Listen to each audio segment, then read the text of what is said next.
Hello, everybody. Oh my God, Midoriya, what's up, E-Rock? Hey, Sheree. Hey, Sheree. Midoriya, it's good to see you. Haven't seen you in a minute. Matter of fact, we picked up somebody that's kind of the same age range as you and is very creative like you are. His name's Leo, and he might drop in later. But yeah, crazy, crazy.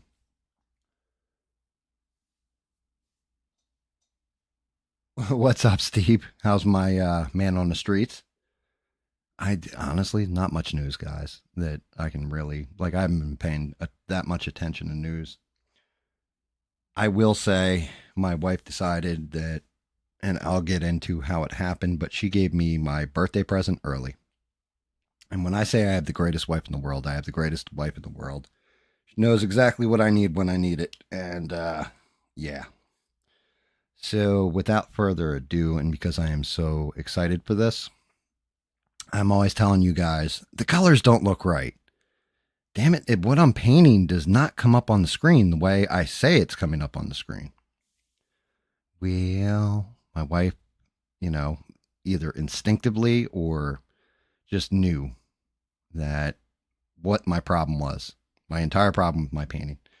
So, yeah, without further ado, I'm working on the Hulk.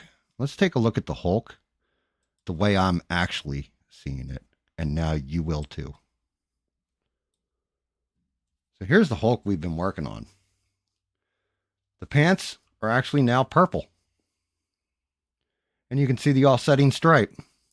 You can see every little detail in this thing because now I am coming through in 4K high definition. My wife got me a new camera for my streaming. So you can see every rip, every bulge, every mistake, everything in the Hulk. And I mean with high definition clarity. So I'm like super excited. She got me the new thing. Like, look at the difference in the head. This is what I'm seeing when I look at it and I'm painting it. You guys have been seeing it in an off tone, off color. These eyes, the energy coming out of the eyes, look like it comes out on the cheek. Like I even went back and looked at the screenshot and I'm like, my God, his pants look blue. I was like, he actually looks the way he's supposed to look now.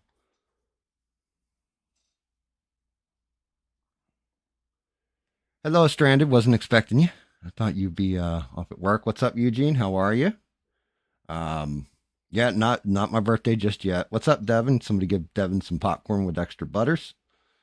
Um, but yeah, I'm like super excited, and I can get into how how it all came out. But like I said, you can now see every detail on my 3D prints.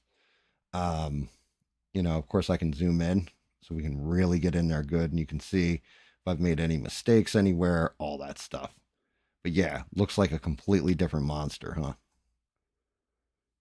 Um, and I got a funny story for Sheree. She's gonna laugh her ass off when I tell her it.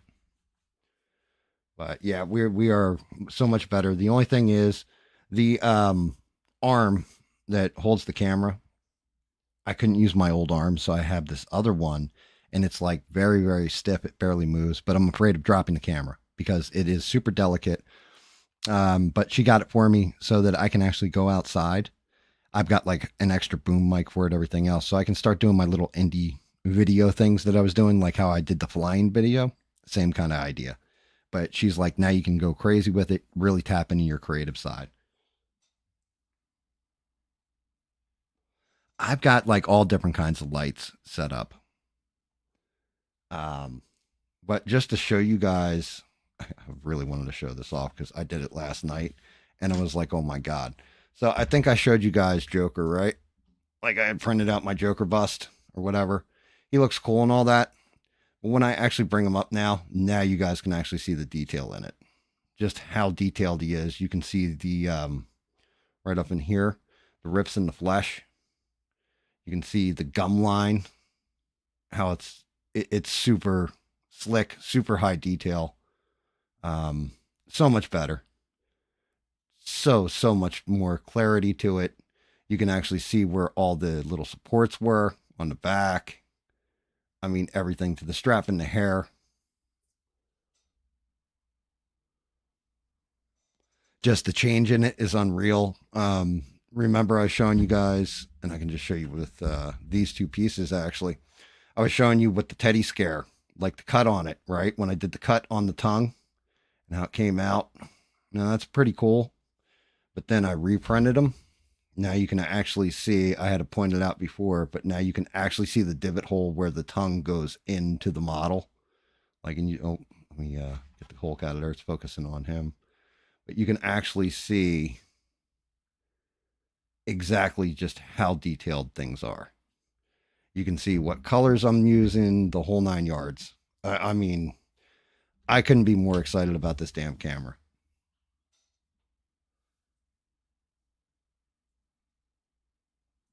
You too, Midoriya. It's always great to see you. And we'll see you again real soon. Come back if you can. You know, I'd love for you to meet Leo. You guys probably knock it out of the park together.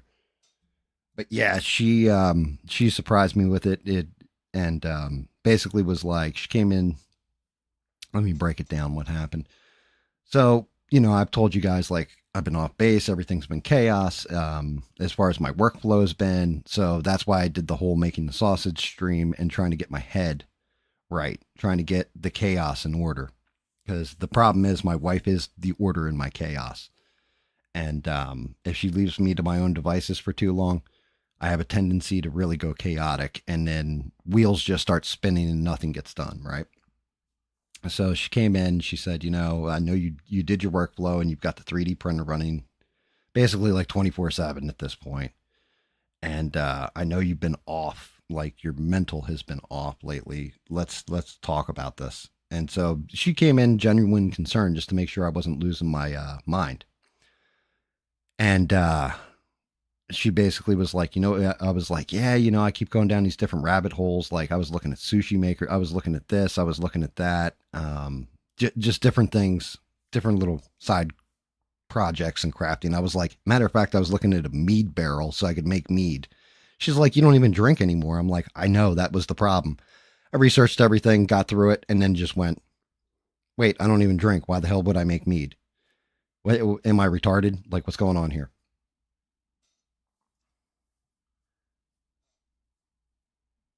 So I turn around and, you know, I said, but one thing I was looking at is these 4K cameras. They're like $60 ones. I don't need this one with the robotic arm for Zoom calls and all that stuff. I just need like a pretty inexpensive 4K camera. And she said, all right, well, you know what? How about we do your birthday presents early? I was like, okay. She's like, I still have one en route. She goes, but, you know, I have the other ones ready. So I go in and opened them. And the first one I opened, she got me this. This is Detective Comics. Now she's like, this isn't like a slab copy or graded or anything, right? But she's like, this was the Batman comic that came out on your birthday in 1975, right? Detective Comics number 449, Batman on the horse, Midnight Rustler, Gotham City, right? So she was like, I was like, oh, that's really nice. That's really cool. Thank you. And then she goes, open the next one. So I opened the next one and it was a power cable. And I'm like, what the hell, a power cable? Like a high speed HDMI. What do I need this for? She's like, just keep opening. So I opened the next one. It was a tripod. I'm like, oh, that's very cool. You know, very nice. And all this other stuff. And then she goes, yeah, now open this one. Hands me basically the camera. And I opened it and I was like, holy shit. When I opened it, I was like, this is a very expensive camera. I was like, I don't even know how to use all the bells and whistles on it. I can do neat stuff with it because it's got like a whole touchscreen set up to it and all this that I have to be careful with. But I was just like, God damn. Like, how did you know that I was going to, this is what I wanted? She nailed exactly what I needed and exactly what I wanted at exactly the right moment. I was like, my God, I got streamed tomorrow. I can't wait. So I started hooking this all up and messing with it and everything else. And there's a lot of bells and whistles to it. So I've got to play with it. If it's not looking right for whatever reason, I'm sorry. Like I said, it's brand new.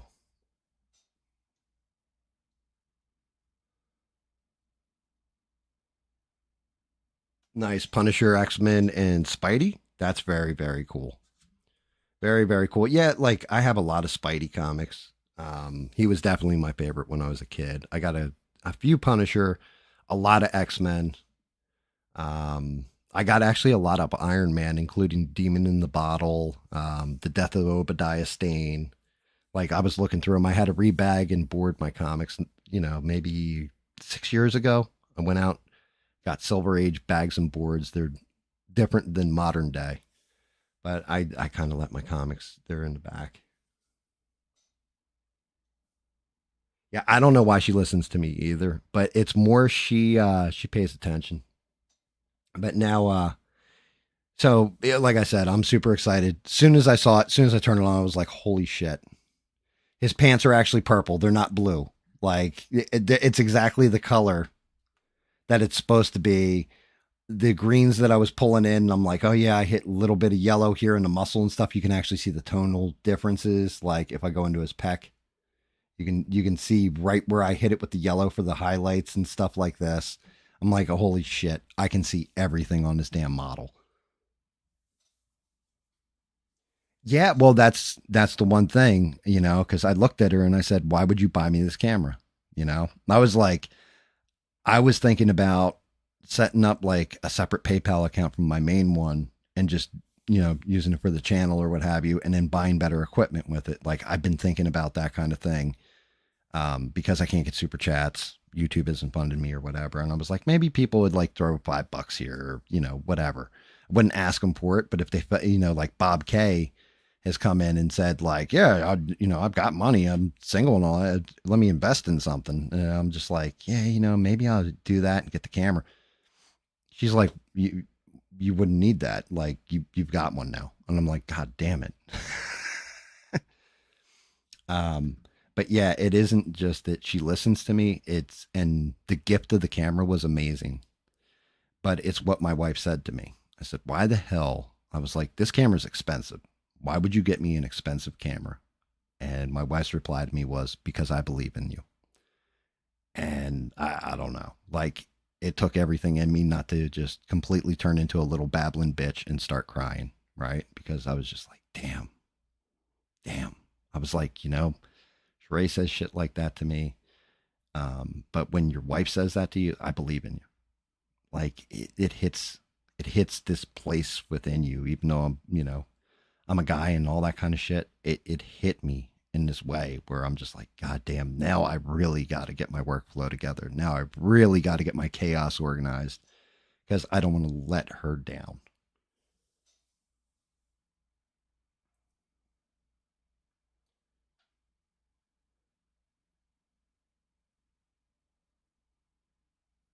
I treat her, I treat her, I'm not a good husband.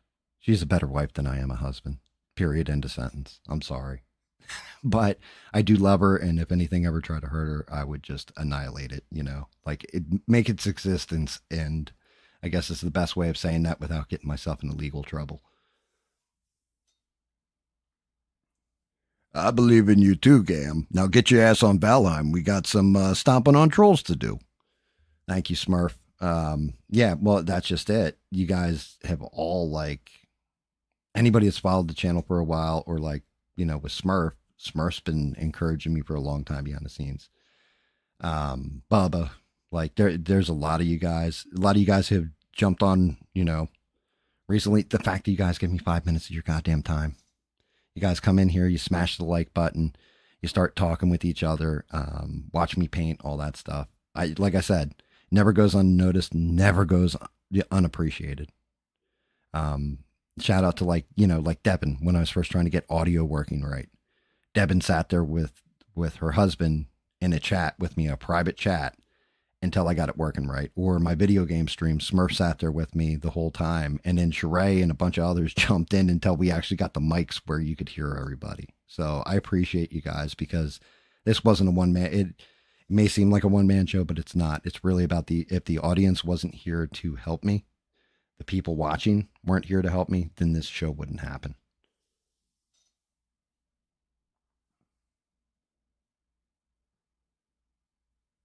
Yeah, I kind of, I'm glad you guys enjoyed that. Everybody was logging off. I actually put on Portal after Smurf had hopped off.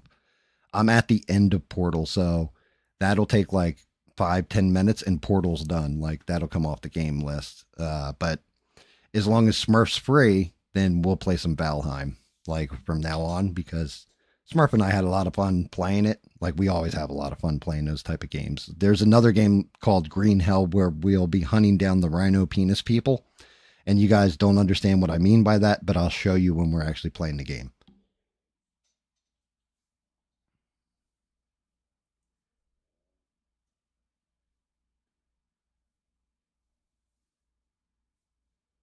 Not expecting AB to pick up last night. Wait, did you call an ABL? I missed it. I've tried calling in the ABL like probably about 5 times, and he never answers my call. I think he knows that, like I may say something on there that is not going to be good. Very cool. I'm going to have to go back and watch it. I was playing with my camera. I'm not going to lie, setting everything up for the stream tonight, all that. So I was in the middle of ABL, like I had turned on ABL, came in, said hi to everybody, and then was just like, oop, and dipped out.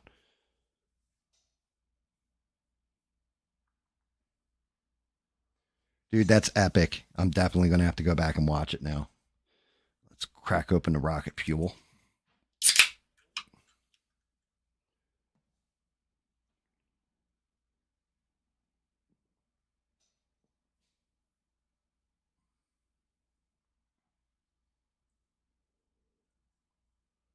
He knows you'll promote your stream. I won't become more popular than ABL. I can't see that one.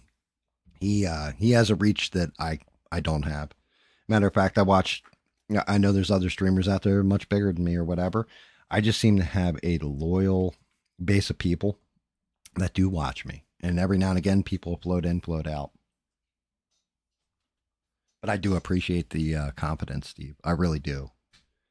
And again, I think if I didn't have my wife's like full throated support with everything, it probably wouldn't go the way it's going, because she does put the order back into the chaos, helps me focus, helps me achieve what I'm seeing in the vision in my head. In fact, she wants me to go out and make the little goofy movie videos again. And as a matter of fact, there's software that came with the camera that I have to install. And that's all movie making and picture editing software and stuff like this. And I'm going to play around with that. I'm going to come up with some ideas, maybe do some fun little skits.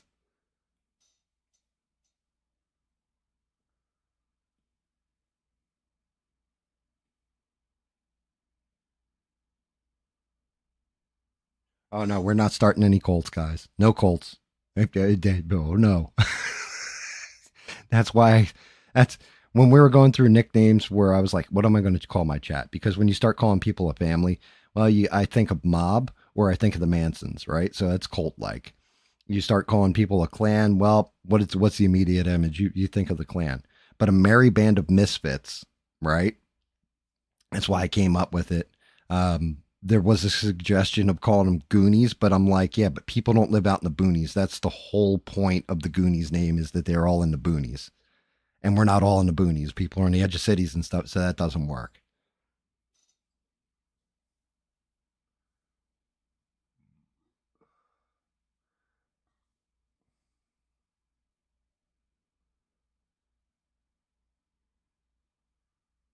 Oh, really? So who is that? JD Delay 5150. Well, 5150 is the code that cops use for a mental health crisis or insanity. So I don't know who that is. Shout out to JD Delay 5150. I'm going to shout him out. I'll shout him out. I don't know what his content is. I don't know if it's good, if it sucks. But if you're saying that he used a clip and didn't give him any credit, that's bullshit.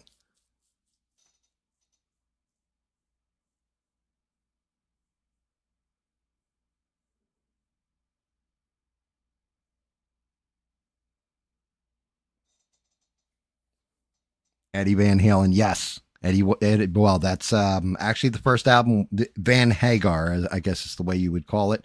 That's the first album with Sammy Hagar, is Van Halen 5150. Wait, is it 51?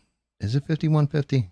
Is that, am I right on that one? It has Dreams on it. think it's 5150. It's got the dude like Atlas, basically like the bodybuilder holding the world up on the cover.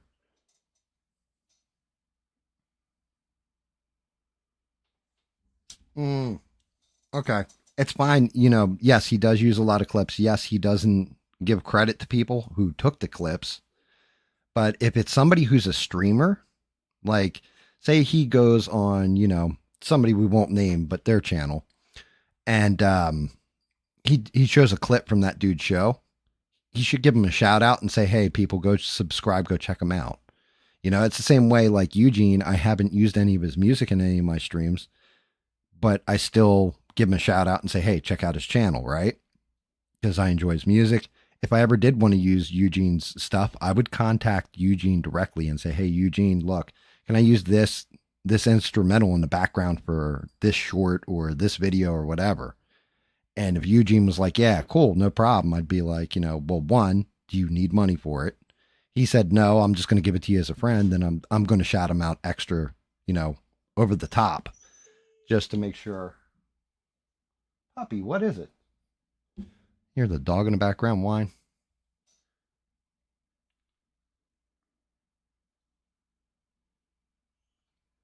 Oh wow, he's an ex-con turned straight and works in addiction recovery. God bless that dude. Then whatever God you believe in, may he bless that guy because that's good. It's good to see somebody turn their life around, clean up, and it's not easy. It's definitely one of the hardest things. And shout out to Danny Boss. What's up, Danny? Yeah, you're gonna like some of the stuff that I'm gonna talk about later on. I got the Ethiopian Bible coming, but like I said, I keep falling down these different damn rabbit holes.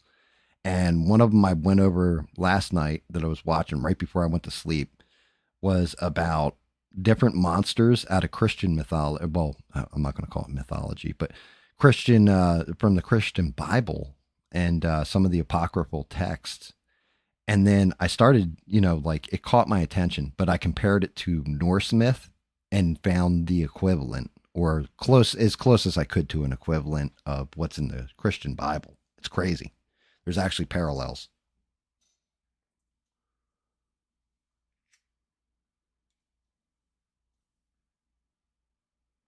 Okay, yeah, that's what I thought. I thought 5150 for some reason it's got Summer Nights on there. It's got Dreams where they did the video with the Blue Angels. Um Trying to remember. Why Can't This Be Love I think is on there. It's got a lot of good like songs. I actually tell you the truth, I think it had more number 1 hits than anything with uh oh god, what's his name? David Lee Roth, right? I think it was the first album that they did where it was just hit after hit after hit.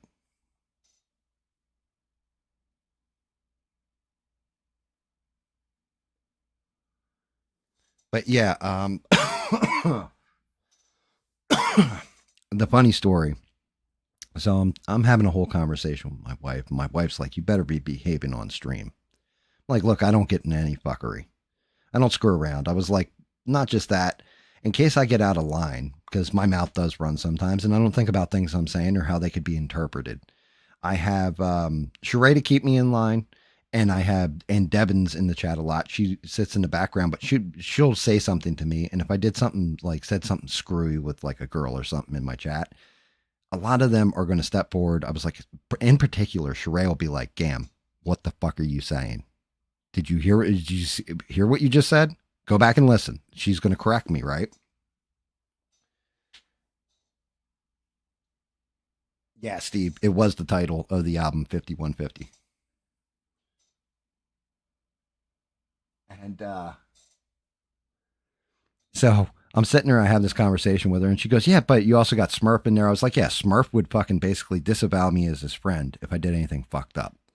I was like, "I'm not going to lie because of a guy named North who did some fucked up shit. I would be a total hypocrite in Smurf's eyes. He wouldn't want to play games with me. He wouldn't want to talk to me, nothing. He'd be pissed at me." I was like, and then Bubba's in there, like, I'm going to say 70% of the time he's in my streams. I was like, Bubba and my wife talk all the time. I don't even have to be in a conversation. Bubba consults with her on certain things. Um, and Bubba, he's my oldest friend at this point. As far as like my guy friends go, he's my oldest friend. And I was like, Bubba would tell you, right? So we had this whole conversation. We're going through it. And then next thing I fucking know, Bubba calls me. And I'm talking with Bubba or whatever. My wife is in the room and I got Bubba on speakerphone. She's just like, hey, Bubs, what's up? And he's like, hey, what's going on? She goes, is he behaving himself on stream, right? Like, just breaking my balls. And Bubba's like, oh, yeah, of course. And I'll tell you what, if he didn't behave on stream, Sheree would kick his ass around. And like, it was just hysterical because that was Bubba's response. Sheree would kick his ass around. She goes, well, would you know, you'd let me know, right? And he goes, of course I'd let you know. He goes, but I don't even have to do it because Sheree's just going to kick his ass around.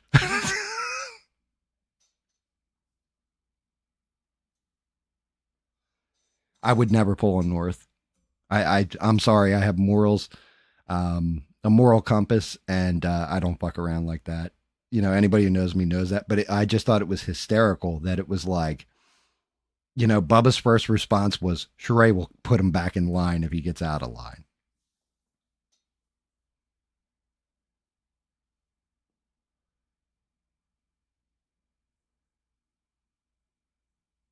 Let's call Bubba GAM. Oh, God. 125 degrees. It's terrible. But yeah, like, and that's just it. One of those things. Shout out to Rick James too while I'm at it. Because I'm explaining to my wife, I'm like, you know, Sheree's in there for like the entire time I stream. I was like, now sometimes she's got to break away, go take care of family, everything else. I was like, but for the most part. And my wife's like, oh, yeah. And she's married, right? And I'm like, yeah, she's married. I was like, as a matter of fact, I shout out her husband all the time because I know from my vantage point, right? The same kind of reason, not just because my wife's one of the most important things in my life, if not the most important thing in my life, just below my kids. Um, I'm like, I know my wife would feel some kind of way if I'm in a somebody's stream for 8 fucking hours. You know what I mean? And I'm taking time away from her and everything. I was like, so I always give Rick James a shout out. I was like, he's awesome, and she's like, yeah, you know, he's really good people. It sounds like, yeah, that's awesome. Yeah, Rick James, shout out to Rick James. But thank you, Rick James. You know, um, thank you for letting your wife kick my ass around on the internets.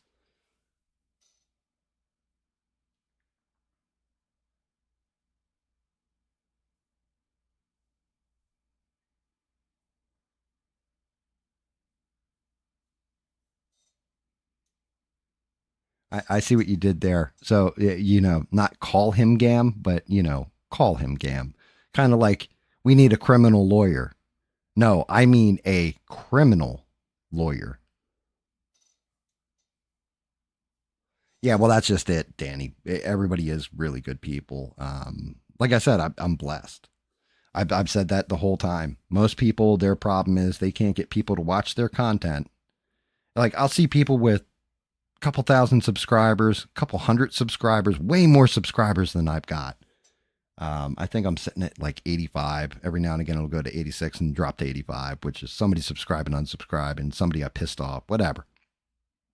Um, but they got like 10 times the amount of subscribers and can't hit the hours watched. In the meantime, I've got less subscribers but can massacre the hours watched. It's ridiculous. I got shit backwards somehow. Maybe it's my Polish nature that I do shit backwards, but yeah, apparently that's how that rolls. No, I got no subs last night. No, as a matter of fact, I guess not long after the last show, I lost one sub. I don't know who I pissed off, but I lost one person as far as subscriber base goes. But last night I didn't advertise my show. Are you talking about on SE stream? I did not advertise at all on there. I never said once, you know, hey, check out my stream or anything else. I said, you know, one guy gave me a recommendation to read the book of Jasper, and I told him I'd shout him out. So shout out to that dude, Sugar Bones, I think his name was. That other guy, Forging, was actually pretty fun to interact with too. But we'll, you know, it's slow. It'll build. I'm just gonna throw my shit out there. People like it, they'll watch it, they'll sub. People don't like it, They're not going to watch it. They're not going to sub.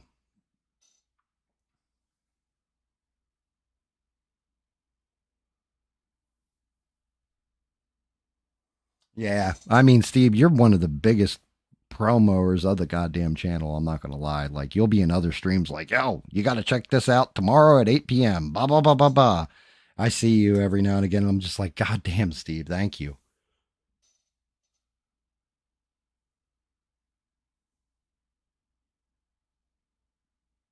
Yeah, Stranded, you came in just as the stream crashed out. And like, I like SEs and RA. He's a decent dude.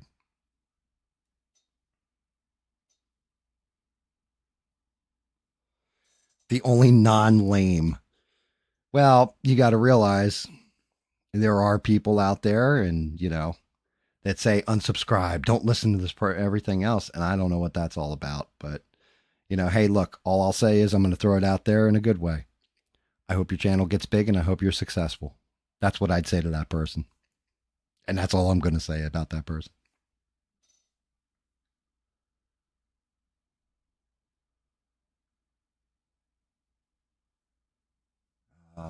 But yeah, I mean, shout out to all you guys. Thank you guys. You guys actually make the show what the show is.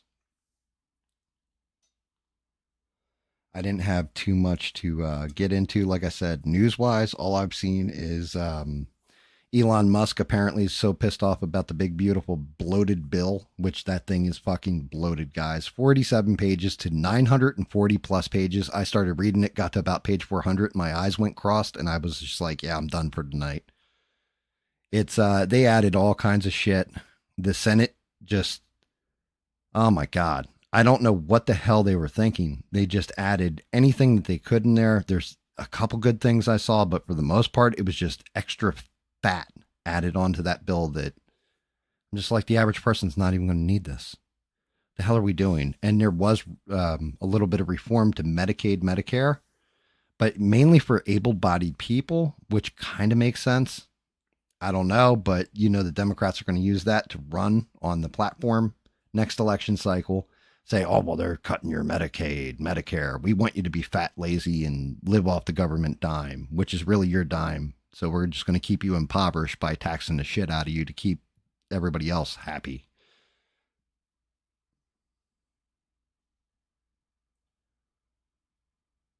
Yes, that's correct, Steve. That's what Elon's calling it, is the American Party. And I've already looked at pollsters and stuff like that, and they're saying what it does is it splits the Republican vote. It's not going to draw anybody in from the Democrats, but it will hurt the Republicans. So Elon might screw up our politicians completely. I don't know.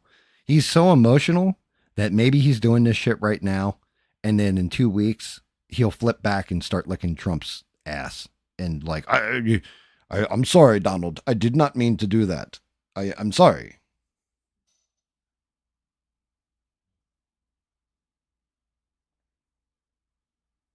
Yeah, and I agree, Danny. The whole thing is politics. It is basically horns on the same goat. Like Republicans, Democrats are kind of like that. The populist movement, but there are people that are outside of that and are outside of the box. Like, look, hate to say it, don't hate to say it, but hate to say it, that RFK Jr. actually is, because he seems like a nut in a lot of ways. That dude's actually doing stuff that is improving the health of everybody, getting it through and making the companies get on board. I know Big Pharma is going to fight the hell out of him, but if he can reform Big Pharma, RFK Jr. might have a chance to actually change our health for the better.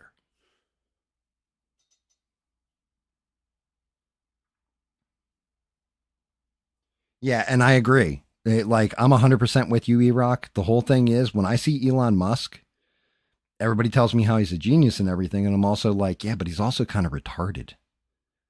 Like, if you're really paying attention to him, is he brilliant? Yes. Can he do brilliant things? Yeah. Do I think he would stand out in the rain with it, a thundercloud over his head, pouring rain on him, and go, why am I wet? I can see him being that guy too.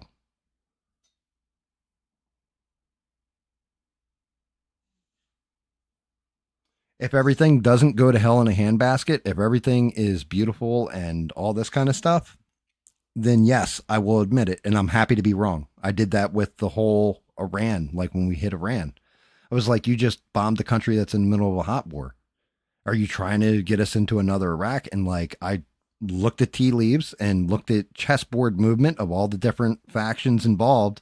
And I was like, this is how it could play out. It didn't play out that way. I was happy to be wrong. And I apologized if anybody feels like I misled them or took them down a dark path.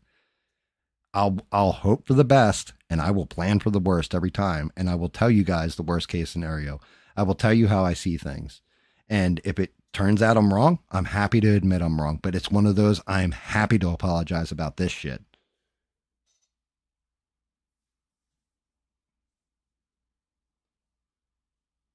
Yeah, and you're right. He's socially awkward. Most people with high intellect are socially awkward. Sure. I don't go as far as I'm good people. I'm just honest people. Some my ledger is balanced at this point, and it's balanced to the good end of the ledger. But there's definitely times where I had that dark end of the ledger too. And granted, it was more in my youth, and that's part of growing and evolving as a human being, as a man, from a kid to an adult. You know what I mean? That kind of thing.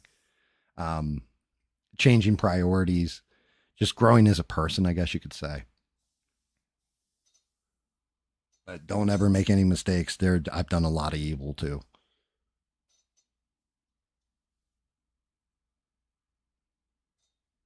Oh, that's terrible, Erock. Yeah, that's rough. I got a brother, a half brother, but brother, just the same, who is like that. He can't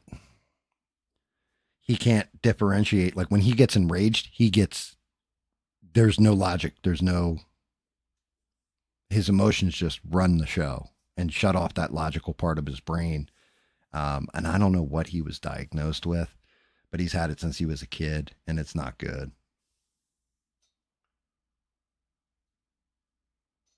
I don't know about that Freemason stuff, Danny. I've looked into the Freemasons a bit, and honestly, it's not as bad as Scientology, we'll say, but yeah, it's there's nothing really like spectacular to it either. Like nothing that's like, oh, they're guarding the Holy Grail or some shit. Like, eh. It's same thing with Knights Templar. Like I've looked into that a bit. Well, that is kind of the Freemasons backbone, but it's just a lot of the secrets stuff like that. There's nothing really to it.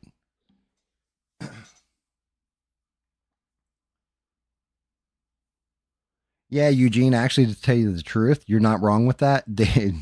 Apparently all the presidents are related in one way or another, which is odd, but just the way genetics breaks down. Like you keep going back far enough, everybody's related.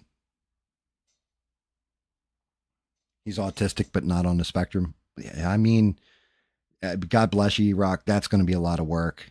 That's got to be a lot of work. That's got to be rough. I know with my dad, with my half brother, it was a lot of work, and him having to find understanding and ways of dealing with it, stuff like that. It was definitely difficult on the old man. It fucked with my dad for a while.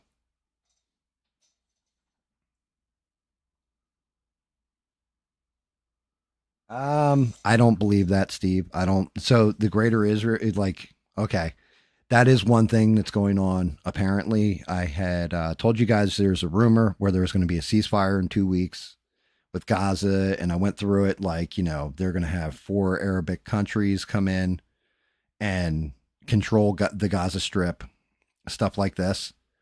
And Bibi Netanyahu's on his way to the White House soon, and apparently the only ones like Israel was already kind of on board with it, and Trump had reached out to I think Qatar, Saudi Arabia, Egypt, all these other places, and more people are going to join the Abraham Accords, all this kind of shit. Well, it's looking like that might actually come to fruition because Hamas apparently is kind of it has a positive view of this ceasefire deal. Now, the argument for it. Oh, by the way, guys, I need to ask you this. There isn't a double of my voice, right? I want to make sure because this camera has its own microphone built into it. So I want to make sure I'm just going through a one mic, not two. You guys aren't hearing like echo or anything, right? Okay, Sheree's saying I'm 5 by 5. I know I'm good. Um, I don't think so. I think Trump is honey dicking him at this point. I really do. I because I'm going to tell you guys what I think. This is just what I think. I think that we've blown off and sent so many munitions to Ukraine, and then we just blew off a whole bunch more munitions defending Israel that our stockpile on weapons is low. Our interceptor missiles, the Patriots, I think they're low. And I think we need to rebuild that stockpile. So Trump is trying to get the ceasefire because he knows that they can't rearm Israel, nor can we. We're going to now be weak on our defense if we don't rebuild that stockpile. Because the whole time Biden was in, he was giving away that stockpile to Ukraine and not replenishing it. He completely screwed it up. Like he did it ass backwards. He like basically like used his credit card to pay for everything, and now the debts come due. But I think that's kind of where we're at with that, where we're not going to be able to refunnel the or rearm the Iron Dome and shit like this after the whole Iran attack. And Ukraine, I think that is why Putin isn't coming to the table to negotiate, because we can't ship arms to Ukraine so they can shoot down all the Russian shit that's coming at them. Like, remember, Trump just diverted, what was it, 20K missiles that were headed to Ukraine to Israel to defend against the Iranian attack. So if we're really looking at it, Trump's buying for time so he can replenish those stockpiles. Means there could be another war. Maybe it means that, you know, the ceasefire could get broken, but I think he needs that ceasefire so he has breathing room to actually replenish our defenses. And he's not going to let that out in the public. You know, maybe that's some behind the scenes shit, and maybe that's something that we can surmise from the evidence in front of us.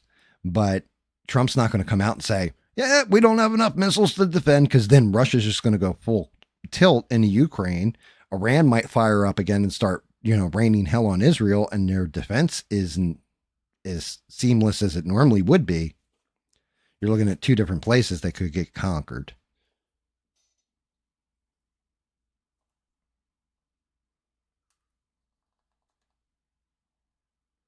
Yeah, that's the problem, Steve.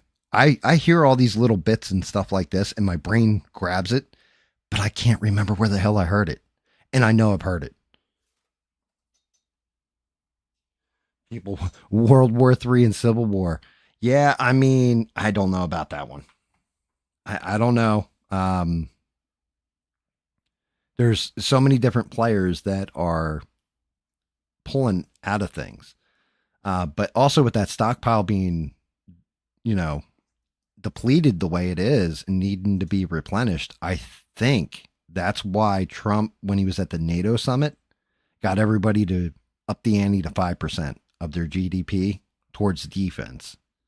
I think that's why he did it. Like, look, we can't support four different wars going on. You guys are going to have to start defending yourselves and ponying up the money, because I can't afford to replenish all this shit. Unless you're going to buy all my debt, and people are like, oh, we ain't buying that debt. Okay, well then you guys need to pony up now.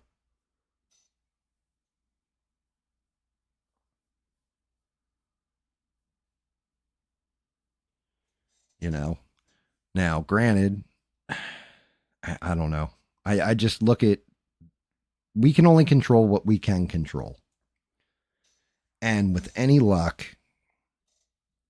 and you know, everything has a modicum of luck to it. Some of it's strategy, some of it's skill, but there's always that modicum of luck. With any luck, everything breaks for peace, and we just rebuild everything and relive the 80s over again. But in the event it doesn't happen that way, everybody just make sure, you know, like I said, hope for the best, prep for the worst.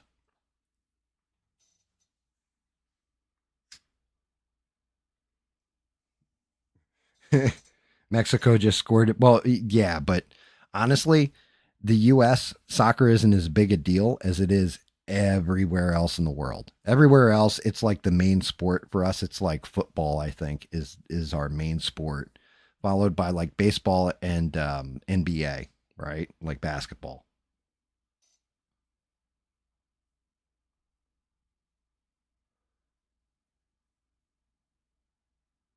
Can we have the talk burning down the house and shit? Is that what you're talking about, Devin? I was thinking more everything in neon, people hanging out at malls together, going to an actual stand up arcade, like, kids happy to be just kids and having fun and being goofy. Everything being a little weird and off and everybody having a good time with it.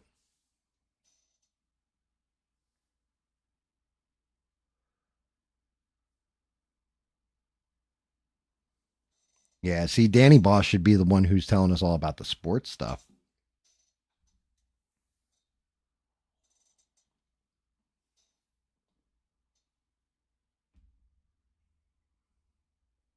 How the hell has Smurf said like 3 words and he's number 1 on the leaderboards? How did that happen? That happened to me and Steve last night too, and Sheree. We were like 1, 2, and 3 in SE Wolverine's stream. Shout out to him. And like Steve's like, "How the hell are you number 1?" I'm like, "I have no idea, Steve. I don't know how this shit works."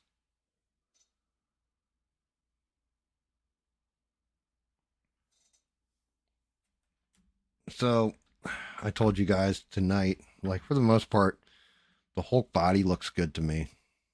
I think there's a spot right here in the neck that I'm gonna have to hit green. I'm looking at Smurf's name, and every time I see Smurf's name, it goes through my brain to paint. The big thing is going to be getting this incredible Hulk logo to look right and all the little bricks and stuff like that. Um, so, for reference, I went back and that one's actually funny. But this is more the logo I was looking at, grinding from. It's out of my comic collection. But I'm thinking that orange yellow combination, I dig it.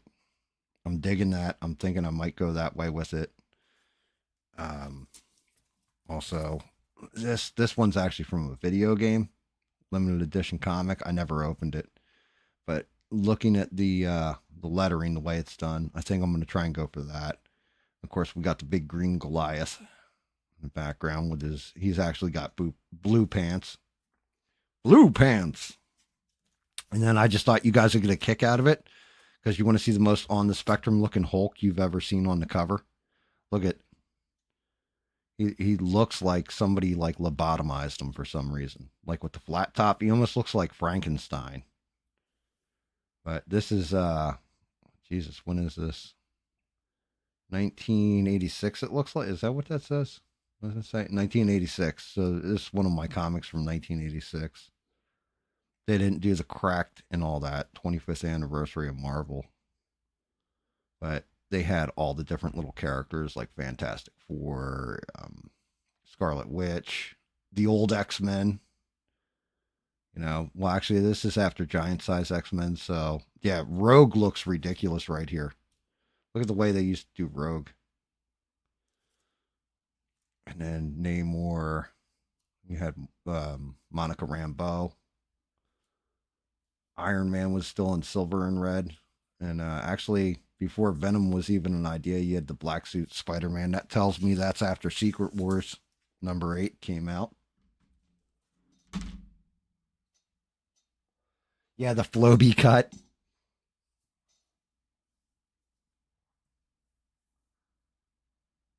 Looks like a North Korean leader. I Kim Jong Un. I blow all you up. I little rocket man.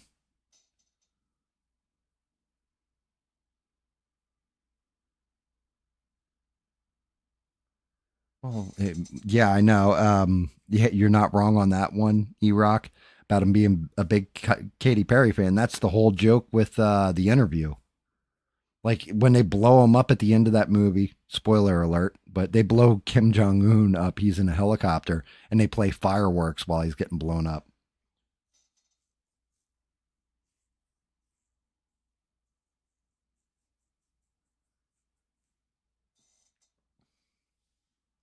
But yeah, I figured that that's a pretty good reference.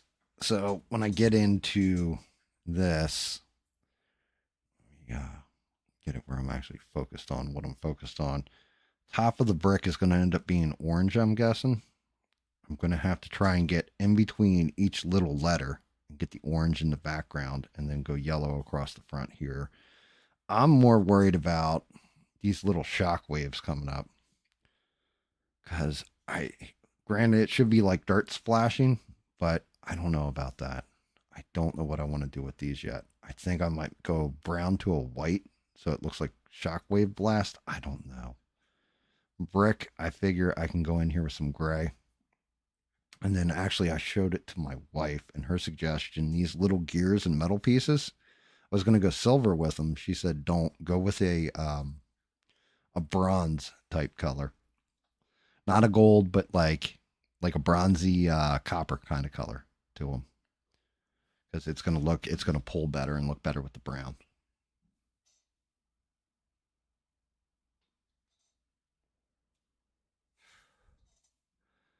But yeah, damn, I don't know what else is going on in the news.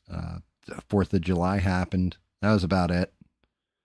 That's about it. Everybody went on hiatus for 4th of July. Like, yeah, everybody's American. Everybody's going to celebrate.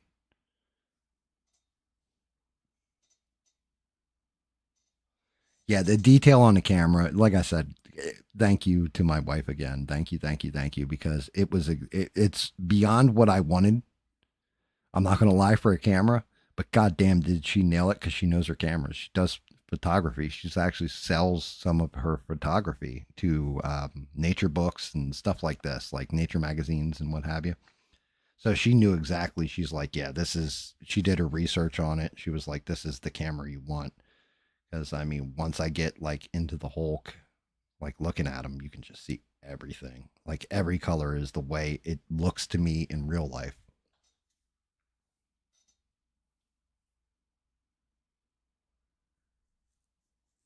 Floods. I did see something about floods. I know South Carolina, not where I'm at, but Myrtle Beach and parts of North Carolina are getting nailed with like a tropical storm. I know that because I was like, oh shit, I'm gonna get whaled, and it went right above me and then hit Myrtle Beach.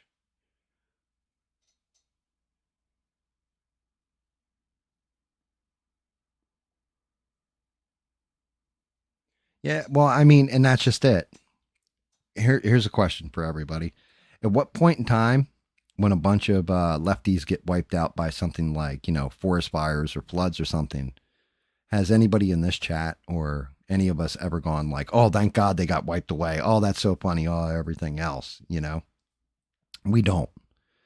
We're like sad for the loss of life. We're sad for the destruction of forest. We're sad for these different things. And there's no such thing as the tolerant left. The only thing they tolerate is their own narrative. It's basically the person who can who eats a big bag of chili beans and just sits and farts and breathes in their own stench. That's what they're tolerant to. Is their own bullshit.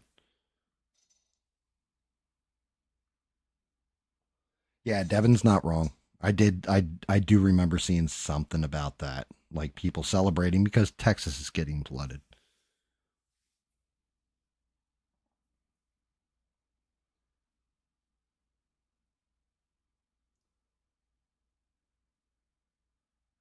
I like that, Leonard. Matter of fact, I haven't seen you in a minute either. Good to see you, man. But yes, yeah, exactly. That's what I was thinking. I'm not going to try and go in on the actual lettering with a brush, but I'm not going to lie. If I do this right, if I use one of actually a makeup sponge that I have, I should be able to hit it and not even have to go back into the cracks with black. It should come out pretty defined, and we should be able to see the cracks. If not, I will have to go in there with like one of my tiny detail brushes and really hit each crack. But good call on that, Leonard.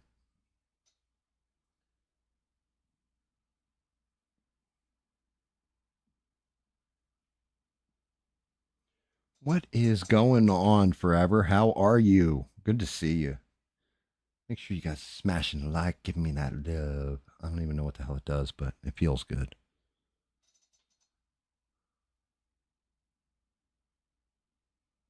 Yeah, Biden falling off his bike, like okay, so there's funny stuff, right? Like if Trump were to trip down the stairs of Air Force One, I think we'd all have a good laugh at it. For example, would we wish that he gets like some kind of contusion that causes brain damage and kills him? No, but it would be funny. Yeah, come on now. We've all seen it, and it's like, God, oh my God, somebody help me because I just watched this video and this dude like fell down and broke his ass. It's funny, right? You're not praying for the guy to be be deceased or have some kind of permanent injury from it. It's just funny you fell on your ass.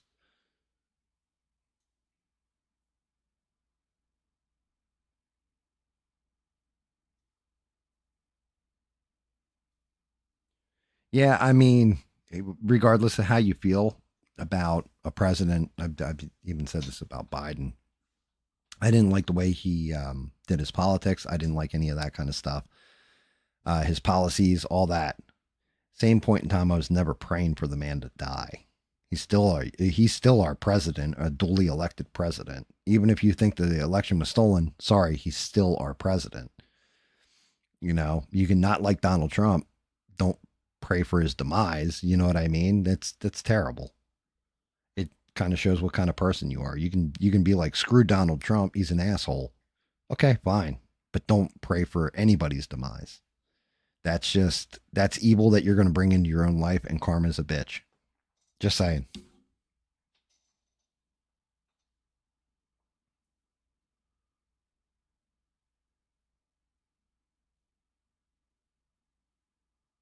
Yeah, see, and I'm not gonna lie, that's the way that should be, Devin. You shouldn't be happy that somebody dies. Yeah, I mean, okay. Let me rephrase that. People that are truly evil and bringing nothing but evil in this world, you should kind of cheer when they die, right? To an extent. Um, you can mourn the loss of life, but say you've got, I don't know, a guy with a funny mustache that euthanized a couple million people and caused an entire giant ass world war. Pretty sure you should be cheering when he gets deleted or takes himself out. Pretty sure that's how that should work, right? But for just your average person that you don't agree with, and you don't agree with their politics, don't agree with the way they live their life, whatever, unless they've done some kind of inherent evil. Like I always say, and you guys have always heard me say this, and I always will say it, PDF files, I guess is the way we're going to describe them. Wood chipper feet first, check them every 4 inches, stop at every 4 inches, make sure they're okay, and keep going. It's because to me, there's nothing more evil than that. Right there with animal torture, right? Those type of people. Okay, yeah, I can see them getting their limbs broken off, stuff like this. Um, but that's just my opinion on it and perspective on it. I don't think we should just our average person. You can be like, man, you're a piece of shit, but don't pray for death on anybody. Yeah, Bin Laden's one that honestly he for what he did, not just the American lives lost, but the war that followed. Yeah, he's definitely one. I think I'm going to go to Grays on this. I've got to. This is going to be a pain in the ass to decipher too, because there is metal in here. I have metal pieces, so I'm going to go different routes with different metal pieces to make it look interesting. I'm going to go gray on the bricks, I think. This will go gray, like stone. Shockwave. This is the part that's going to disturb me, is this shockwave. It's going to bother the hell out of me.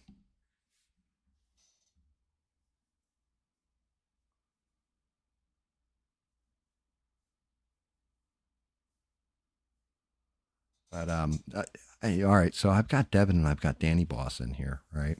And that's always good because I like my religious people in here. So, like I said, I'm watching this video, and they're like nine beasts out of the. Shout out to the dude who makes the video. I think it was mainly AI illustrated, but I was more listening to it than I was watching it at first. And it was nine beasts that even angels don't mess with in the Bible. The first one that came up was Leviathan.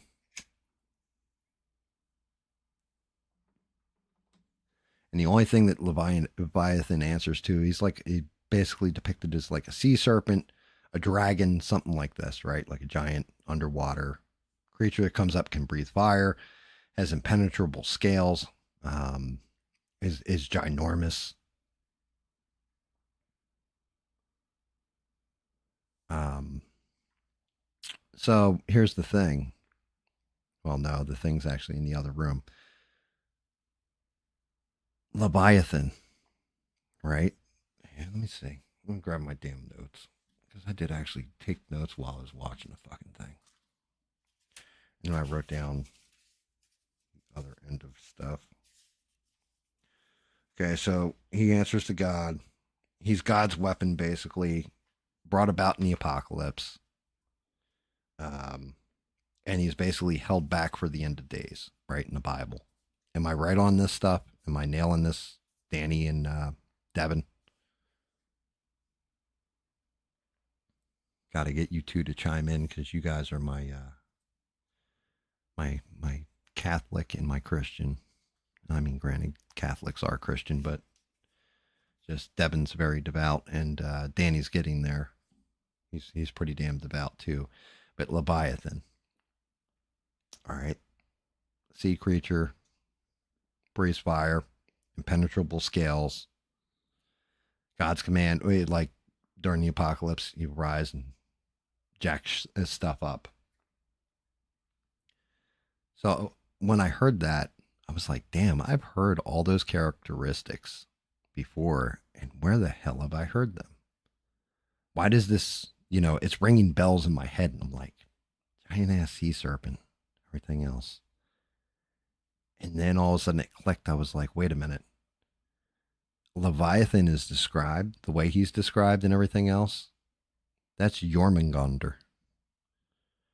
Jormungandr, the world serpent from Norse myth, is pretty much the same damn thing. Jormungandr, right? Well, he's one of Loki's three offspring.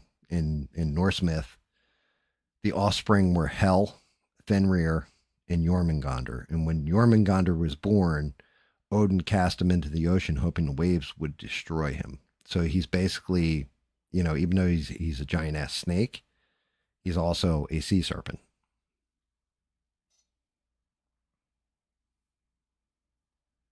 Yes, kind of like a Chinese dragon, right?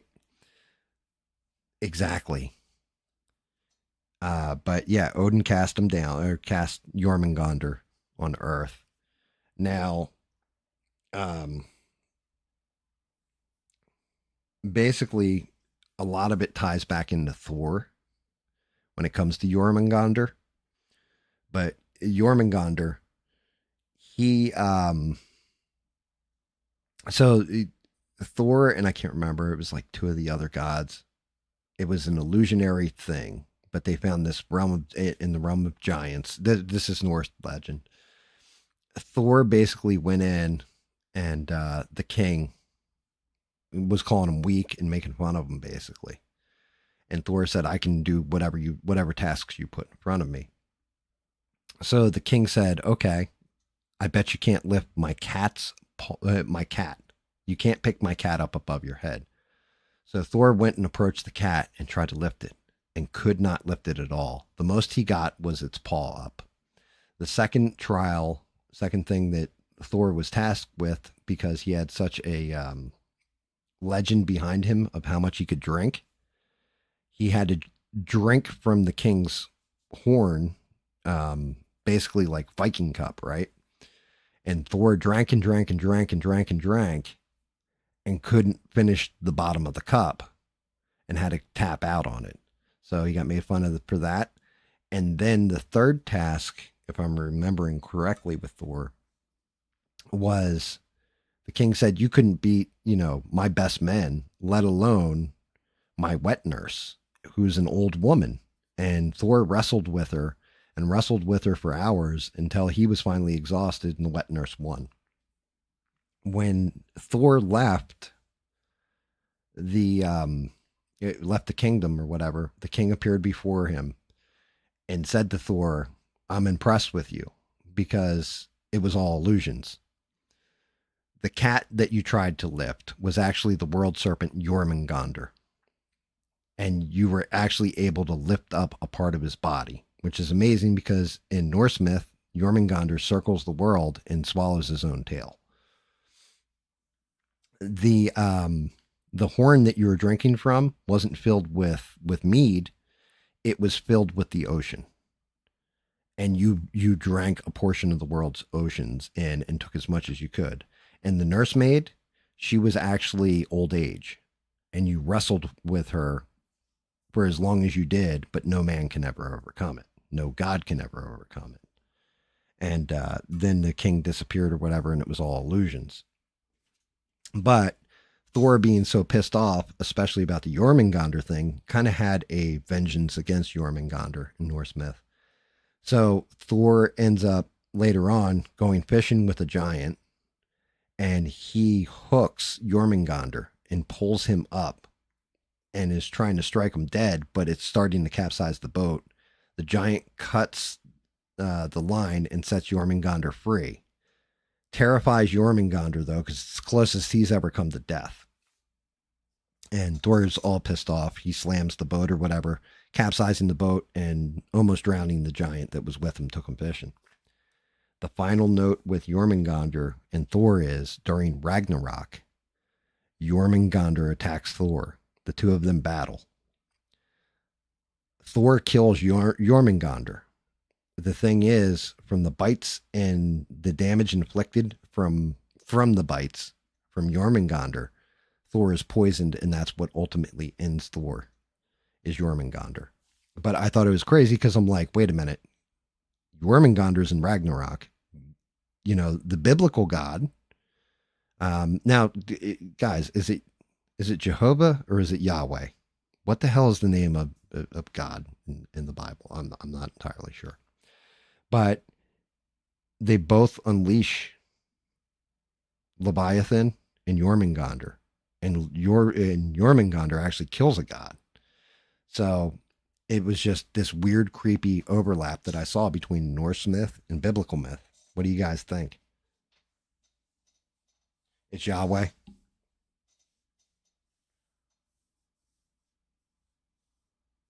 Oh, that's terrible.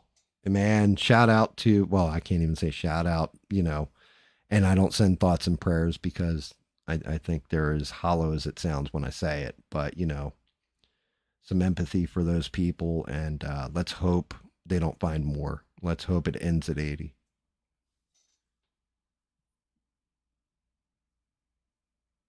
Mm, he's in, I want to say the Book of Job. He's in one of the books. Leviathan is described. It's actually there. I don't know if it's. I think it's Job for some reason. Fucking Smurf talking paint. Good call, Smurf. I'm gonna light this cigarette and we'll start pulling the colors for this.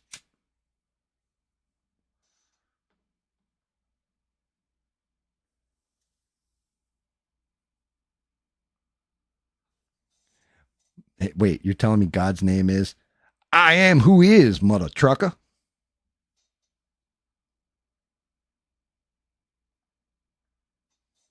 Leonard's on point. Look at that. Damn, Leonard.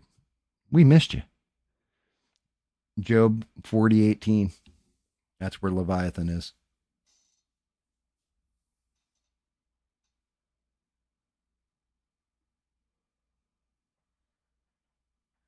Yeah, I don't think man is supposed to know the true name of God or that kind of thing. It's the same way.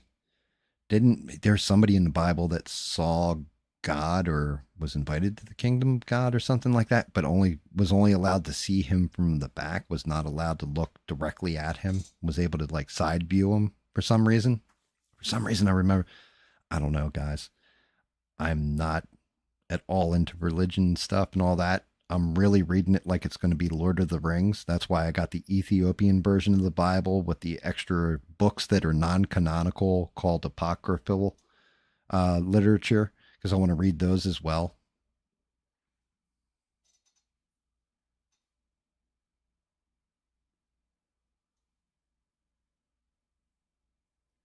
Yeah, I mean, and that's just it. Like, I'm not going to lie, Wes Huff, shout out to him. Like, Danny Boss has always told me, you got to watch Wes Huff. I've seen Wes Huff now do God, I swear to God, everybody asks him about the book of Enoch, right? Everybody seems to ask him about it, and he's like, while it's not canonical, there's stuff in that book that is important. He's like, it is an actual important writing and everything else, even though it's not canonical to the Bible.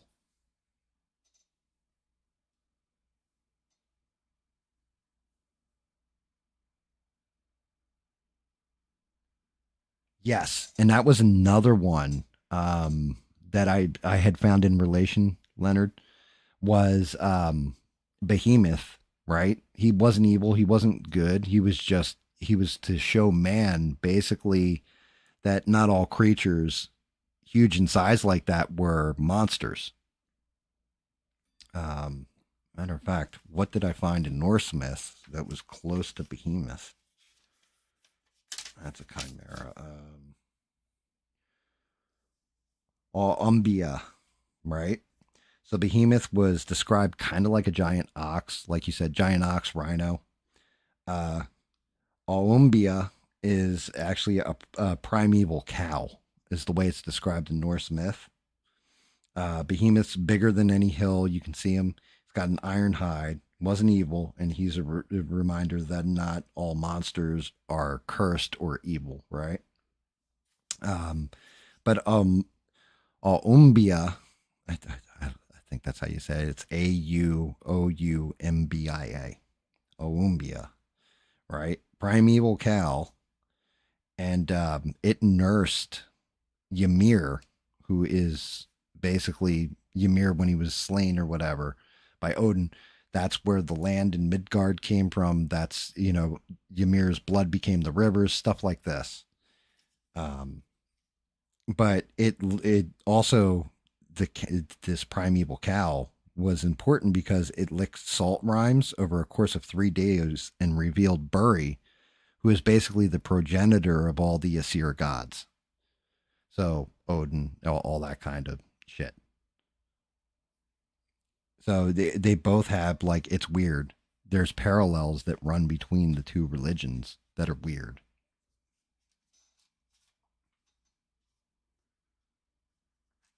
Um, well, here you go.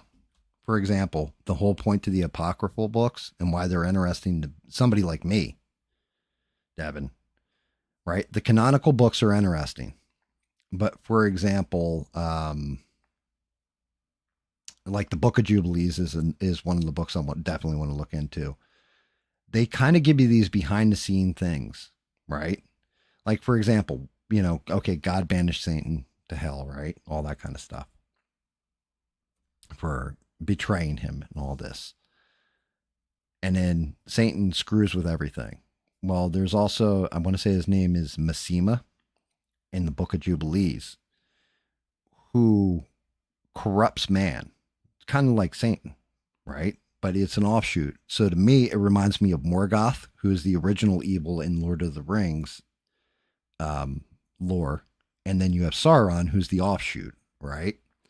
But why would God let that exist and keep messing with man's free will? Because Massima in the Apocryphal book basically convinces God to let him exist on Earth for the most part, or traverse between Earth and hell, from what I understand. Like I said, I want to read the book myself. But lets him traverse to kind of tempt man and corrupt him. So it's like, why would God do that? Well, look at free will and then finding good people, all this kind of shit, right? So, but it's this weird balance of good and evil.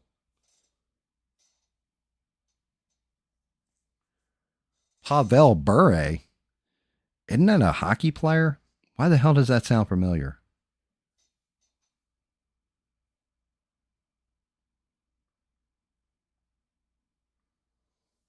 I mean, the canonical books are amazing, right? But it's also, if it's filling in blanks that are happening behind the scenes, to me, I'm not reading it like it's a religion that I'm following a way of God or anything like this. I have my own moral foundations. I find God my own way. I have my own personal relationship with God, and I think everybody kind of does to an extent. Some people go by a written word and a belief in the Bible. I flow outside of that because I don't believe in set religions. But so for me, I'm reading it more like you would Lord of the Rings and reading, the Silmarillion, or you're reading, okay, so you've got, everybody knows, Fellowship of the Ring, the Two Towers, and Return of the King, right? Everybody knows The Hobbit, but the Silmarillion's a whole different monster because it's giving you the whole lineage and everything else, and it's a full breakdown where it's a painful book to try and get through. Where I used to go cross-eyed, where they're going through Arathorn's whole bloodline and all the different characters' bloodlines and explaining different kings and everything to do with the Cimmerillion and explaining like the first age versus the third age that you're in.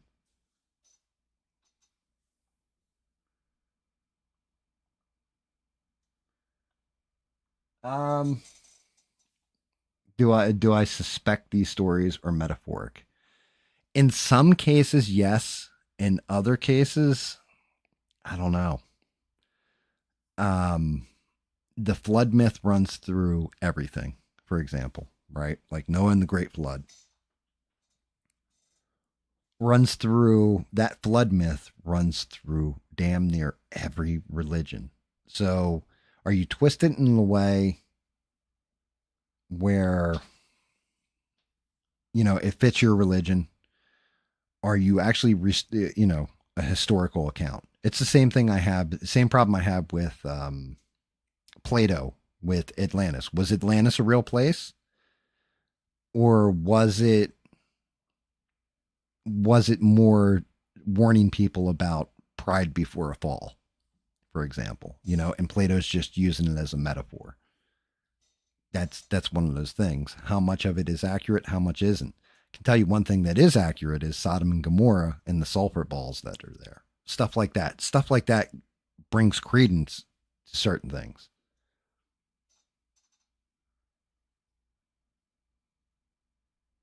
Yeah. Leonard, I'm right there with you. The Cimmerillion gave me a headache after I started getting into the bloodlines. I was like, oh God.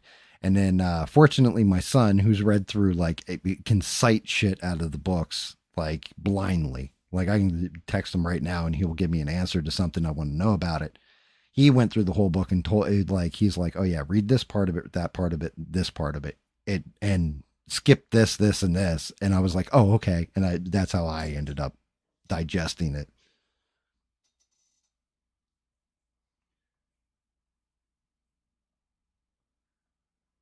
Um, so the Gnostic texts, I started looking into some of the Gnostic stuff. Their beliefs are way counter. Now, I don't know because I didn't exist back then, but there's definitely stuff like I think in Gnostic texts, the snake isn't Satan, it's Lilith, who is actually Adam's first wife. I think that's correct. But there's stuff in Gnostic texts that have where basically like people in the Bible that are good in the Gnostic text are actually evil.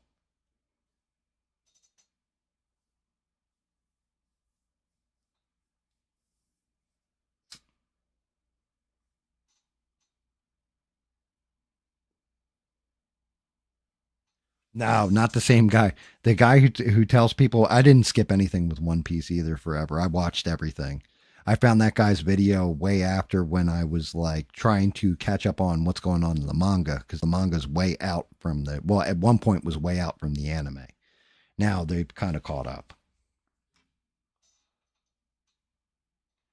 Yes, it's a branch off Christianity, but I don't know. There's stuff with the Gnostic texts that makes sense, right? But they're also told from a different point of view that is counter to certain things in the Bible. Like it counters what the Bible says completely. So I don't know. The Christians and stuff like that back then. Well, I guess they'd be Hebrews, right? Back then, it was more like they viewed the Gnostics as like evil and wrote them down as doing like weird rituals and orgies and stuff like this. Where, and again, I don't know. I don't know who's right and who's wrong.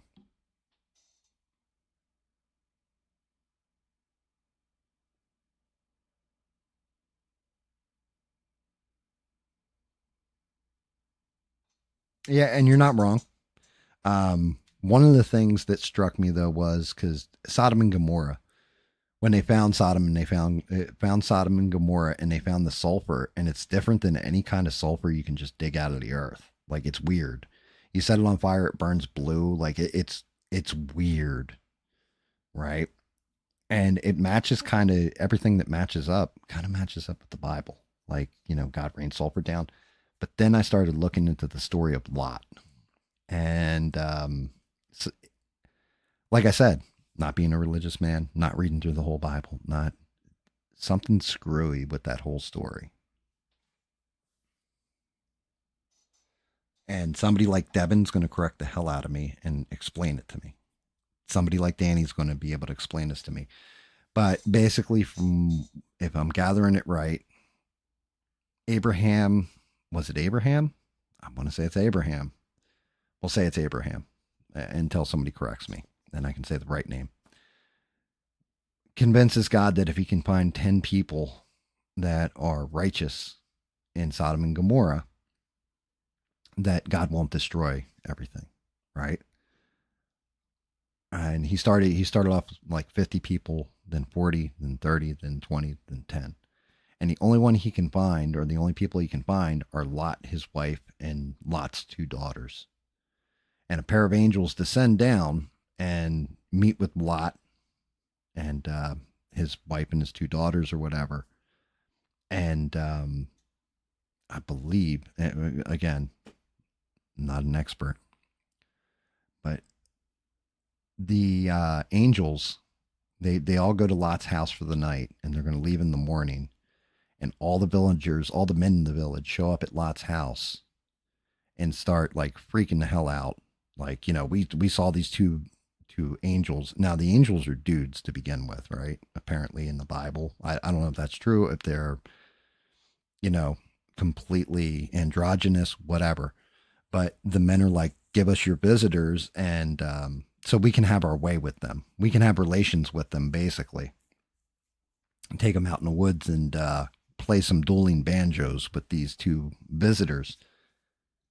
And Lot says to the men something to the extent of, my daughters don't know man, but you can take them, leave my visitors be. So you're going to tell me the righteous dude is not, like, if that were my ass, I'd be like, oh no, I'm whooping, I'm going to start killing all of you guys or fighting or whatever.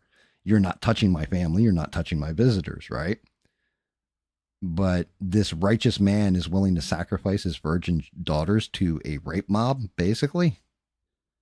How the hell does that make Lot righteous? I'm just curious. Like, am I accurate in what I'm saying here? How does that make him a righteous man? That's kind of fucked.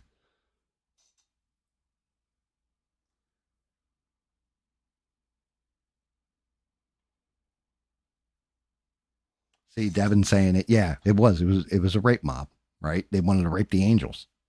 But he offered his daughters that were virgins to this rape mob that don't know man. What? That I was just like, but Lot's supposed to be the righteous guy here. And then the angels blind everybody. They take Lot and his family out immediately. And then they basically, Lot doesn't even listen to him go the way they're telling him to go. He starts going a different way. His wife looks back as the city's being destroyed, turns into a pillar of salt, right? But how is Lot the righteous man in that case?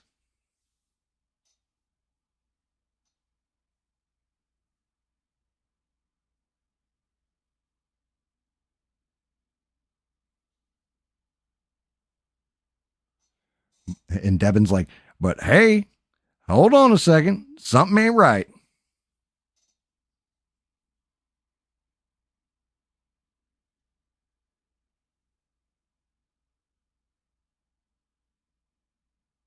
Oh shit, Eugene, that's not good. Be safe, man. You walked into a discussion about some stuff that I barely know about, and I'm being educated, which I like. I like it when people, fill my knowledge base. And Leonard, you are not wrong. So later on, what ended up happening because Lot's wife is gone, his daughters they're living up in a cave somewhere, and the two daughters get him drunk one night and take advantage of their daddy to get pregnant because they think they will never find husbands and they want to have offspring. So they get him really drunk and hammered and pass him out and then take advantage of him, which honestly doesn't sit right with me either. For the simple fact that when a guy's really drunk, things don't usually work right, especially if they're unconscious drunk. Like, just saying. Not saying it's impossible, just pretty implausible.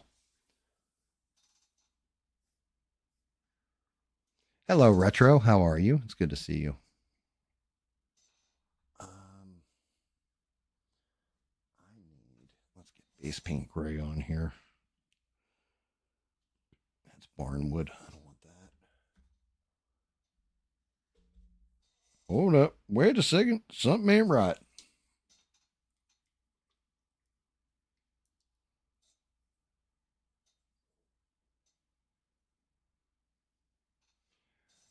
Okay, Devin. That's fair. He made the best choice that he could at the time. What I'm saying is, and again, okay, yeah, we can say it was a different time, this, that, and the other thing. I would lose my life before I would allow somebody to harm my daughters or my wife in that way. And that's why I'm saying to me, it doesn't hit as how the hell is he righteous at that point? Because willing to sacrifice your children. Now, Abraham with whatever his son's name is, and he was willing to sacrifice his child, and it was a test from God and stuff like that is one thing, right? But we're talking about a pair of angels here. I wouldn't have sacrificed them or anything else. I'm going to be the one to sacrifice themselves if I'm in that situation. Now, whether that's good, bad, indifferent, I'm not saying I'm more righteous than Lot was or some shit. I'm just saying morally, I can't understand how you would say somebody is righteous. They're obedient to God, but God didn't like put in his head, hey, sacrifice your daughters instead of my angels. Like, what are we talking about here? And obviously, the angels were badass enough where they were able to blind all the men that were around them. So at that point, when you have faith that, oh, you want to mess with the angels? Good luck, my guy. Why don't you just try and fight Mike Tyson one on one?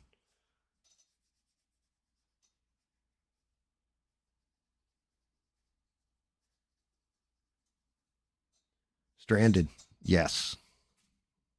You have a good night.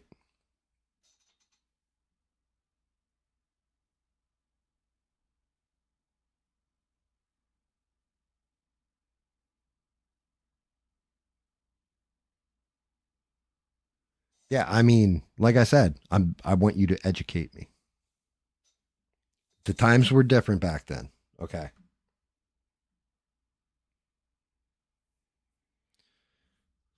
It's I'm just, this is my curiosity. That's why I'm asking. Is yes, stuff was different back then, but why would that be acceptable in God's eyes? You're basically sacrificing innocence. See what I mean? Like now, maybe I can stand on a moral high horse because we are in the here and now. I don't know. I don't know. I'm just saying, like, to me, that doesn't make sense how he was the righteous one.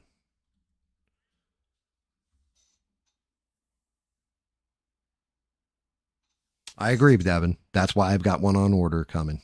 I honestly do, and I'll show it off on stream when I get it. But I've got the Ethiopian Bible with the apocryphal text added. So this way, I've got that part to read through too.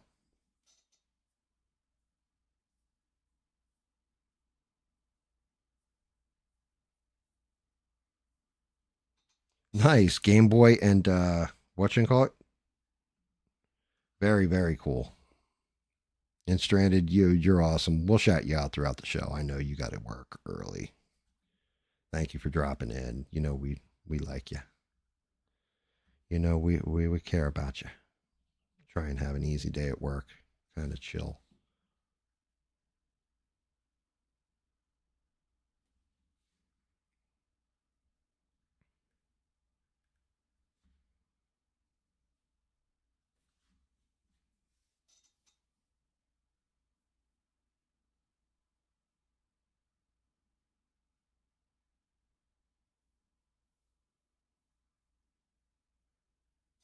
Back at you, Stranded. Back at you. To prove obedience. Well, yeah, I thought that was with the it was Abraham that was asked to sacrifice his son, right? So that one I can understand. I get it, right? Because God didn't actually let him kill his own son. He just wanted to see if he'd, you know, do it. Like he'd listen.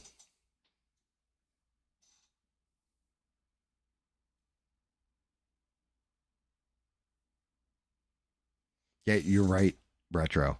Yeah, I agree. It does kind of foreshadow later stuff in the Bible.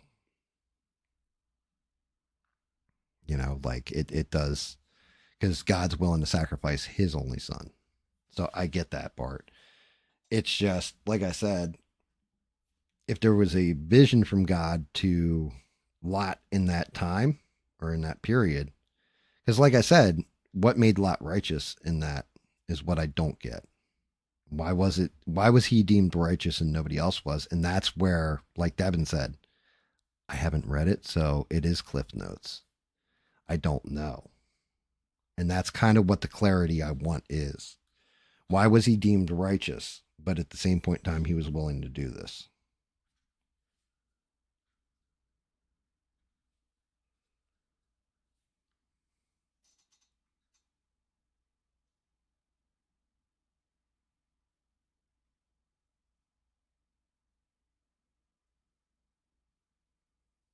Devin, he saved the men of God. Which men of God did he save? Abraham or whoever was in that town? It was Abraham, right? I'm not wrong on this. I don't know if I'm wrong on that. I might have that wrong. See something. How's this gray look on this splash? I don't know if I like that. I think I need white. I can go with the gray. Gray's all right. If I hit it with an overlay of white on it, it could look badass. That means that's got to come out gray here. I'll just mark it off with whatever little paint I got left on the brush here. Do like a gray brown wash there, maybe.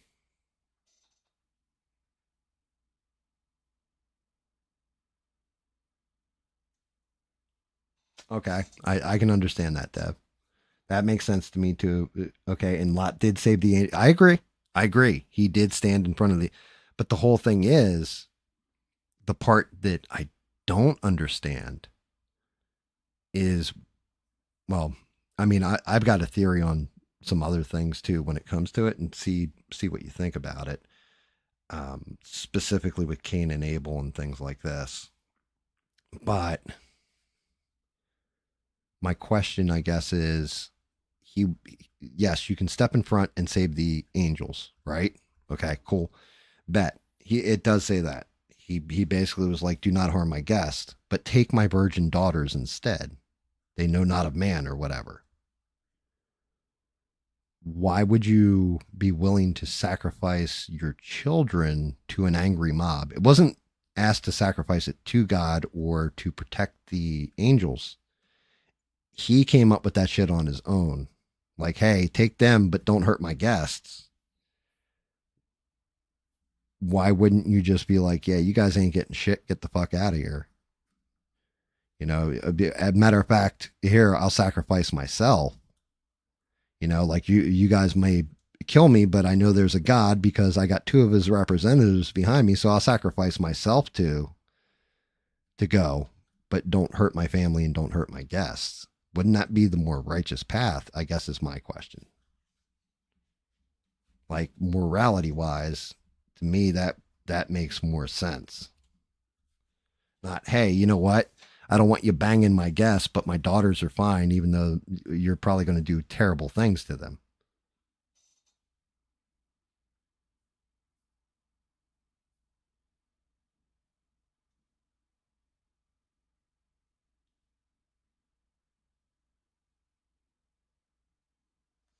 Yeah, I mean, well, law of man and law of God, right? Okay, that makes a bit of sense. That does make a bit of sense. Morality might have been different back then. Like, I mean, women were viewed as property, stuff like this, correct?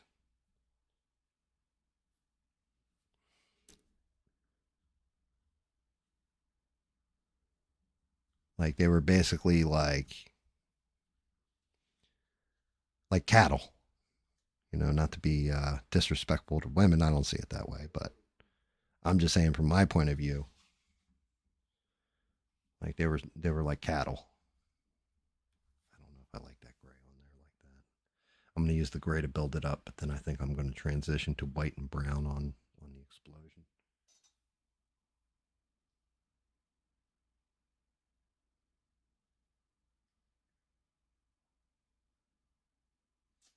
See, I don't know about Spinoza either. No, I take a God of so again back to Cain and Abel. Well, flipping over to Cain and Abel. My theory on that is the big thing that was the set off was the sacrifices where Abel took the time, took his best sheep and all that kind of stuff, and sacrificed them to God, and then Cain went and found like fruit and all this other stuff that was grown on, you know, basically like fruit and sacrificed that to God. And God looked favorably on Abel's offering, but not on Cain's. And it's like, yeah, that's kind of crazy, you know, that like if they both put in the same amount of effort, all that kind of stuff.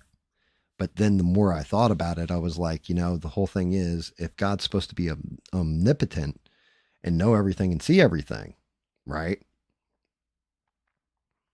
Maybe he already knew that Cain was going to grow up to be evil or kill his brother and be evil. So he wouldn't look at his sacrifice no matter what he brought because he's like, yeah, this dude's going to be an evil bastard no matter what happens. He's corrupt. His soul's corrupt, whatever. Like, unfortunately, that would be, I don't know, is it fate or is it destiny at that point for him?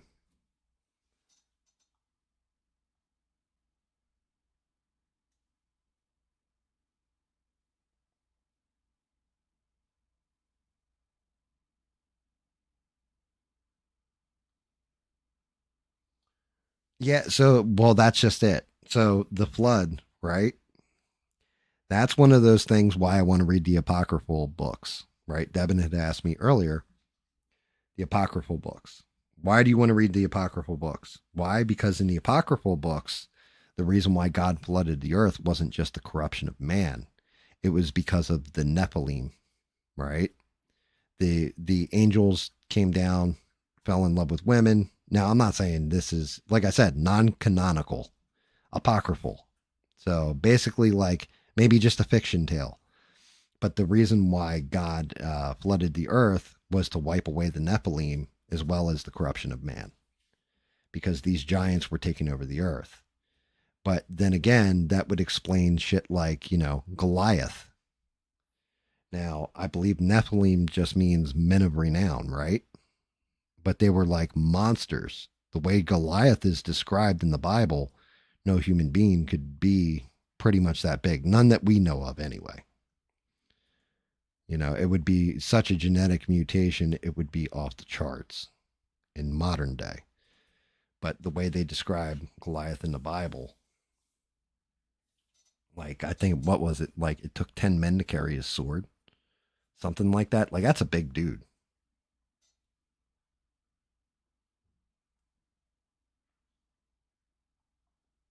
Okay. That helps me out a little bit too, Retro. That's good insight. So only blood can be a pleasing sacrifice to God to atone for sin. Why Christians say plead the blood. Yes. And you're right, Devin. That's another thing. How did people live so long knowing that our genetic line is 100? So those are those crazy things, right? People back then used to live a long, long time. God altered that and shortened everybody's lifespan, right? That was part of the punishment after the flood, if I'm remembering correctly. I may be wrong. Okay. Yeah, just telling you now, I could be wrong. But the whole thing is, in our genetics and our DNA, there is, and I want to say it's chromosome 26 for some reason, is basically our lifespans. And it looks like it's been genetically altered. So now people will go nuts and start, into the alien theory and all this kind of stuff. I'm not going to even go that route. I'm just going to say, what if there was a God? He would know your genetics or what the genetic code on humans were, because, well, shit, he created it, right? He would be able to change that genetic code so it limited your lifespan.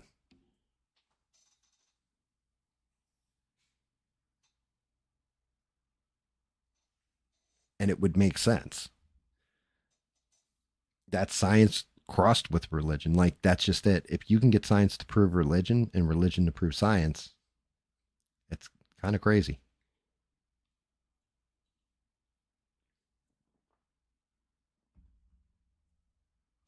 Well, that's just it. Are we headed for another giant great flood? Because if you look at the corruption in the world and throw it back to ancient times, right?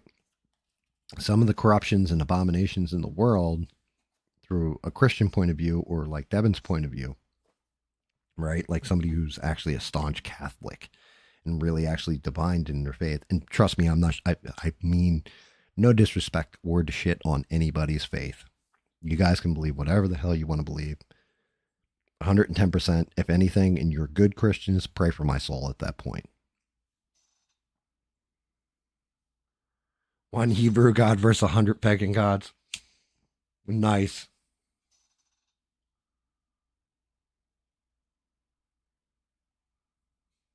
Oh, okay. See, that makes sense to me, Retro. Thank you.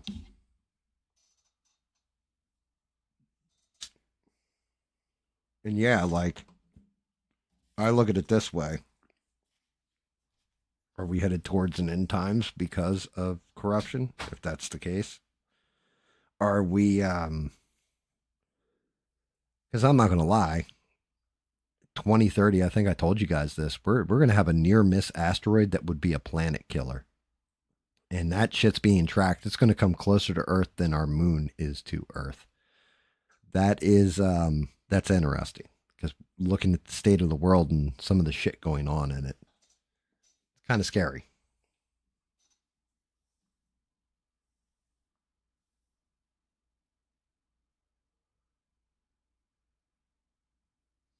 What stuff's where Christianity loses you? I look at it this way. What is the one thing that God gave all man? Right? The one thing that I've always taken from the Bible is God gave everybody the free will to do evil or good. Now, the ones that are punished in the Bible are the ones that use God's name. Those are the worst sinners. The heretics, well, not the heretics, is it heretics? Blasphemers, oh God. The ones that literally use God's name to perpetrate evil. They're like the worst of the worst, the ones that go to the lowest planes of hell, stuff like this.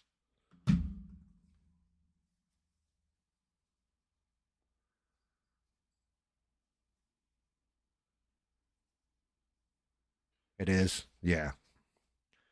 Because I mean, I don't use, even though I'm not religious, I don't use God's name to say God put me on this planet for. I just use my free will, morality, stuff like that, and my experience in life to guide myself. Now, what may be moral to me may be immoral to somebody else. Maybe you're a better person than I am. I don't know. I just go with the shit that I've seen and the shit that I think is the most horrendous things. It just seems to be that people agree with or make sense even in Christian text.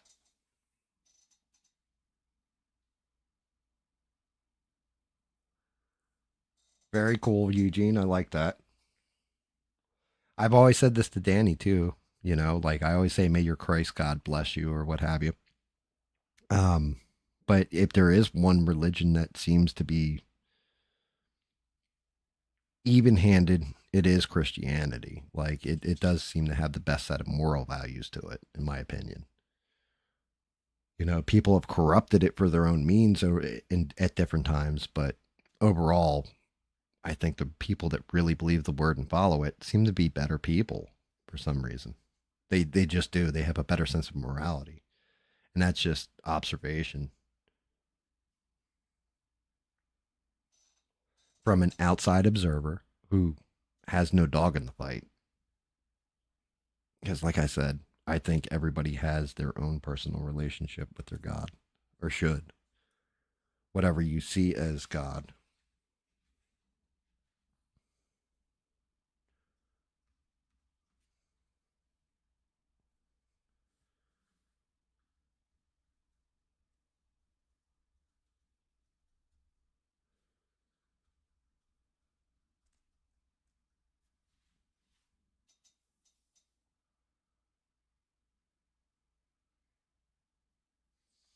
Yeah, see, like the whole thing is though. Um, Here's part of my problem. Which version of the Bible? That's my problem. Which version of the Bible's right? Because they change different shit and all the different like I said, I've got an Ethiopian Bible that has apocryphal texts. They're not agreed to texts that are non-canonical, right? But then you've got stuff like what the Schofield Bible, the King James Bible. Which Bible is correct?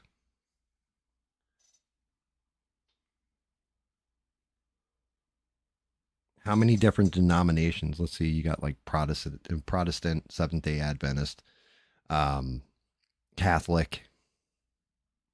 You how many different sets believe something different in their Bible, and if they're staunch in their belief, are locked into the Bible, and which one's right at that point? That. I'm not being a dick here. I'm actually asking a question. Yeah, the Schofield Bible is the one that says the actual place Israel. And thank you, Devin, because Devin clarified this to me. And the more I investigated, I was like, Devin's got that shit 100% on lock. Yeah, yeah. Those who follow Israel, because who was it? I don't know, Shemp or Mo or Larry or Curly or whichever one of Abraham's sons changed his name to deem himself as Israel, right? And that's what it was. It was the bloodline of Abraham.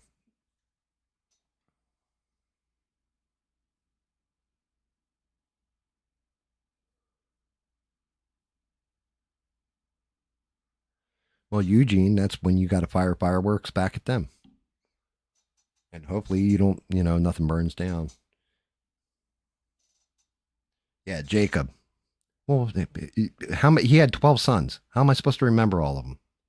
I got 3 kids. I forget their names sometimes.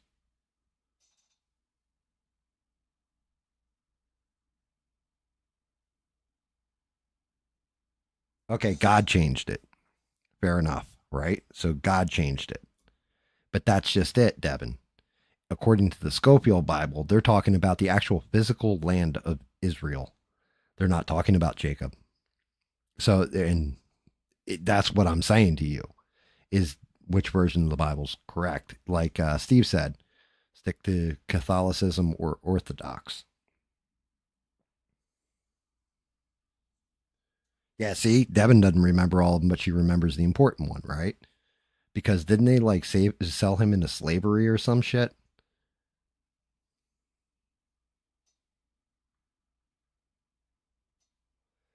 But that's just okay. So the King James is the best for accuracy of New Living Translation. That's just it, though. If the Bible is so, we can interpret it in modern times, right? And apply things from modern times to it. But wouldn't it be better to apply it for ancient times? Like, and when I say ancient, I mean like the BC or shortly after Jesus' death or what have you. Wouldn't it be better to apply it to that because that's the time it was written in? It's the same way that you could do All in the Family back in the 70s, but you couldn't get away with that shit in 2025.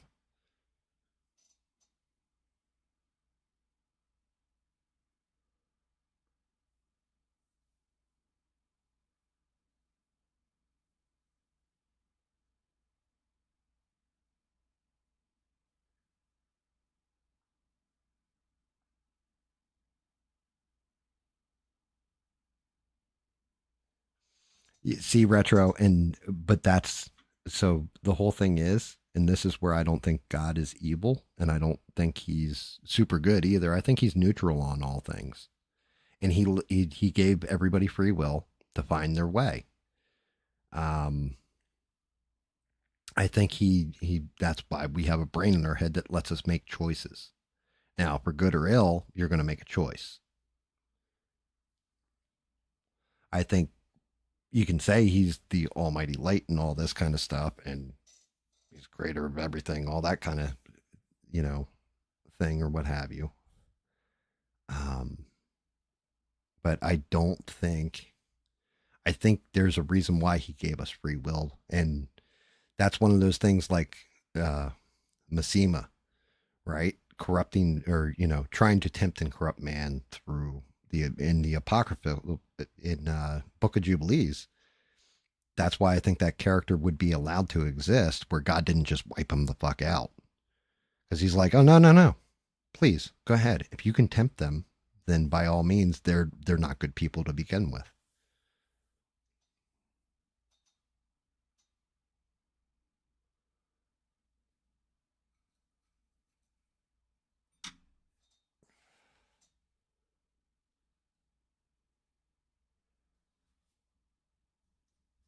And like that's my questions. Like I said, I have a lot of questions on it, and it's cool because I'm one of those people like the big beautiful bill. 400 pages in, seeing all the bullshit that's in there, all the stuff that they're arguing that's good, and seeing the corruption and the pork and all the other bullshit in it. If we're actually calling a spade, not taking a side on it. I want to know both ends of the spectrum. Now, I've seen enough in my life to know there's good and there's evil in this world.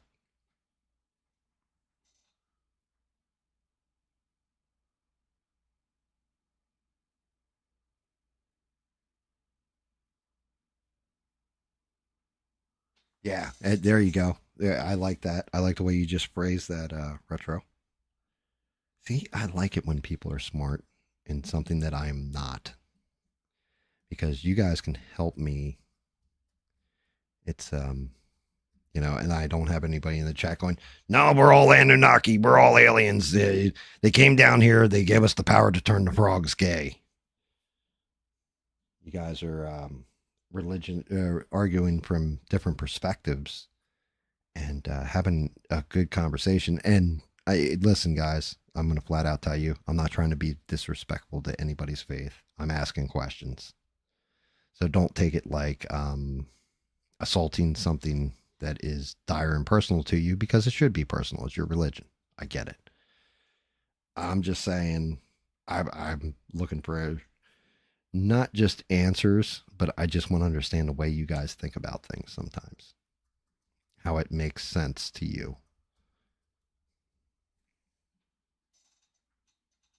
Nanu nanu, work from work, and mirth from earth. And um, yeah, there's a lot of pork in it. I'll tell you what though, it's going to be a bad time now that that thing signed into law to be an illegal immigrant in America because I would be running. He funded so much shit in that bill, $100 billion for border ICE. Like I think ICE is getting like I can't remember it was like 20 or 40 billion. The wall's getting like 40 billion or some shit. Like he's not screwing around. This is going to get real interesting to the point where he's like, yeah, farmers, if you're going to vouch for your farmhand, then yeah, we'll see what we can do about that one because I think we are about to see a mass deportation event, the likes of which nobody was expecting, anticipating, or ready for. Now, not going to lie, that could cause a civil war.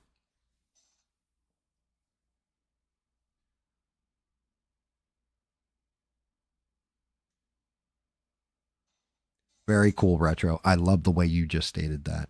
People need to work out their own salvation and walk with God. I like that. Um, so that's just it. Why did they drop the books? Why did they find them non canonical?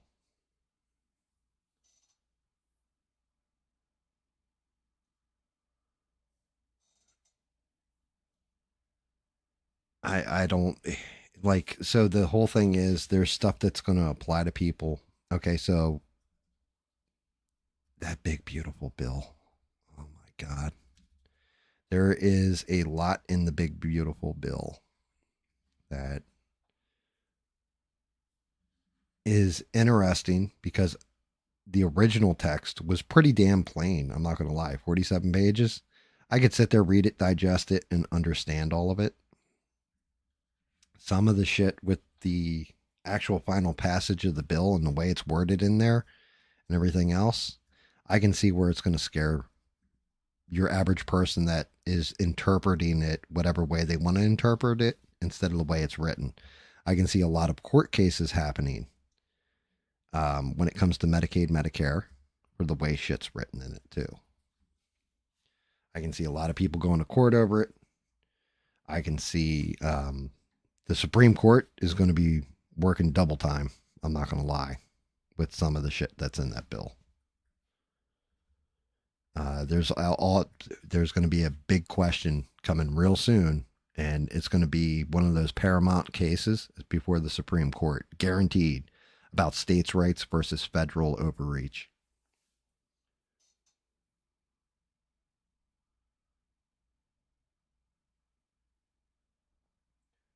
Yes, exactly, Retro. They're so that's just it. The best explanation I saw for them was actually Wes Huff explaining the Book of Enoch, and he's like, well, people are like, well, they reference the Book of Enoch here in the Bible, for example. Why would they do that if it wasn't, And he's like, well, that's just it. That would be the same as you referencing Hamlet, for example. Like it was just a writing at the time that everybody's pretty much read, understands, and knows. So you're using it as a reference point. And I was like, okay, that makes a lot of sense. So, like the Ethiopian Bible, I got that one because it's got all these extra books, and I want to read the apocryphal texts. I want to see what's in them that freaks people out in certain cases. Why they would consider it non-canonical. Like, why wouldn't you include this in the Bible? Why would does this go against this? Is there's some kind of caveat that says, yeah, there's a reason why these scholars that actually study this shit, why they don't agree that this should be in the Bible.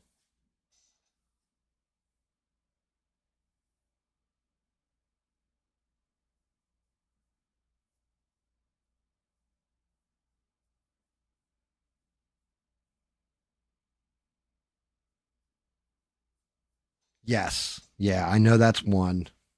Um,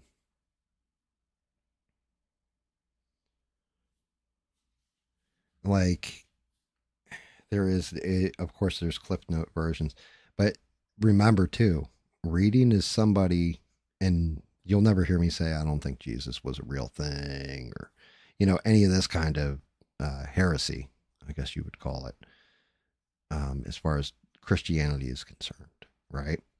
You'll never hear me saying things like, "Oh yeah, Jesus wasn't even a real person. That's a bunch of bullshit." Um,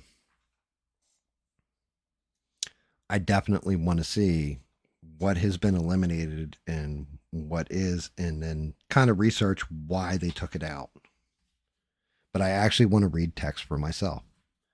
I don't want to just have to always rely on, oh, well, Devin's not in chat now because she had to go to sleep because she's got, a 2 a.m. call time or 6 in the morning call time. So she couldn't stay up and I can't ask her questions. Or Danny Boss, what's your interpretation of this? I would like to have my own interpretations where just from my own knowledge, this is okay. I understand why that's so. Somebody saying this about Christianity would piss you off so bad. This is the difference. This is what upsets people because I don't want to be an ignorant asshole and upset people. I don't, I think the only way as a human being to get better is to educate yourself constantly. Because when he's sitting on his when he's sitting on this, you know, he looks a little bit different. Let me see how that blast looks. All right, yeah, I'm definitely going in there with white.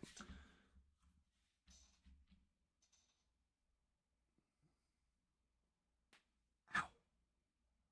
God damn it. What's up, mister?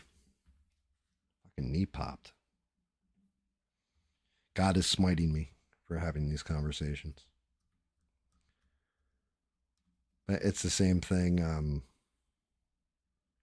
It's just the current rabbit hole I'm stuck in.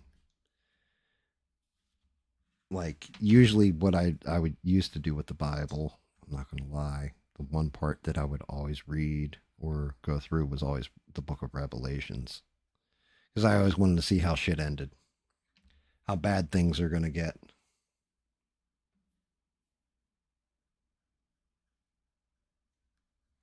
Just something about it always struck me. How does all this play out and how ugly does this shit get?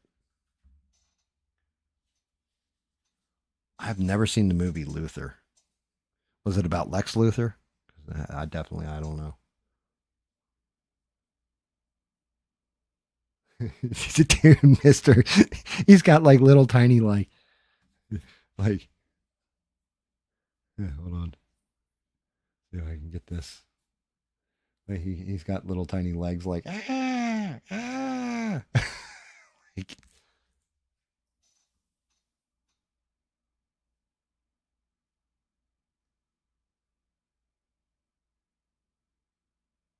yeah, God's smiting me for being interested in Christianity and getting some of it wrong.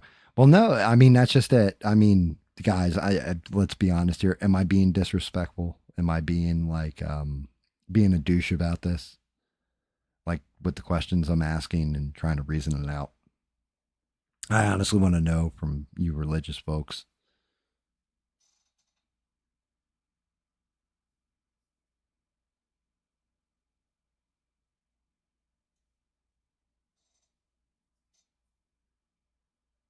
See, like the Jesus part of the story is kind of the least interesting part to me, believe it or not. Now, granted, maybe when I'm reading through stuff, that'll be the most interesting part. I don't know. I'm looking more at the Older Testament, I guess you could say. Like the Old Testament is more what I want to look into.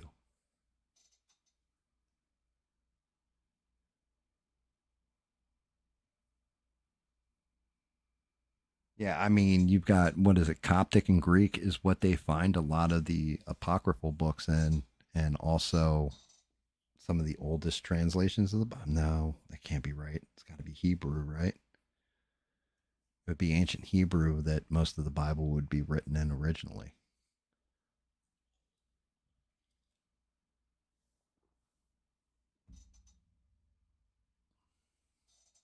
I mean, it is Sunday, so having a discussion like this seems kind of apt.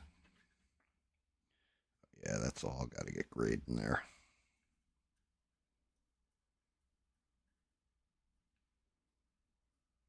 Even though Hulk's sitting in here, don't glue him on his little platform.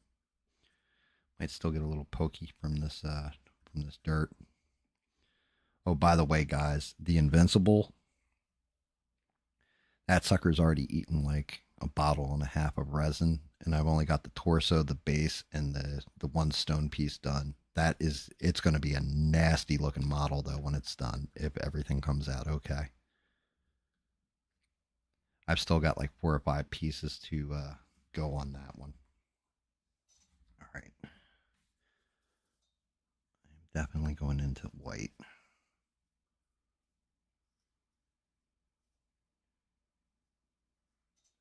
Retro, have a great night. Thank you so much for your insight and jumping in. We appreciate the hell out of you every time you're in here. And thank you, thank you, thank you. Have a nice night and have a good night and a pleasant tomorrow.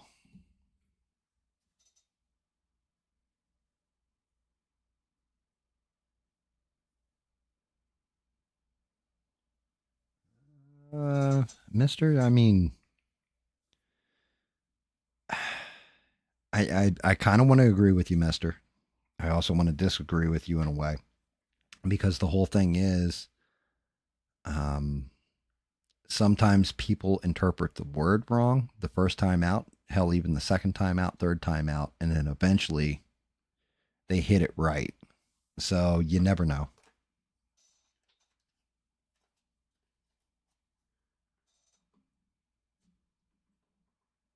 And yeah, exactly what Steve just said, right there. Back, you can go back and retranslate. You just got to look at the originals. You know what I mean? Um, but to Mister's point, that's one of those things with Zachariah Stitchin. Is it Stitchin or Stitchin? I can't remember. With the whole Anunnaki story, Anu and Emil and all that kind of stuff, where he went back and translated them after they'd been translated a whole bunch and came up with aliens because he started looking at everything through a sci-fi lens, I'd say, in my opinion. But you know, what do I know?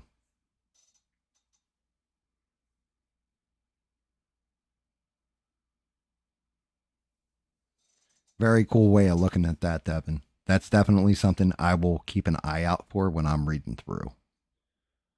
Absolutely. I will keep an eye out for that when I'm reading through it. Looking for the new and the old and the old and the new. That's brilliant.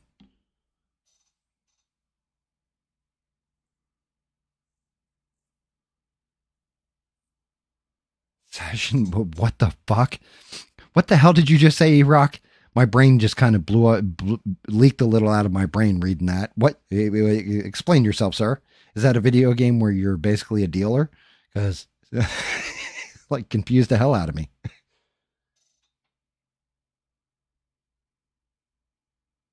That's not true, Mister. You can come up with different interpretations and you can twist them, yes. But if you're just reading them objectively, not subjectively, but objectively, then sometimes words are exactly what words are.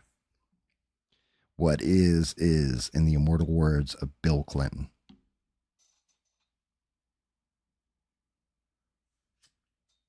Mm. So you're telling me he's basically like the prince that was promised in Game of Thrones, Devin. That's what you're saying. And I mean, I'm just using that as an example, not being a dick. Yeah, I know, mister. Yes, I know. We actually discussed all that.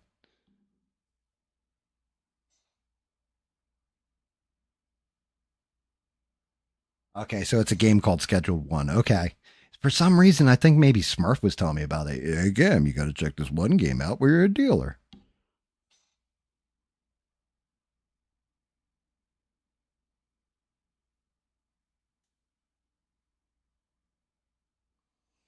Yeah, the other thing is, Mister Sodom and Gomorrah. I had said this earlier. You know, it's a real place, and something definitely odd happened there, regardless if you believe biblical scripture or whatnot, because of the sulfur that's all around that place.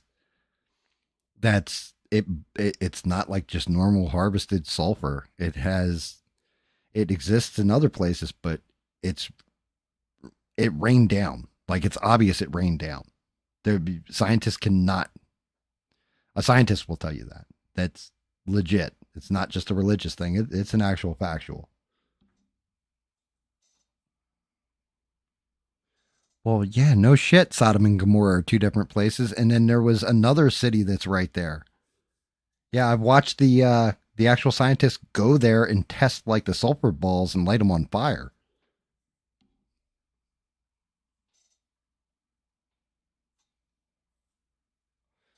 Fair, mister. That's where I'm at with it too. I agree with that part too, but I also want to see, some of it, like Steve asked me earlier, do you think it's metaphorical? But in some parts, I'm going to say, yeah, it's probably metaphorical. But then there's also these historical events. I compared it to Atlantis, mister, when I was going over it.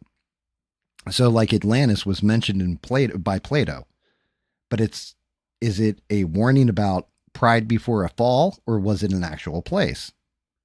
You don't know. That's where the research comes in.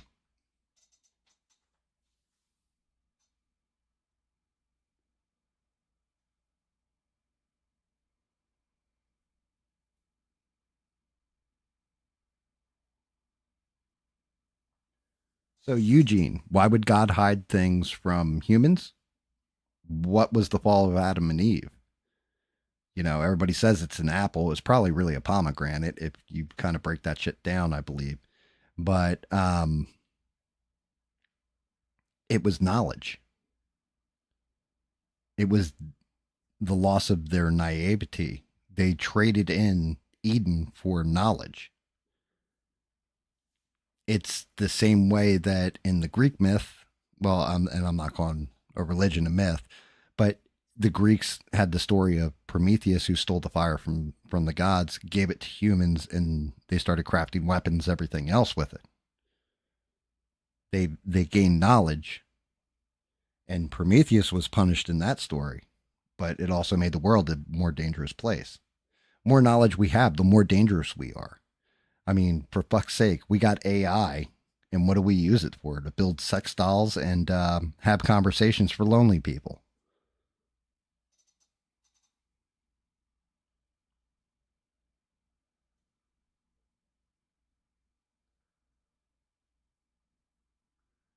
Yeah, the acacia bush with the tripping balls. Yeah, the burning bush or what have you. I do know about that, Mister. That's one part I want to read because I want to see if it's like an actual acid trip or what I envisioned because of my past experiences. Um,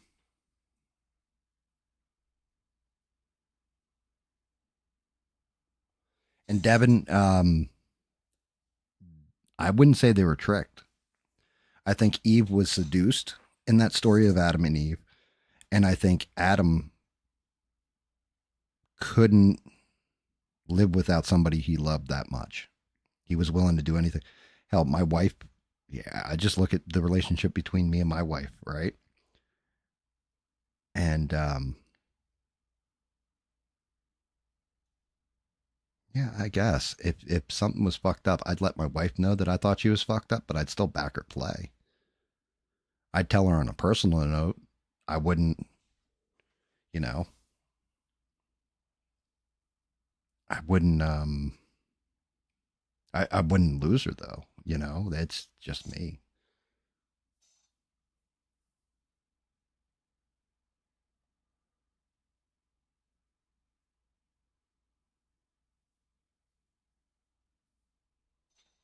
Yeah, I mean, I like so the fucked up part is I really always got into when I was younger Chinese philosophy. Actually, now that I'm looking at it from an adult point of view, I like Tao Te Ching.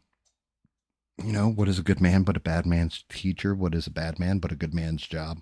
That sort of thing. But it's all philosophy. It's not religion.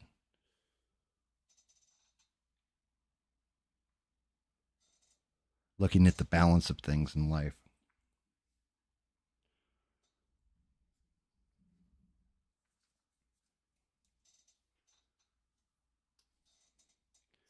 I mean, it could also be, like Mister. I'm sure he's of that mind that it's just man trying to explain things that they can't.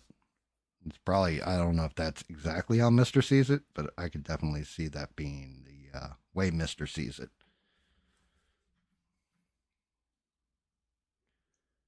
That you got historical facts, but then you're going to bleach them in with stuff to convince people to be a certain way.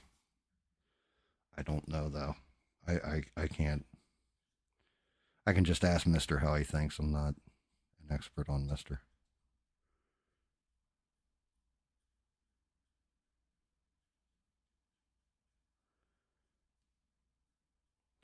I started to read a story once.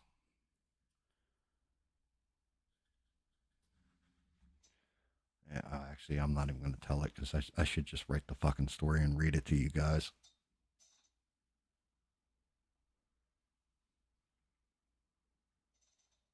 Yeah, Buddhism is pretty much a philosophy, in my opinion, as well.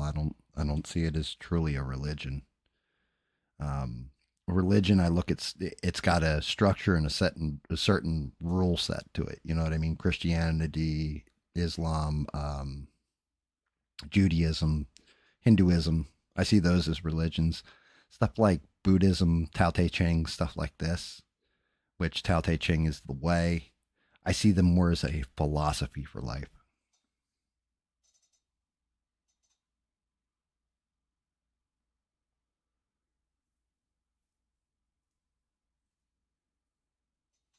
Read us the latest from the. I got to put on a beanie to do that, Eugene.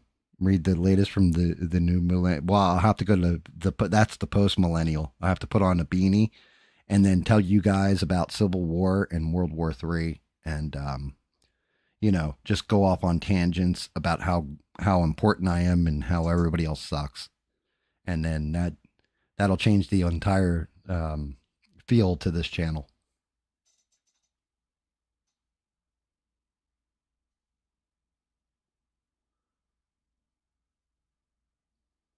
Yeah, Mister. Well, that's what I said too. I've got my own sense of morality, which I want to, but I definitely want to understand. So, like, honestly, it's people like Danny Boss, people like hell Retro, who was just in here, Devin, Devin in particular, right? My grandmother is the most devout religious person I've ever met in my life, and she is probably one of the only guiding lights that I ever had in my life through my entire life, as a child, as an adult, as a teenager, and everything else. Not that I couldn't do anything wrong in her eyes, but she would always teach me some kind of moral lesson from it. And always, she was the light in the darkness in a lot of times. I love my grandmother. And, she's getting towards the end.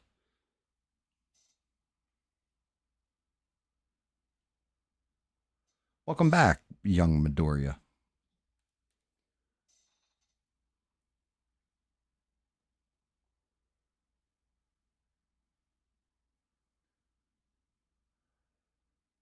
What's up, Beans? How are you? Um, I also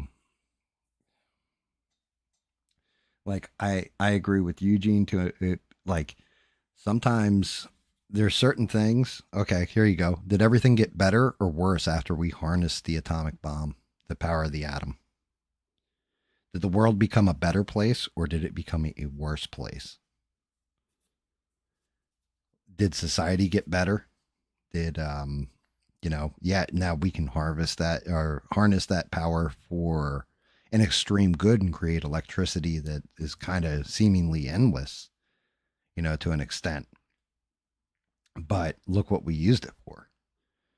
Knowledge in some cases is very, very dangerous. So I could definitely see if you have somebody who is above you that is an omnipotent being, why wouldn't they want to hold back some of that power and or knowledge so that you don't just wreck yourself or wreck your society or wreck the world? I mean, for fuck's sake, just look at Chernobyl. That was almost a major, major disaster. A lot of people died just getting that core contained. And even then, the easiest thing was to just block it the hell off.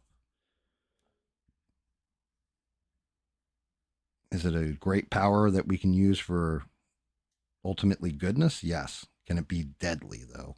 Can that knowledge be deadly?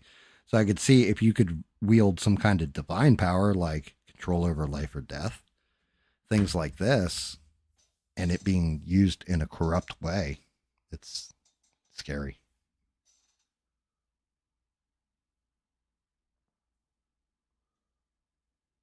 Yeah. Oh, that's yo. Yeah. I'll tell you what. There you go. There's one for you right there that Erock just brought up. That is one of the darker sides of Catholicism. Is everything with the priests. Now, I'm not going to apply that to all, never all, but yeah, shit like that. That's another one that's somebody you're supposed to have full on faith in. That's supposed to be guiding you to God. And look how they use that power.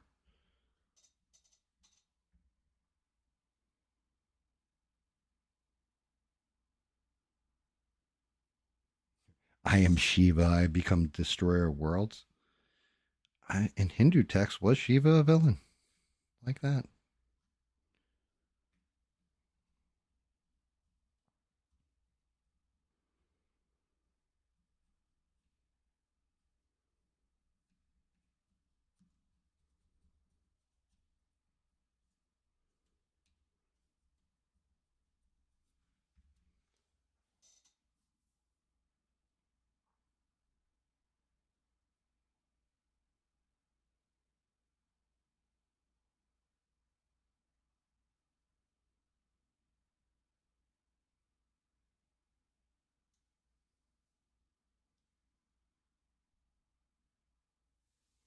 Yeah, and you're right, Mister. I agree with that to an extent, right? So it's simple enough. There's a reason why it's good to burn out the underbrush in a forest. Is it going to damage the trees? Is it going to damage some of the wildlife? Yes. Is it going to nurture the ground so those trees grow back stronger, healthier, stuff like that? Yes, it is. Um, that's where one of those philosophies I used to appreciate when I was younger, and I've definitely gone away from, is Nietzscheism, where only the strong should survive and move forward. Well, no, because if I'm smarter than you and not physically stronger, I can take you out with a weapon that I've made that you can't even get close to me. So your strength is worthless at that point. My knowledge is stronger than your strength. Like I can literally twist up a gun right now, not like a bullet or projectile gun, but one using a D cell battery in the right electronics and emit just the right sound frequency where it basically will disable you from about 60 feet. I can probably disable you from 60 feet with it. You'll never even get close enough to punch me in the mouth. So that's where I started finding flaws in Nietzscheism.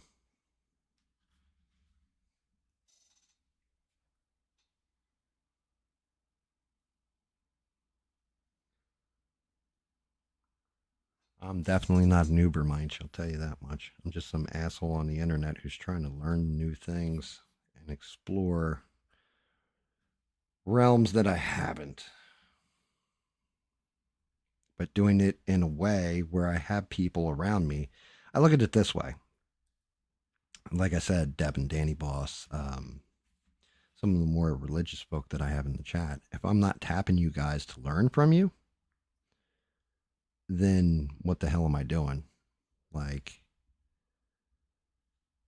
I'm not bettering myself while I'm doing this. I'm just painting some shit and talking crap on the internet. So why not learn from you guys while I'm doing this? Why not educate myself?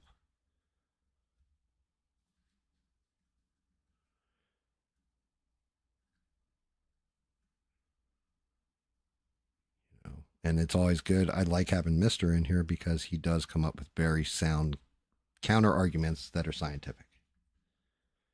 He's a pretty smart cookie.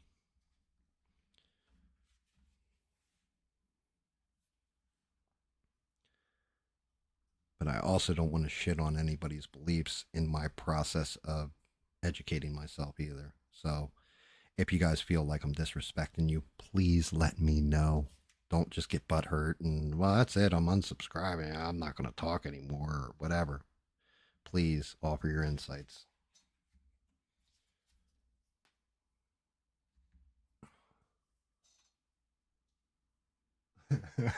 I prefer a small Toblerone. Nice. A little chocolate for you.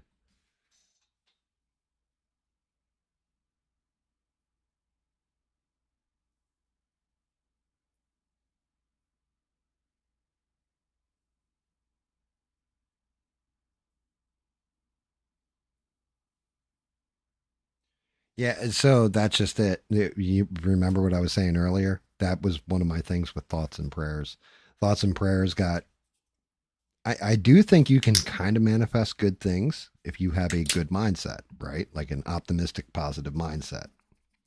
I also think that if you just live in nothing but a positive, optimistic mindset, that's how you get your legs cut off from you and or cut out from under you and end up failing in the end because you didn't consider the opposite end of things.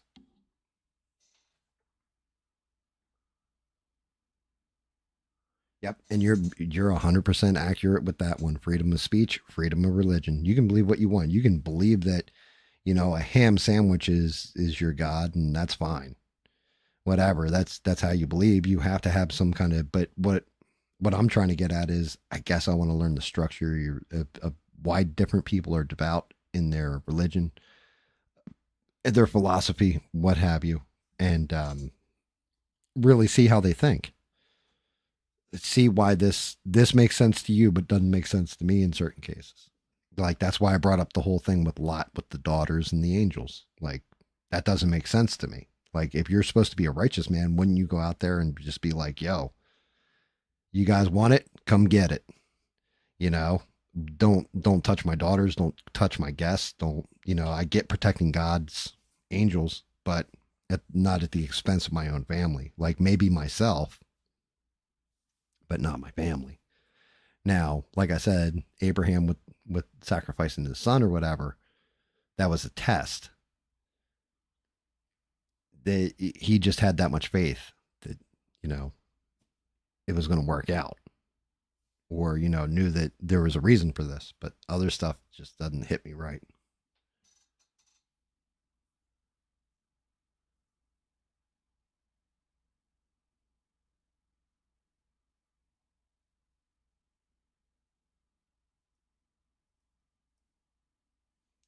I think a lot of things are really up to us, Steve. I actually kind of disagree with that. Some stuff really is up to you. It's the same way, impossible.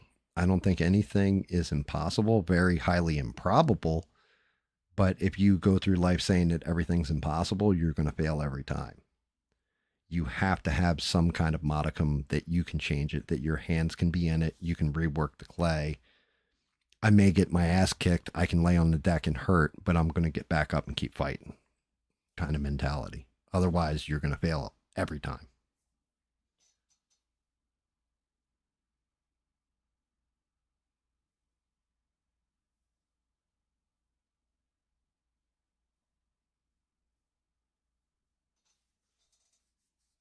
I think it's so we don't tap into it.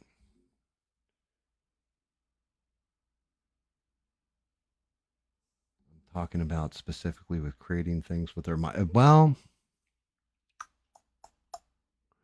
yeah, I mean, you mean like manifesting physical matter into the universe using your brain?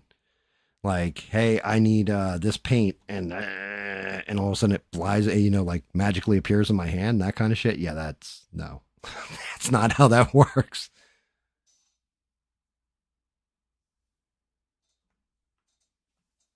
Like that is definitely not how that shit works.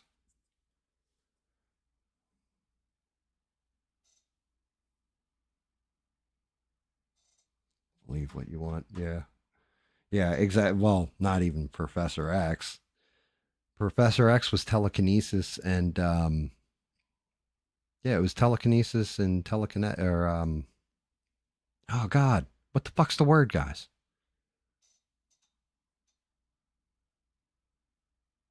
Yeah, you're right there. It's not up to us. I'm thinking more of a mentality of either you can. It's what I always say. Of if you say you can or you say you can't, you're right.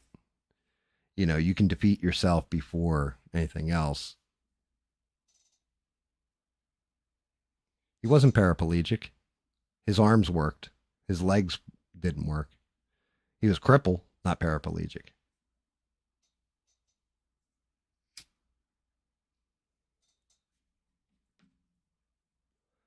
No, there's telekinesis where you can move things with your mind, but then I'm telepathic. There you go. He was telepathic.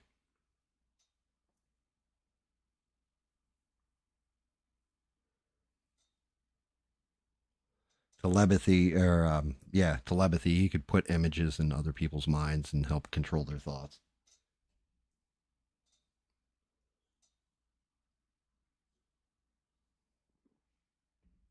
Only Scott Baio has that power. Or Chevy Chase in a movie called oh god, what the hell was the Chevy Chase movie where he gets the power? It's got Nell Carter in it, and she like puts the demon powder all around the bed, and he jumps up and like snorts it all up, and he's like, "Wow, what a rush!" and like coughs it all out. I can't remember what the hell that name of that movie was.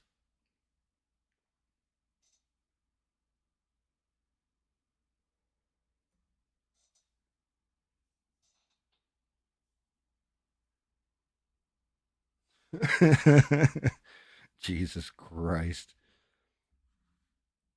poor Anne Frank.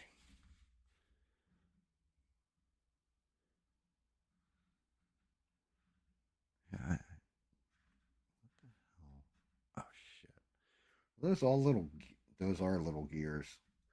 God damn it, those really are little gears down there, aren't they? They are. Oh, I didn't realize that.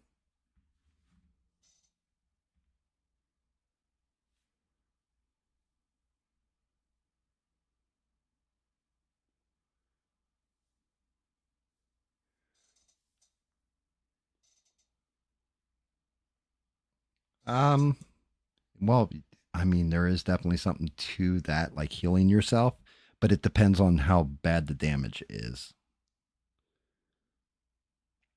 If you sever your spinal cord, for example, I'm pretty sure you can't just will that shit back into place. You can. There's certain limitations. That's the best way I'll put that.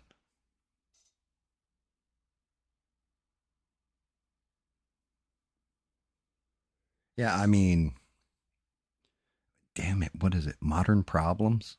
I want to say that shit's called Modern Problems with Chevy Chase, by the way, guys. I think that's the name of the movie. And it's an old movie. Chevy Chase gets like telekinetic powers. There's one part where he makes a guy's nose bleed and like makes it like squirt like ketchup.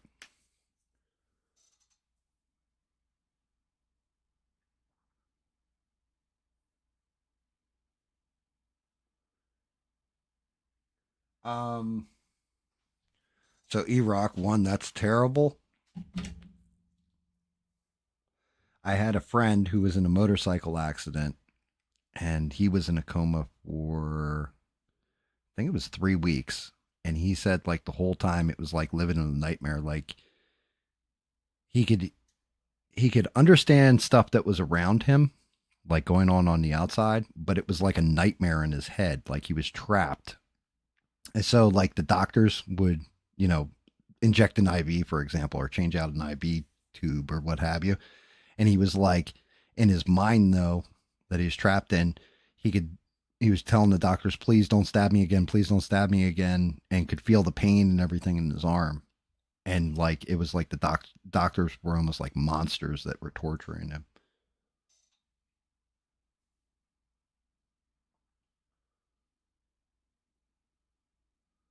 I mean, that's awesome. She pulled through. That's tragic. But that does happen when you're in a coma for a while.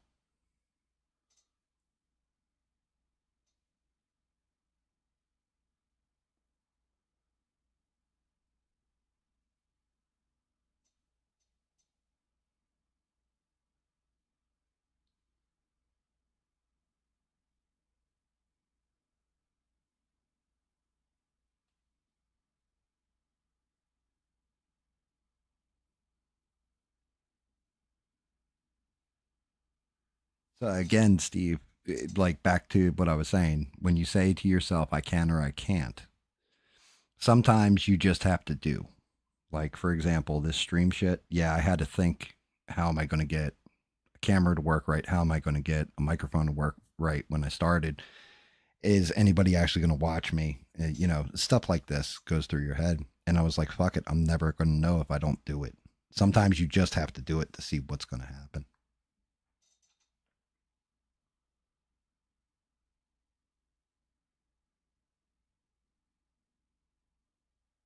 Yeah, I mean, and that's just it. You aren't you aren't wrong there, Eugene, with that. I I don't know. Like I said, I got to read through the fucking Bible. I got a copy coming. I'll read through it. I promise I will. Promise I will. I'll probably have a lot more questions too.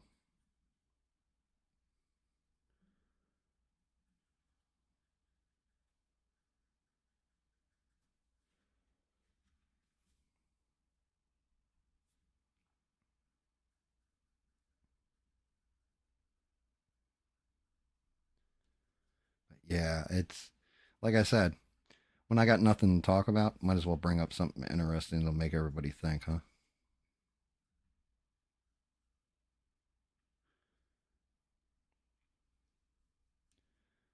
I mean, I planned on doing a blackout stream basically, where I started painting a lot of the models and stuff so I can paint them in the future. And then I realized I'm still waiting on Invincible to finish. He's going right now. I gotta stop hitting that line too. That makes me nervous as shit when the camera shakes. Um, Started to realize that, and I was like, shit. If I get done painting him fast enough, maybe I'll just switch over to a gaming stream, see if Smurf's here, and we'll go play Valheim again.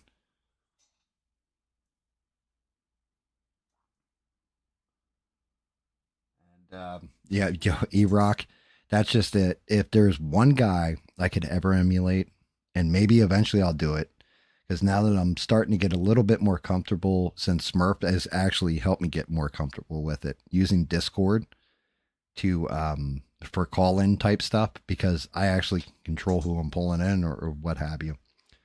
But using Discord and pulling people in and doing Art Bell type shit, I think that could be a lot of fun. Yeah, you like the gay Viking game? That shit, like I said, we're in the most boring part of the game too. It's a slog at this point because we have to mine up a whole bunch of tin, whole bunch of copper to build up our armor. Go kill the elder, and then after Smurf and I go kill the elder, Mutter is next, and for that we're gonna need silver, which means finding. Well, no, wait, my bad. Then we go to the Iron Age, which is going after bone mass in the swamp. And when you first get into the swamp, it's brutal. If you don't have the right armor levels, you're going to get stomped out pretty damn hard.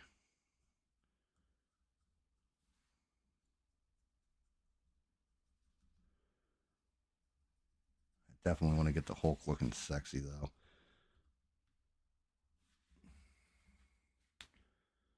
Start off in white and work my way out with a light blue, and then decide if I want to go into energy blasts.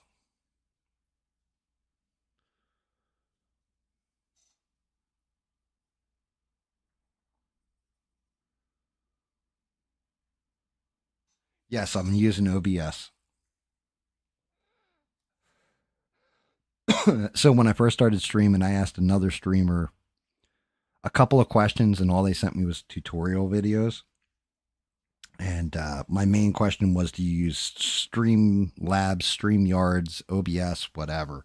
And they were like, I use OBS. And I was like, that's all I really needed to know. I can learn the rest on my own.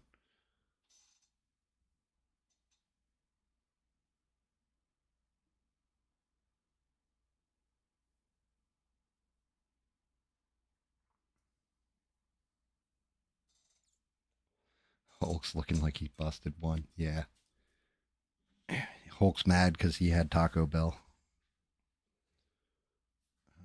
I actually don't want to use that brush for this. To go to like an 8 little brush.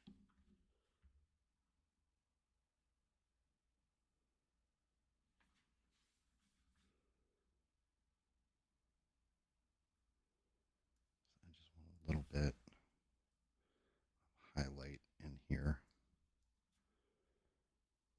Just a wee bit. Actually, now I can actually. Oh God! If I don't bang the fucking thing around, I can actually do this and go down into it. Oh God! Stop. It's the only problem with damn shaky hands. So you can actually see little trace lines of white now, which is crazy. You can, or you couldn't see all that like fine shit I'm doing on top of the rock. It all looked like a blob.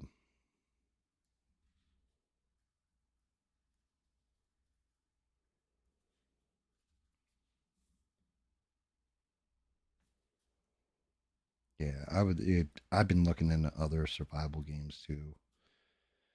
Because Smurf and I definitely jam on those, and as long as he's around, I got somebody to play with. They can be really interesting. I started to notice when I was playing Portal, I was being kind of quiet. I was trying to think too much through the portal patterns or thinking portals.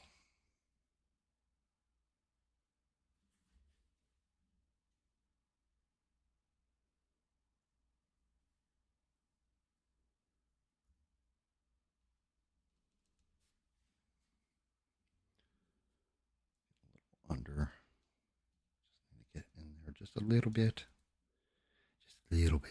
We're doing happy little accidents here. Give the give the rocks their own little textures. I will not play Ark. I'm sorry, you're not going to catch me playing Ark. You're not going to be catch me playing Ark 2. Um, while it is a fun game and almost a fundamental game to play for survival games, that game pisses me off way too much. And then playing it multiplayer is kind of just infuriating. Like it's not even fun at that point. You're too busy. It would be 20 hours of streaming every day to play Ark because you leave your base alone for a little bit and you're wrecked.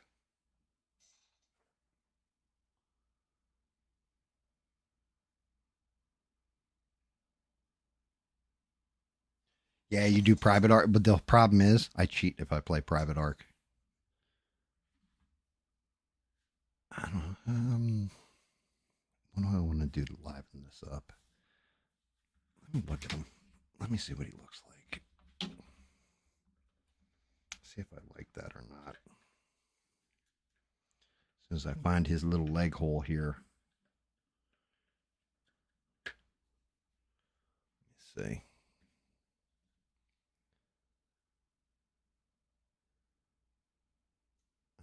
think I need to do a little bit of yellow. Well, yeah. If I do gray, it won't come out right. I already started with that. I got to clean up the brown here too. Smashed out bricks are a nice touch.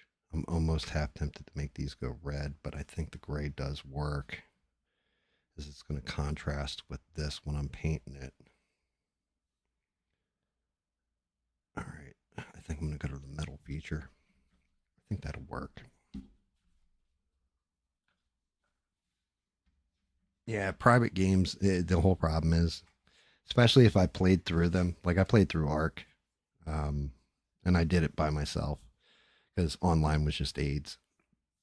Um, the problem with private games is, especially if you played through it like Valheim, I can type in all the command codes and legitimately just cheat.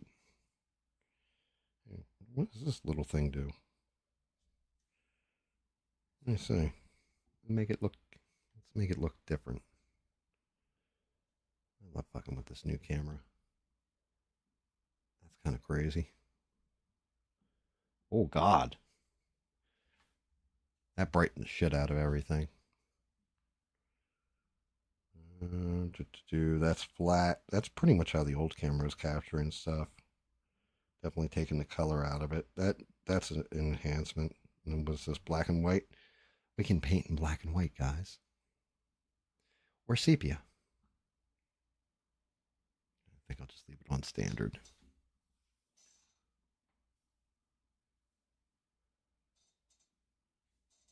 So that's one of those things. Yeah, pretty neat, huh, Shrek? Like I said, this thing has like its own stream mode to it. So messing with this camera is, I'm definitely going to be goofing with it here and there, everywhere. All right, let me see if I can't get in here with some orange. And I'm going to want an ugly orange. Maybe an angry orange, but definitely an uglier one.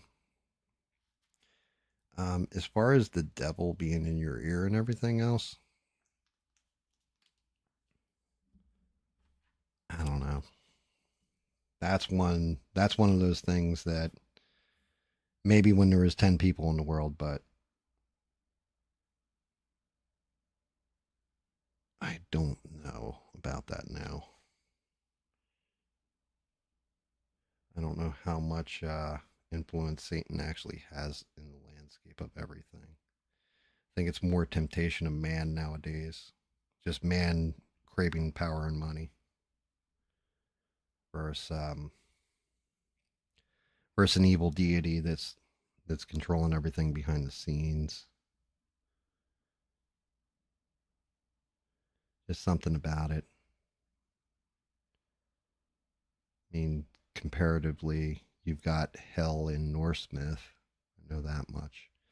And Hel, basically, the daughter of Loki, her whole big thing was that she's not evil; she's neutral. She controls pestilence and that kind of stuff, disease, but it's basically she controls just the land of the dead.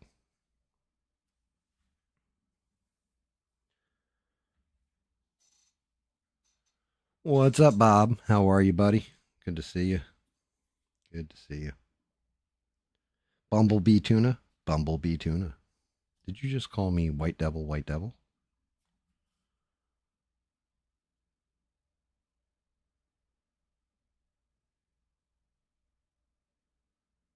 Not to go too damn terrible with this orange. I am getting it on the front of it. The yellow will fix that though. Which this is going to be painful because I'm gonna have to use a smaller brush to go in between. Be able to hit the top ends. Be able to hit the top end with this brush. But that in between is going to be rough. I definitely want more color loaded towards the back.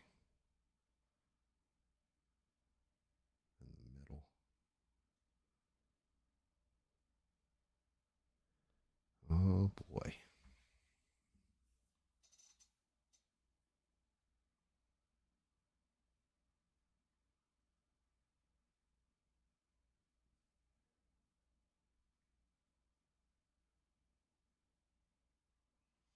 Oh, with the with Ark, is that what you're talking about? Like the boss fights in Ark? Because the boss fights in Valheim, it's definitely a lot better when you got other players with you. But also when you bring other players in the world, everything gets stronger. So like for example, I could probably parry the troll with a level 2 wooden shield on Valheim. Unfortunately, with Smurf in the world, I'm gonna have to go to at least level 3 to get the same effect, same parry because he hits harder. Little things like that. But in Arc, yeah, the big bosses that you got to fight are a pain in the ass unless you got the right dinos with you or a good group of friends with you.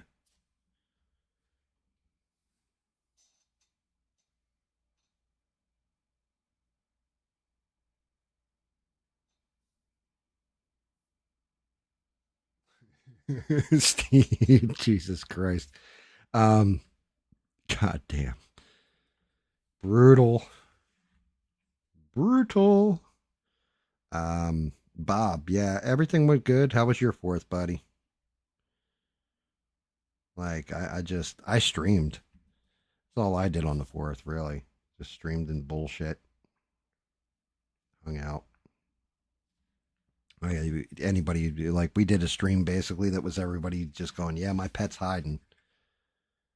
My pet is freaked out right now. That sort of thing. As I was sitting here with my dog and he was, well, I had mine CBD'd up, so he was kind of calm through it. But yeah, others weren't so lucky. I know Smurf had one that was just chilling through it, and other one was freaking out. Steve had one in the bathtub, one that was just like, yeah, whatever. Pets are weird like that. They react to different things, different ways. Same breed, everything. Some of them get really freaked out.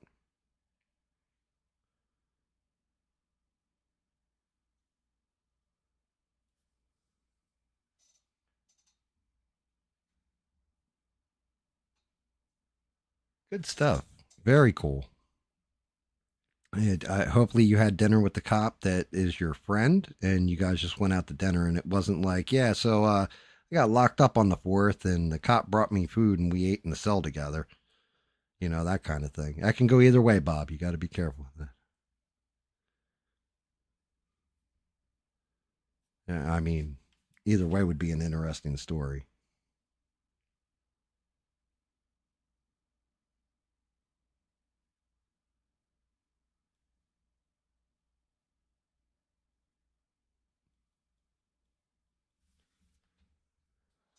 Getting inside these letters for this orange paint is going to be painful. I'm just looking at how I'm doing it on the outside, and it's already painful.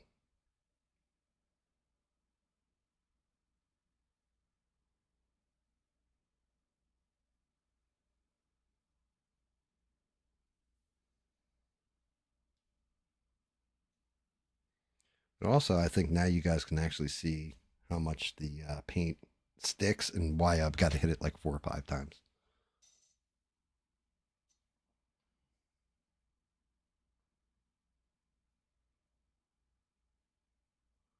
E Rock, you have a great night, brother. Always a pleasure to see you. And don't forget, those country roads will take you home.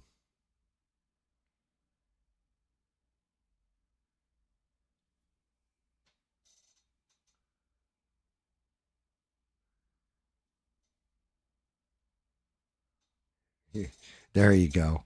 Yeah, I had an assistant manager who he became a correction officer first, and then he became Camden PD.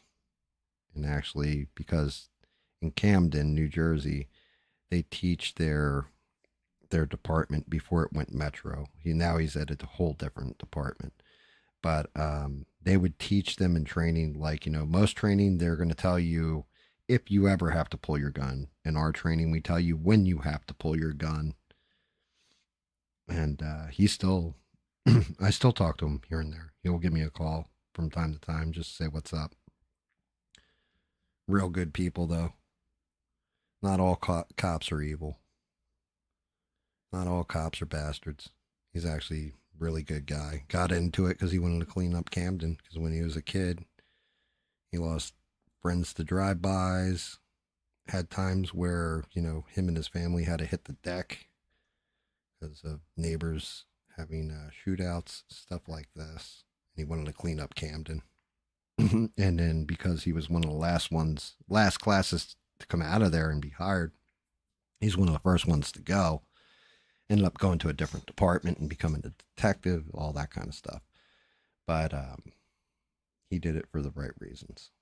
And to this day, still a very good man, good friend.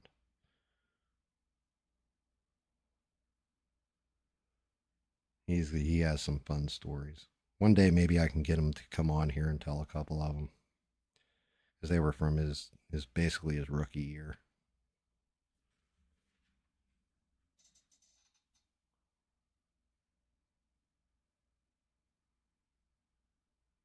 Very cool, very cool. Um,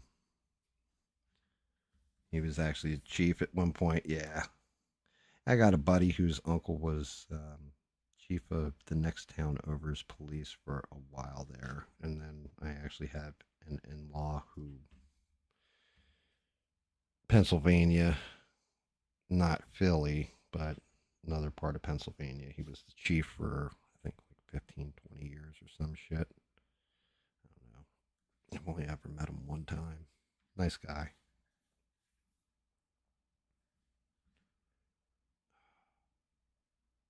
Damn it.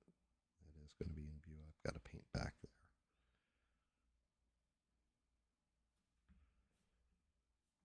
The only problem I have with the damn base on this thing is so small that getting into some of these nooks and crannies, especially because I got to layer it up.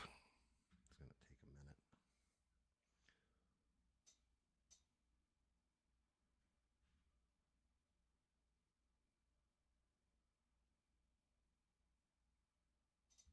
a minute. Why? Going to Hooters sucks. We used to go to Hooters when I was in my 20s to go watch our WWE pay per views because they would have them on, and we didn't want to. It was actually cheaper for all of us to go and have a meal and eat their crappy wings and all that, and flirt with waitresses and watch the pay per view, than it was to actually buy the pay per view and stay home.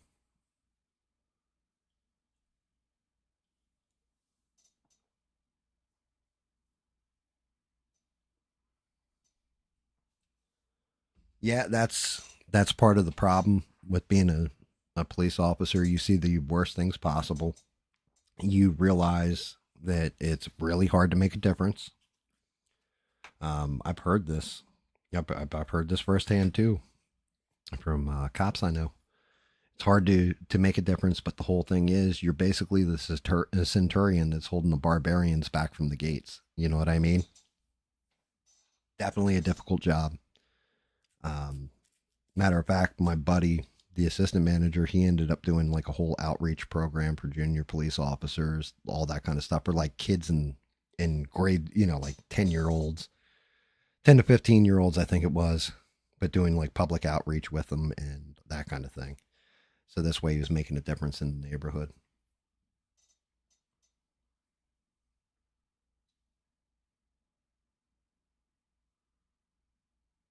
Huh.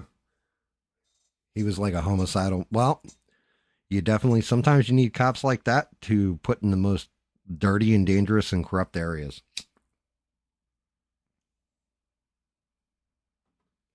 Sometimes you need those.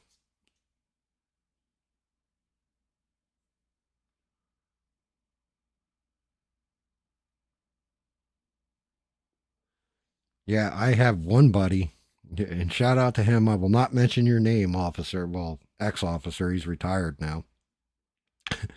Then he pulled me over. I'm speeding, and I was speeding, and I'm cruising. And I see the lights behind me. I'm like, oh, son of a bitch! I get pulled over, And I get the knock on the window. I roll the window down. Sorry, officers, my license, registration, proof of insurance. And he goes, "Hey, man, how are you?" Look up. I'm like, "Oh, shit, you became a cop?" And he's like, "Yeah." I'm like, "Really? Awesome. Yeah, man, how you been?" And we have like a little chit chat on this routine traffic stop. Here you go. I'm just going to give you a warning. Have a good one, brother. You too. Be safe and all that. Yeah, well, and I still talk to this dude to this day. And it was funny as hell because as I'm driving off, the only thing going through my head is, I remember buying weed from that guy like 3 years ago. Like he's a cop now? What the fuck? How did that happen?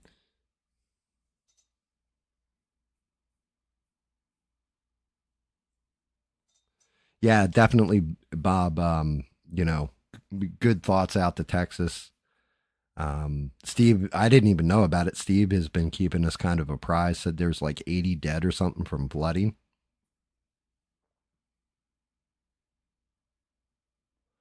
Dude, I can't make that shit up. Like the dude sold me weed. He used to work, so I worked in the one bar, and right across the street was a small um, family run deli called Nixon's.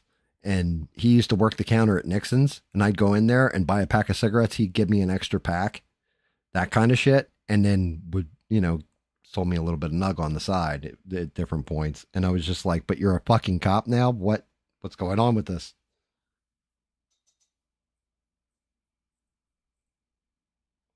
Steve, I was like that. I look back 30 years ago in my 20s. Hell, I can look back to right before I got married, and I'm not even close to the same person I used to be. Like not even close. Like my wife, my kids, they were the greatest thing that ever happened in my life. Flat out, period, end of sentence. They changed my perspective on life, the universe, everything. They Without them, I would have been dead. Right? Let's just call a spade a spade. I would have been dead. I was on the pathway to being dead, and I didn't really give a shit if I was dead. I had no fear. I was stupid. I was drunk 90% of the time, always baked. I worked hard. I'd put in, 60, 80 hours a week or whatever and make a good paycheck, but close to being dead. And I think that was my turnaround. I didn't find Jesus. I found my wife. Well, actually, my wife found me.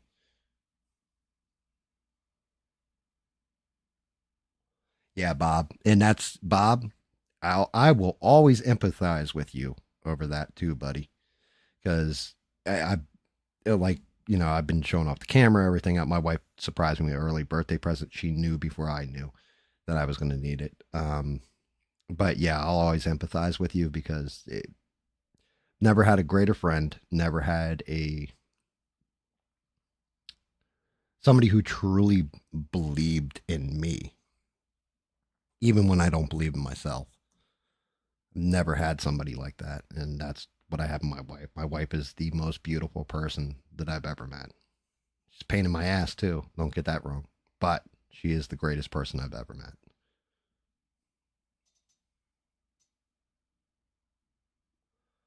You just got to find. Okay, so Eugene, with what you just said, have you seen these modern women? Yes, I have. Yeah, for us, it's only been 13 years that we've been married, but I've known her since kindergarten. I've known her my entire life. So you're going back like 43 years at this point. We've known each other. But yeah, Eugene, the whole thing is with modern women or whatever, you can say whatever, but there's always one out there that matches your crazy. There's no such thing as the perfect person. Anybody who's looking for the perfect person or tries to act like they're the perfect person, they're full of shit, right? You just have to find the perfect person for you. The one that you mesh with, the one that, you can put up with their bullshit and because you come with your own set of bullshit. Don't ever get that screwed up. You got to find that balance between the two of you that they can tolerate your bullshit and put up with your little idioms and quirks and all this stuff, and you've got to be able to put up with theirs too. And if you can accept that and everything else, you balance it out into a partnership, you can live a beautiful life.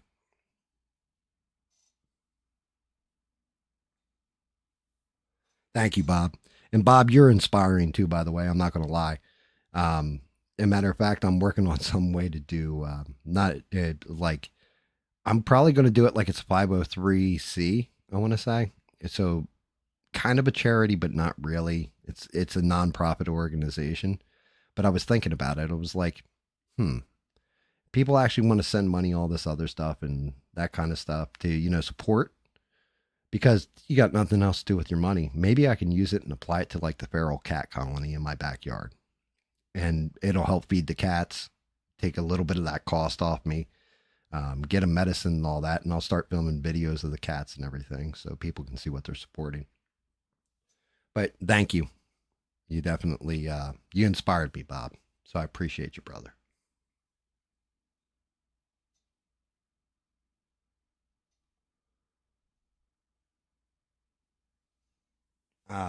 And yeah, not gonna lie, right. So like I said, it's the perfect person for you. Like, for fuck's sake. Here's one of those conversations between me and my wife when we got married. My wife and I, we get married. We're gonna buy the house, build up for a few years, bank, cut ourselves to the bone to save for the down payment on the house, the whole 9 yards. And we get the house. We start setting up different rooms. Like, okay, these are the kids' rooms. This master bedroom. This back room is mine. This is my playroom. All this kind of shit, right? Comes down to the dining room, and it's not a huge dining room. It's a small dining room. My wife's like, yeah, I gotta order, go find a china cabinet. I'm gonna start picking out china patterns, all this other stuff. I'm like, really? Okay. I mean, is that what people do in their home? Yeah, that's what people do in their homes. Okay, I don't know. I didn't come from a traditional home, right? My home, I came from a broken home. So I'm like, oh, okay. And she's like, yeah, because her parents are kind of upscale. And, I got to pick out China patterns and let's find a perfect pattern for us, all this other shit. Fast forward, she's looking through all these patterns, looking at China cabinets, the whole 9 yards, dining room table. Oh, she comes walking in. She goes, I got a question for you. I said, yeah. She goes, what if we didn't do a traditional dining room? So what do you mean? She goes, well, I'm thinking to myself, my parents had all this stuff and this is the way it's supposed to look and China and all that. When the fuck do we have company?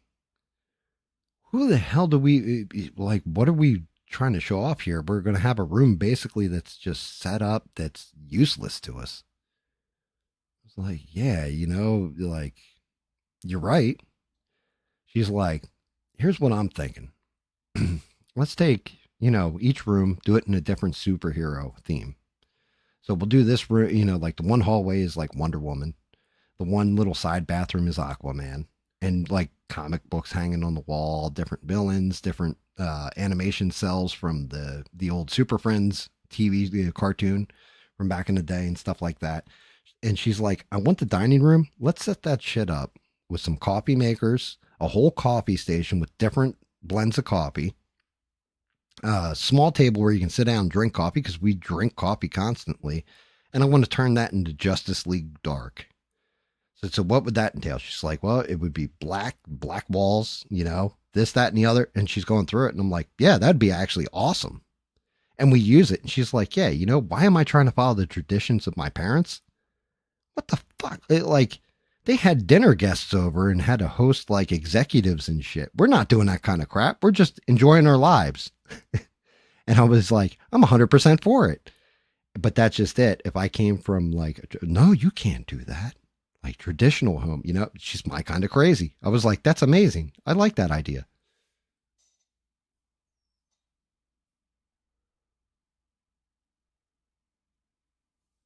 Yeah, well, I mean, here. It's expensive to fix the feral cats, but not gonna lie, the cat colony here keeps snakes away. So they wipe out all the copperheads. They wipe out the rattlers.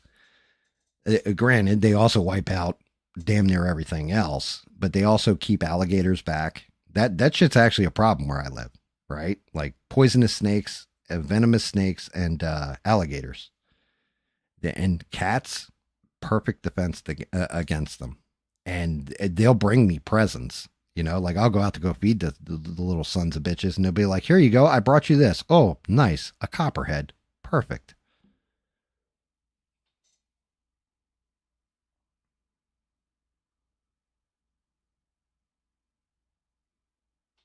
So that's just it, Eugene. It seems like, well, 2012 is when my entire life flipped upside down, right? 2013 may have been your version of a turning point in your life, but the whole thing is now you've got to flip that turning point back around if it's going in the wrong direction. As the old Zeppelin song goes, you know, there are two paths you can go down, but in the long run, there's always time to change the road you're on. It's up to you to figure out how to flip it around. So shit can go wrong. And yeah, you're going to have bad luck at times, right? But like I said, luck always plays a factor in everything, no matter how small or big. But that's where you've got to figure out how to turn the situation. Being defeated and not changing the situation isn't going to help anything. You've already lost, right? But find it. And sometimes it's just within yourself that you have to find it. Find the will to change your situation and change the path. Copperheads are nasty. Honestly, the water moccasins scare me more because they're big, fat, thick sons of bitches. Unless it's a baby copperhead, Bob, those scare me because they blend in with concrete and like my front porch, stuff like that. I'm always just like, I go out there and look, make sure there's no babies laying anywhere, you know? But the cats wipe them out. They take them out, they play with them. I'm just like, snake. Like, I'm a little bitch when it comes to snakes. The only thing that really scares me. Well, no, that's not true. There's my wife. But yeah, snakes definitely terrified of them. Always have been. Now my wife, she's been bit by a rattler. Like it fucking broke her thumb. But she has no fear of them. She has no fear of shit like that. She doesn't like bugs though, and that's my job is to wipe out bugs or spiders or creepy crawlies like that, centipedes, millipedes. Like I just go out and like squash them or set them on fire. Like flame on, and just she'll see me walking with a can of gasoline. Like, where are you going? Well, found a anthill out here. Got to go burn it out. Well, why don't you use pesticide? Because it's more fun this way.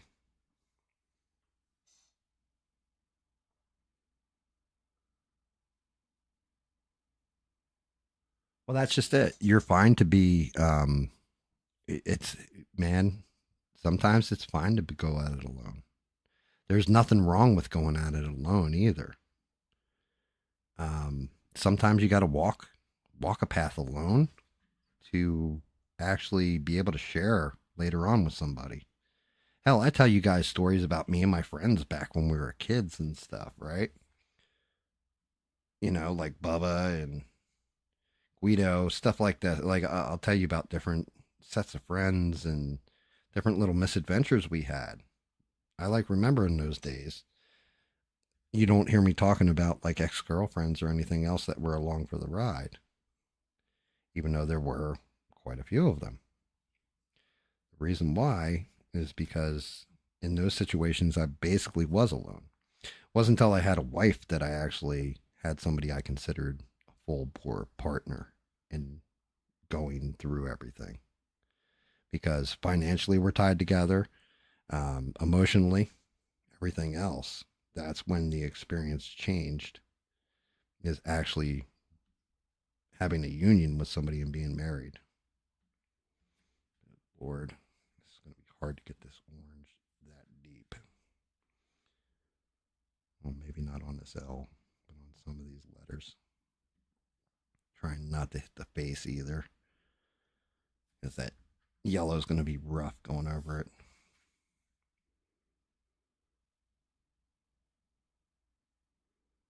I just want to get in these crevices.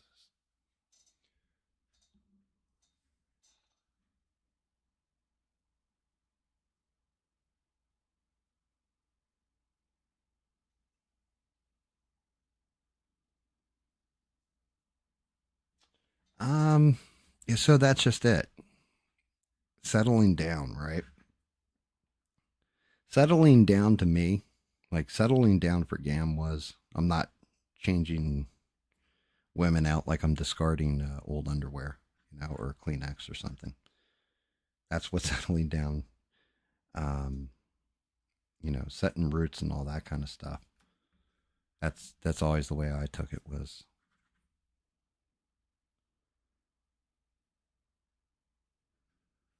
I've always said this too. I got married one time.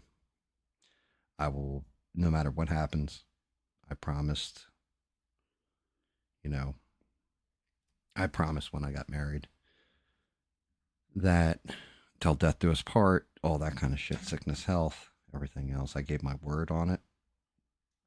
And I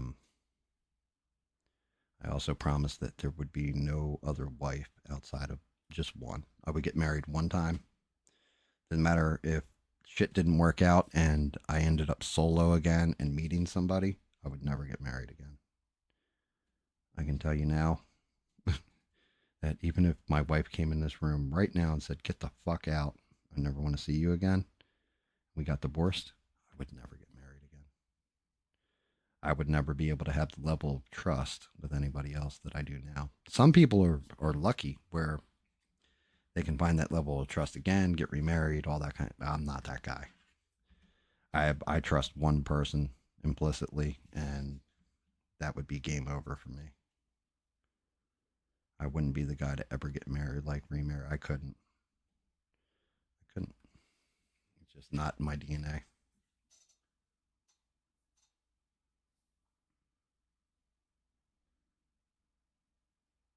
Yeah, see, like that's the other thing is I'm out of the dating pool and have been for a while. So I don't know what it's like out in the world, but I have heard stories from like David, right? David, like I feel bad for the younger guys. So the whole thing is if you meet a girl now, Eugene, or you guys are in your 40s, right? You guys are probably going to pick somebody from the same generation you are that are more than likely going to have the same ideals that you have.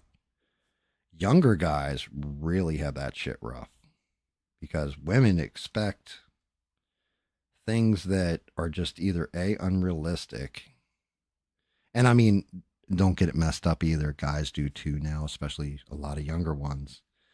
And in a way, I kind of blame stuff like with guys though, it's more sexual in nature. With women, it's more financial in nature. Like guys expect women to act like they see in an adult film, willing to do all kinds of freaky shit. And women expect men to be rich like Elon Musk. You know what I mean?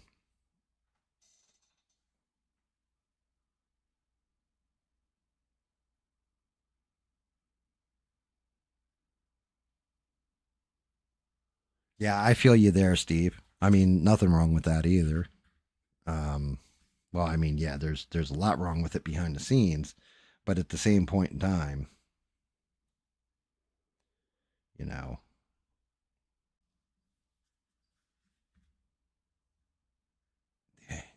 I don't understand that. I just I can't understand that. Why that hatred so burns so bright. It also doesn't help that now everything is online, like how you meet people. Like it's kind of a good thing, I guess, because you can connect with people that you never would have known. But at the same point in time, kind of sucks because then they're expecting Prince Charming, and you're like, yeah, I'm more like Archie Bunker. I'm just a normal ass dude. What the hell do you want from me?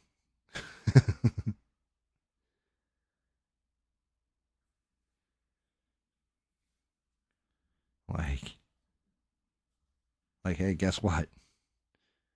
Guess what? I'm just a normal ass dude. I'm not Prince Charming. I'm not here to save you or any of this stuff. We're either going to go through this shit together or we're not. And if we're not, yeah, let me know now. But it's really in what you're looking for too.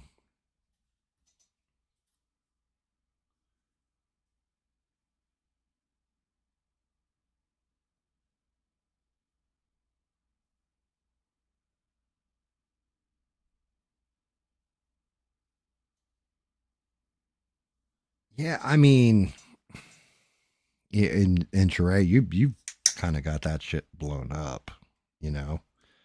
I don't understand it. You guys have heard me say this before. I don't understand why guys take so many lessons from Tate, where it's. I get you. You should be masculine, and you should enjoy certain things in life and all this. But I don't get the other end of things where it's kind of a disrespectful thing too. On top, you don't have to make somebody lesser to.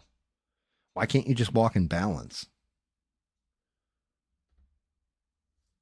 You know, why does it always have to be?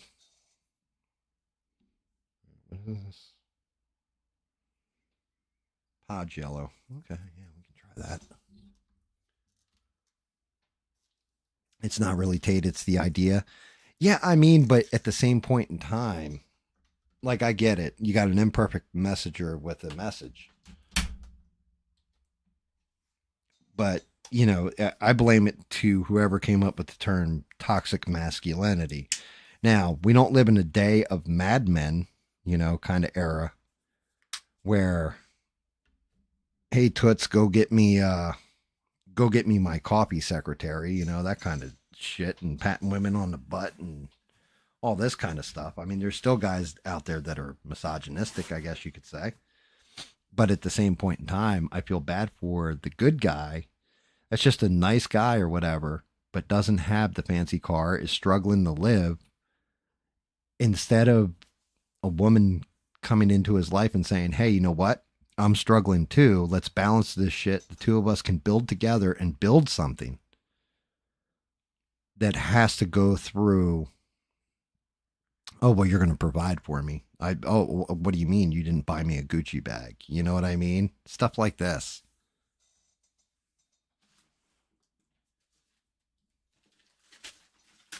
Like, oh yeah, he's a real nice guy and he treats me like gold, but you know what? He's poor, so fuck him.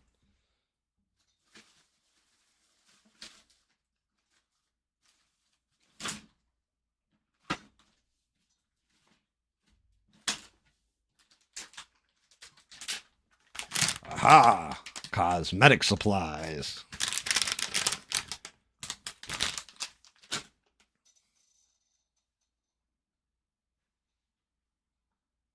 I got 17 Bugattis.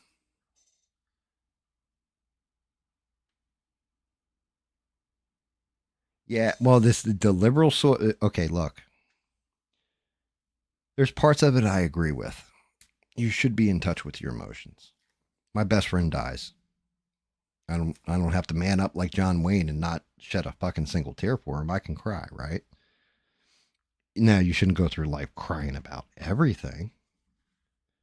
You shouldn't be overly emotional, but at least be realistic with your emotion. You know, appropriate times, appropriate things. There's nothing wrong with that. You know,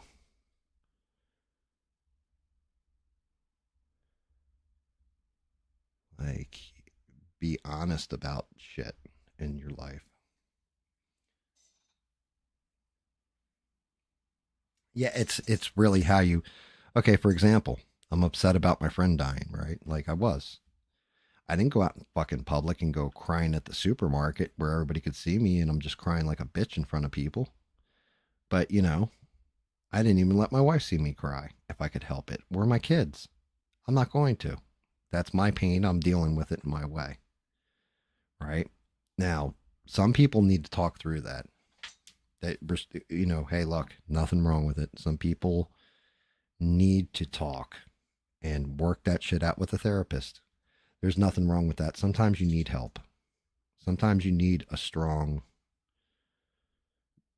person to come in and, or, you know, somebody just to listen to your problem. Like, for example, my wife with the camera the other day, she came in, was worried about me because I was all in chaos and off brand and fucked up.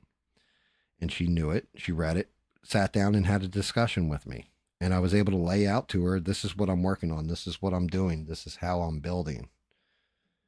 And it worked, you know, like she surprised me with the camera, the whole 9 yards. But the more important part to me than the camera, like I said to you guys, was that she said she believed in me, that she was right there beside me in case I did need to talk, in case I did need that understanding for a minute or a shoulder to cry on. I could be a bitch around her.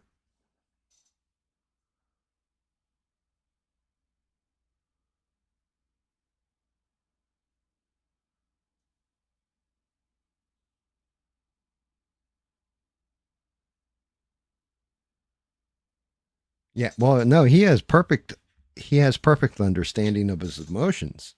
That's not, I wouldn't agree with that, Steve. He does understand his emotions. The only difference is he doesn't understand how to express his emotions where either you're putting it in a positive light or coming to terms with them. Sometimes, there is going to be stuff in life that's going to break you down and make you cry. Like you said, it's not going to be while you're sitting next to somebody. You're going to sit there by yourself and cry. You're going to kind of go through it. Or, like I said, if you need somebody there, that's what you have a therapist for. You sit there with the therapist and cry to the therapist and say, these are my problems and I'm trying to deal with it emotionally, but I can't wrap my fucking brain around it. And you get the help you need to get through that part in your life. It's no longer, like I'm just going to bottle this shit up, put my head in the sand, and it actually makes you weaker in a lot of cases to not embrace your emotions on your own or with a therapist, somebody who's licensed to help you, and just hide from your problems. That's the weak part. That's the that in my opinion that is toxic masculinity, is either oversharing your emotions or bottling them up and not letting them out at all.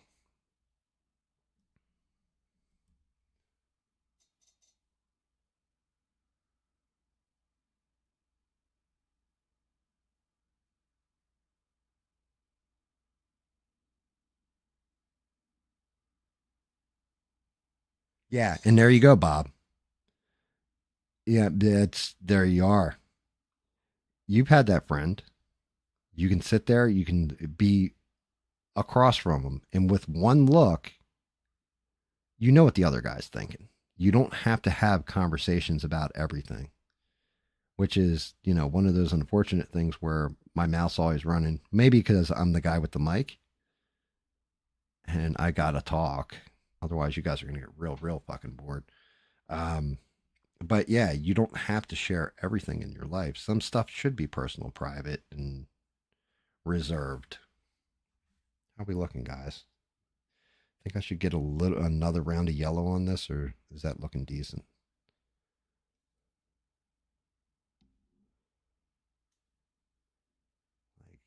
I think I have just enough black in it to make it look kind of a certain way. But what do you guys think? Should I hit it with another level?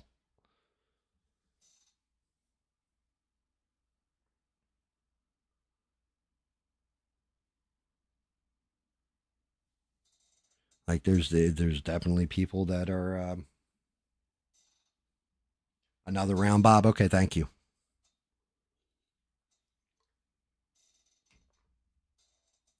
Yeah, I'm and not gonna lie at all. I'm actually very happy, Bob, that I was like, Bob's gonna be around infrequently. We might see him here or there, and you've been kind of regular. And I'm actually happy you are because you definitely help me with shit like, yeah, do another round. Hey, you missed a line here, stuff like that when it comes to the painting. But I also like your insight on different stuff too, because, well, you're older and have seen different shit than I did. A lot different shit.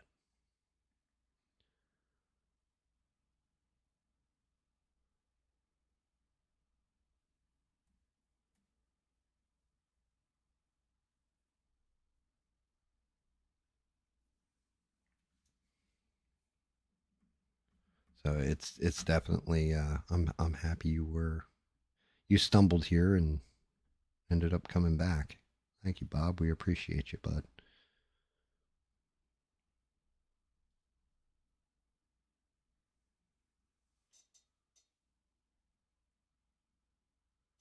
Sheree, again, this camera looks, man, I'll tell you what, night and day, huh, Sheree?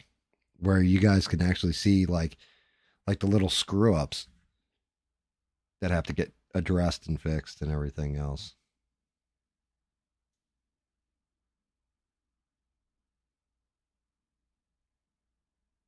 You can definitely see whenever I blow out and screw up.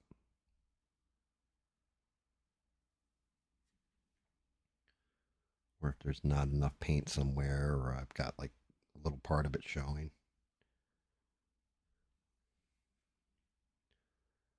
What about now? How are we looking? Let me see. Put it on camera.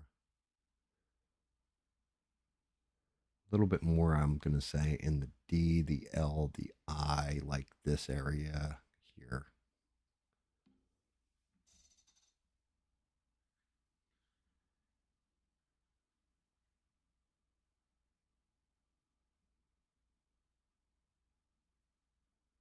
Yeah, it definitely, Bob. You've definitely been around, seen some shit, and chewed some shit. And we appreciate you and thank you for your service in certain cases. That's the same thing with me. Broken home, fucked up childhood, that kind of thing. That I wasn't supposed to make it. I was supposed to fail. Like by all measures and standards, I was supposed to fail in life, and yet I feel like I'm not a billionaire. I'm not Elon Musk. I'm not Bill Gates. I'm not any of those things. But I feel I have a very, very not satisfactory, but a good life. I think that's got it. We got the cracks just right on it. Maybe a little bit more in the B. B is oh shit, I think I hit too much. I can pull it out. Nope. I might have to hit the B with black. Depends on how this looks when I tag it all out.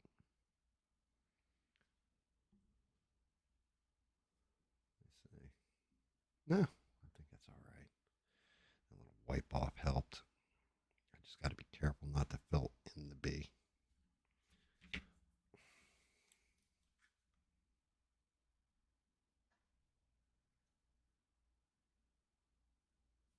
Cut that down a little bit and go lighter on my paint. Get in there with a dry brush dab, kind of clean that up, let it dry, and then hit her again.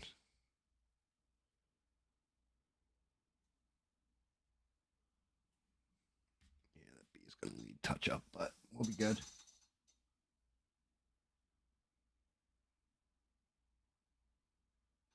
Yeah, that's definitely rough, Bob. Yeah, my mom is still alive. You know, God bless her. Diagnosed with lung cancer recently, over the past year or what have you. She's actually reacting well to the chemo or whatever, but tapped me like a goddamn Mac machine my entire life up until I got married. That shit got cut off at that point because I didn't even. You want to trust your parents, and you don't realize sometimes shit they're running on you is a scam because you're supposed to trust these people.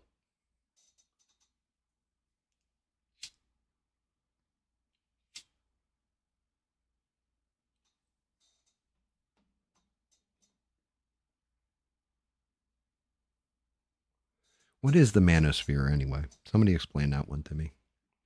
I get they're supposed to be, I guess they're supposed to be masculine influencers, but what exactly is the manosphere?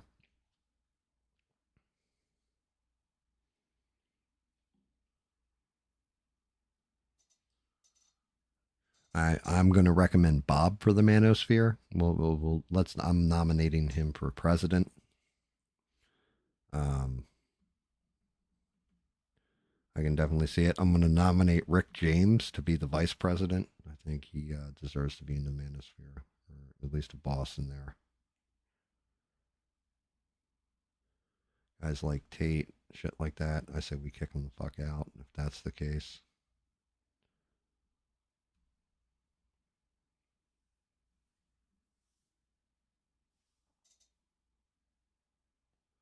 It's a male version of feminism. That's what it is. So like superiority complex. That's what it is forever. Oh, no doubt, Bob. That was the same thing with me. I look back at my childhood and it was fucked. But at the same point in time, I can definitely brawl it out because of that time in my life. You know what I mean? Like I can take a pretty good ass whooping.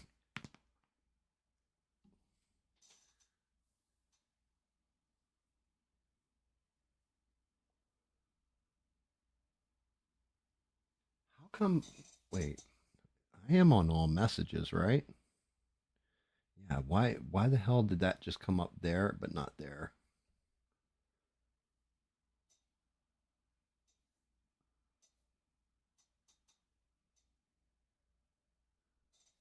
Oh, something happened. Let me crap that out and restart my side chat. Something's not right.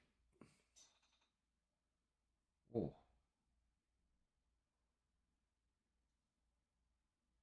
there we go.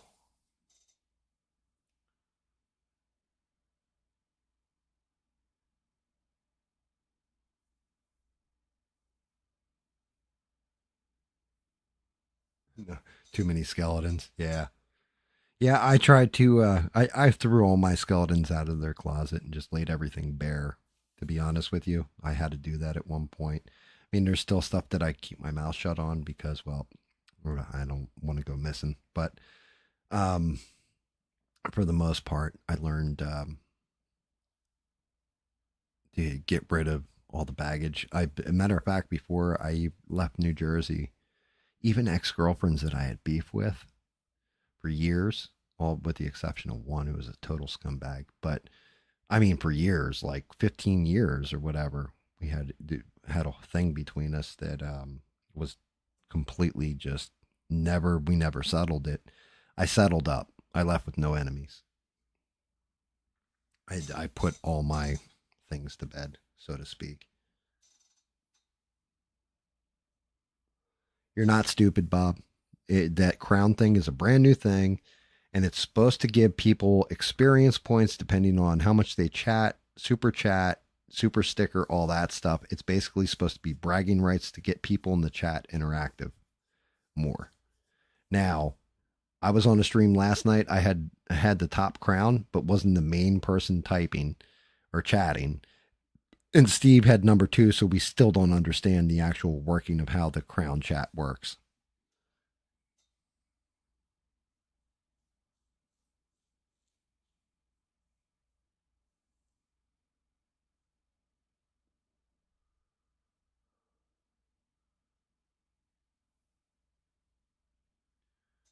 So basically, Manosphere, what you're telling me is nothing more than just like glorified bro code or bro content.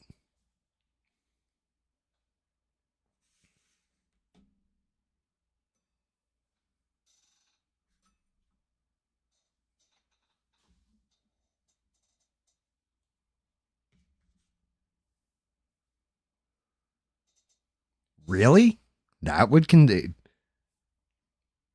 shit's well. I'm not going to disparage him. I'm just going to say that stuff is like not for me. Like I don't need his advice on that kind of stuff. I'll take it from somebody who's. If I want marriage advice, I'll take it from somebody with a successful marriage. Is the way I'll say it. You know, if I want advice on manning up to responsibilities, I'll take it from somebody that's lived a hard and brutal life, gone to work, put their nose down, and just eaten shit for a long time. I'm not going to take it from somebody who did it by talking shit on the internet. If so, I can just listen to myself at that point.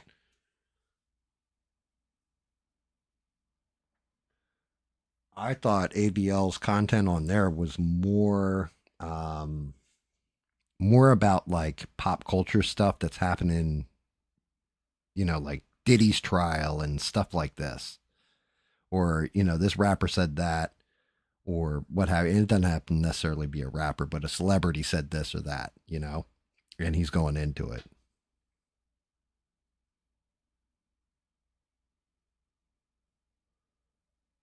Kevin Samuels. Yeah, well, D Bagum D Shame made me look him up and watch, and I actually knew who that dude was.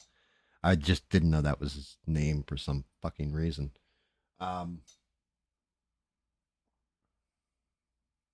yeah, I mean, and that's just it. It honestly,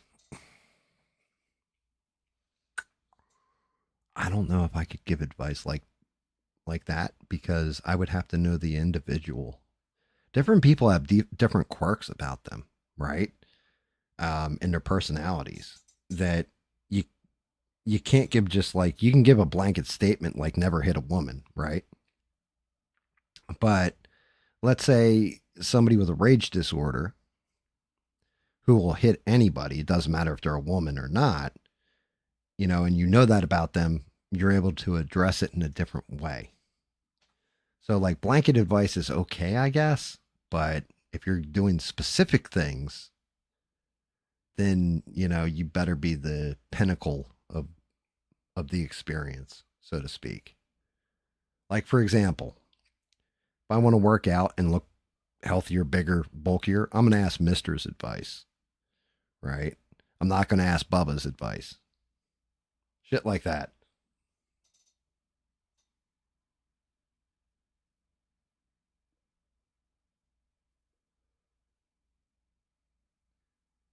Yes, Bob. Yes, he did. Like I said, we're not talking out of turn, and I'm not knocking him for it, but that's exactly correct, Bob. I had to get clarification on that too, and I believe it was our mutual popcorn eater that everybody knows that was able to clarify everything to do with that whole thing that happened. But yeah, got married, was divorced in like a year.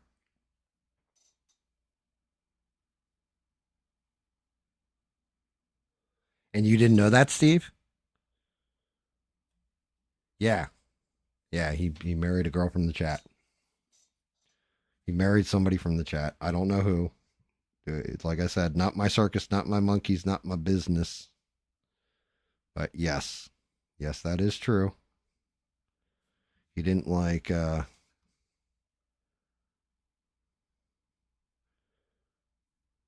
He was a hunter. He waited till the rabbit came to him. He didn't go to the rabbit and hunt it down. And some of the manosphere, like if that's what you guys are defining to me as manosphere, right? Some of it does, but then some of it doesn't. So, like I said, with Tate, I really don't like some of the shit he pulls and some of the shit he says. I like completely, I find it off putting to say the least. But there's other stuff that he says that, yeah, I can see where the advice is makes sense and is good. You know, I'm just going to always try and preach as much common sense I can from the perspective that I'm allowed.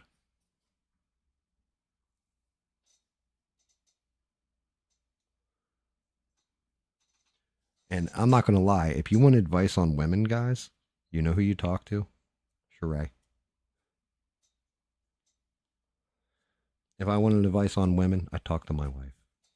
You talk to people like Sheree who are open, honest, and just like, yep, yeah, girls really do that and can admit to things and not get defensive about it. You know what I mean? But usually, some of the best perspectives you can get on women and insight is from a woman, especially one that doesn't have any skin in the game anymore.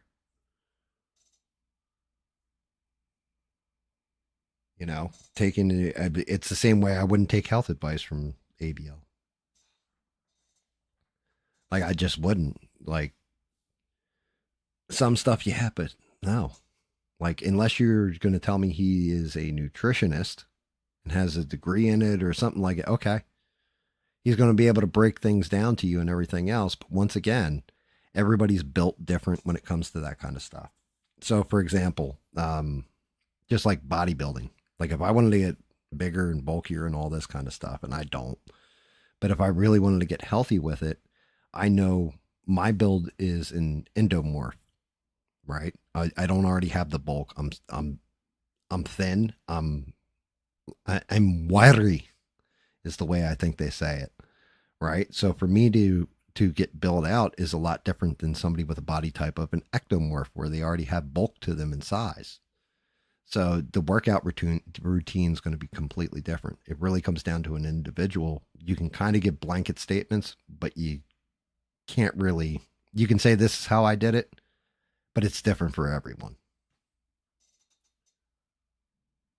Oh yeah, and women do know women. You guys know shit a lot better than I do. Like my wife tells me, "Hey, watch out for this one or watch out for that one." I fucking 110% listen to her. Why? Because I don't know. No, and I'll never claim to know. Hell, raised with a little sister, a mother for a chunk of my life, right? Have a wife, have two daughters and one son. And a daughter-in-law. I can't get into any of their goddamn heads and figure out the way they think in a lot of cases. They have to explain that shit to me like I'm a retarded monkey that's just found his first football and is, trying not to fuck it.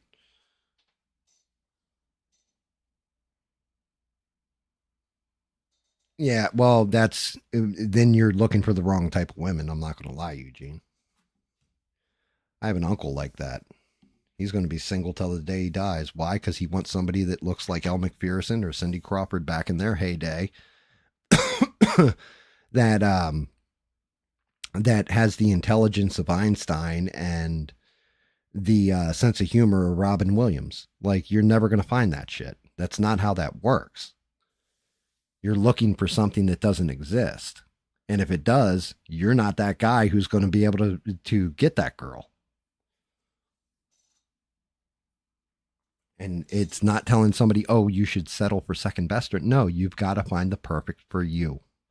You've got to find the one that you can sit there and have a conversation with for 20 hours straight and just laugh your asses off at different little dumb shit and watch the stars together, or if that's your thing, or go on nature hikes if that's your thing, or play video games together if that's your thing, paint models if that's your thing, or you've got to find somebody that's the perfect crazy for you.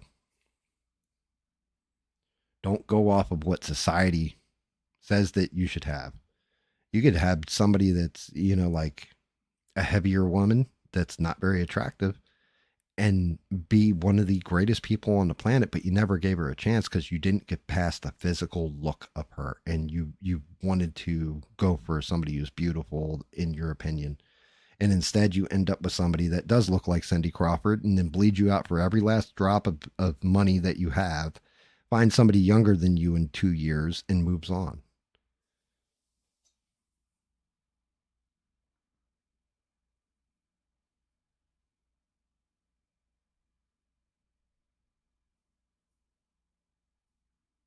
I've read that as Eugene saying you want a woman question mark look like a GQ model or have lots of money, right? That's just some women, yes, but they're not the women you want to be with. That's not, you want the person that when you have $0 is going to stick beside you and help you build out to be a billionaire. You don't want the one that's, waited till after you become a billionaire and then wants to be, everybody wants to be with you at that point. Who the fuck do you trust? Same thing with your friends. If you really want to have a ton of friends, have a lot of money in your pocket, right? Are they actually your friends? Nope. No, but that one dude that used to, just chill with you all the time and hey, I'm out of weed and he would split the bag with you to make sure you got baked. That's the guy you want in your corner when you get that to that level.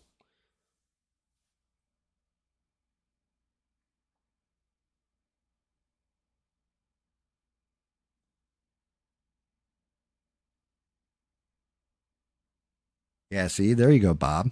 She saw something in Bob that I'll be honest with you, Bob might not even have seen him himself at that time and stuck with him. And honestly, she picked the right one because Bob still talks about her. So there you go. Um, yeah, but those women haven't gone extinct. Tell me something, Sheree. I'm going to ask you this question. Rick James right? Comes home tomorrow, the bottom falls out of everything. Would you ditch him or would you stick with him and rebuild it?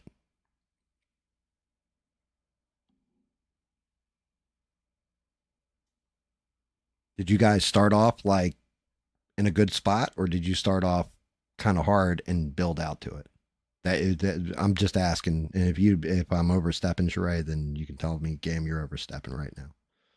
But I'm just asking a question.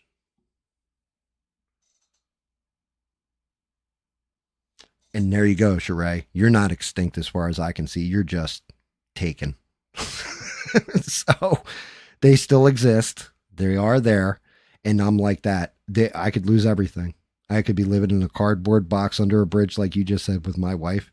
It would be me, the wife, and the dog and the cats. And I wouldn't be happy about it. I'd be working my ass off to rebuild. But I'd deal with it and I wouldn't abandon my wife.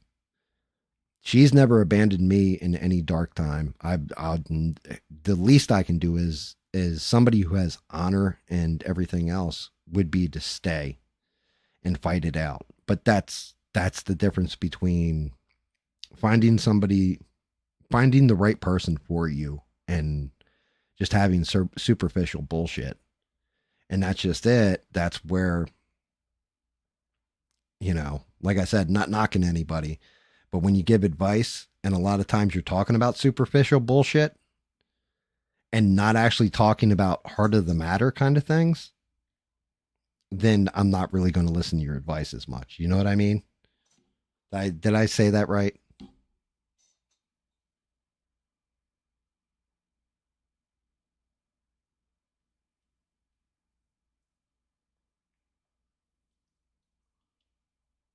Yeah, I mean, I could go into history, but I can't too, Sheree.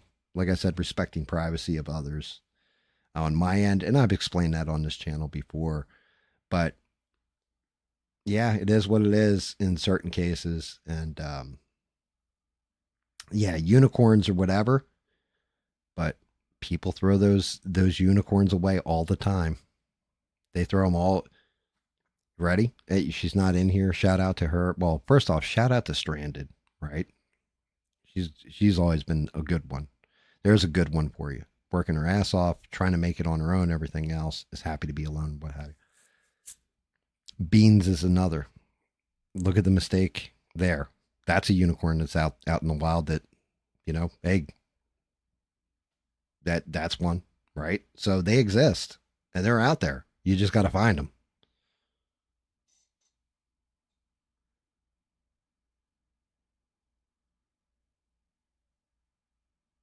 Oh yeah, I don't doubt that. Like this new generation now, that I can't really speak to as much. But remember, I'm giving advice to Eugene, who's in his 40s. You know what I mean? Steve, obviously, like he's played the field a little bit lately, from some of the things he said in chat, and still hasn't found the right goddamn one. But when I tell people you can find the unicorn, you can find the unicorn. You know, um, they're out there. You have to look, and not even just look. Also, roll your dice, right? What I mean by rolling your dice is, hey, can I take you out for a cup of coffee? Oh, you fuck you, you scumbag idiot. Okay, well, that's not the right one. I rolled a one there. Let me roll that again. I hit a five. Okay, yeah, she's going out to coffee, but she's a psycho bitch. Okay, let me roll again. I got a three on this one. Shoot your shots when you got them. Be confident in yourself. Yeah, and like Forever just said, do not stalk anybody. This is not advice to stalk somebody.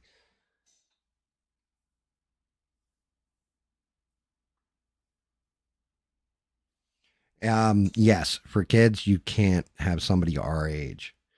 Um, but to be honest with you, if you're going to have kids in the nowadays, you're definitely going to already want to have a career established, a nest egg, all that, because kids are fucking expensive.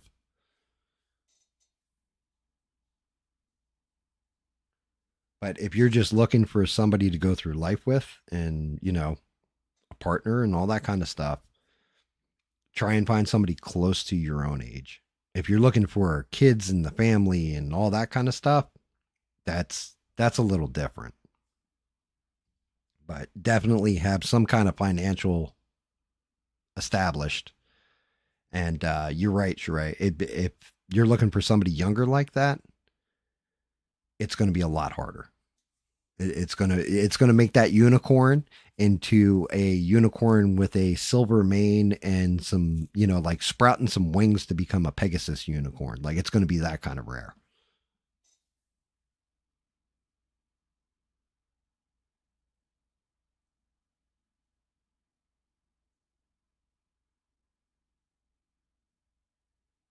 Yeah, Steve, I can understand that. Um, I mean, there's women in the South. Yeah, I'm just gonna throw this out there. There are women that are in the southern states, Alabama, um, South Kakalaki, Georgia. Well, stay away from the fucking cities. Number one, stay away from the cities. But if you can find an old country gal that's raised in the old traditions, a lot of times they'll be they'll stay at home. They won't work. You got to provide everything for them, but man, they will take care of you like gold. Like I know a couple that's like that, where she doesn't work, but goddamn, is that house spotless? Is everything done? And her husband is treated like a king when he comes home from work, and they're still on equal ground. But that's because a lot of I'm going to say, the more rural women in the South are more traditionalists, like raised in a traditional way. Now, I don't know if that holds with a very young generation, like teenagers and shit, but it does for people right around 30 plus.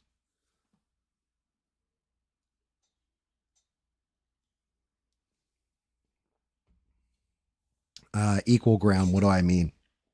I mean, they respected each other as equals. They're in a partnership going through it.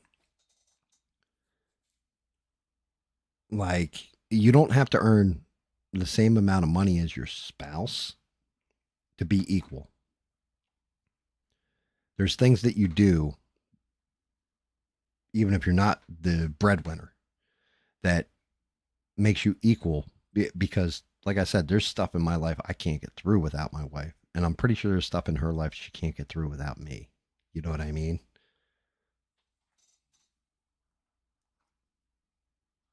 Yeah, see, the family court shit, I don't completely get all that. Probably because I haven't had to deal with family court shit. So yeah, that's one you'd have to educate me on. I'm not gonna lie, Sheree.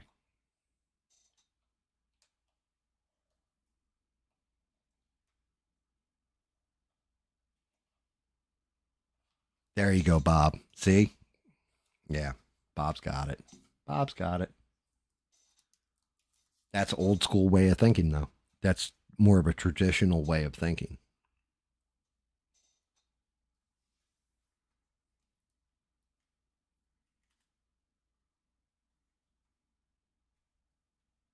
Yeah, see, ideally, Steve's right. Like mid 30s is probably right around where you want to be. Where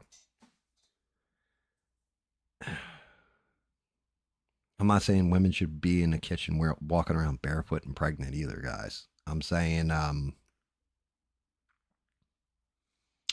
women can walk their own path.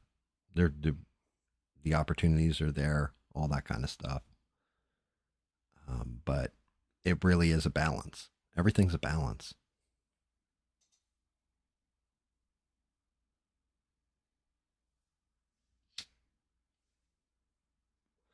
Sheree, I never had an incentive to get married for a long time. If it's the incentive you're speaking of, I never trust me.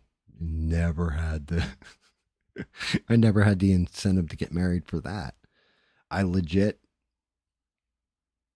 I don't know, something about my wife.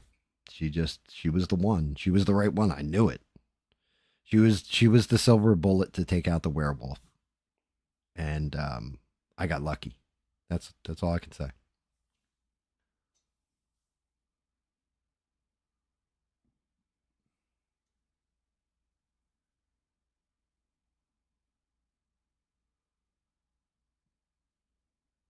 Yeah, I mean, that's just it.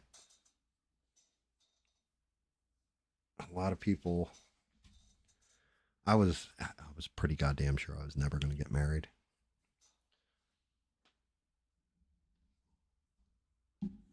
All right. Let's see. Is this radiant copper? It is. Let me see what my other color is.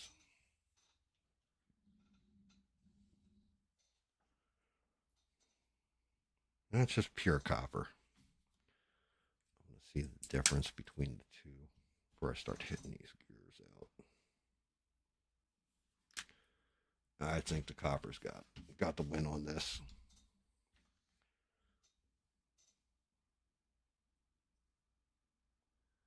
I mean,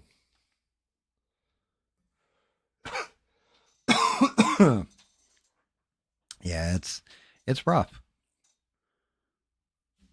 Yeah, it's definitely a rougher playing field out there, and I don't feel good for the younger guys. Like I said, I mean the main things I've always heard from main people are guys like David. David's definitely a good example where he's told us what he's gone through in the dating world over time, and that shit was ugly.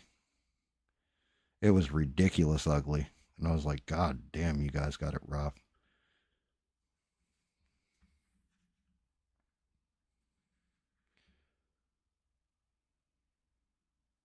Like it's crazy.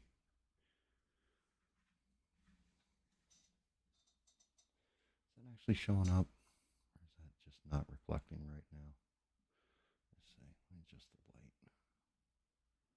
How's that look, that gear? Yeah, it's coming through.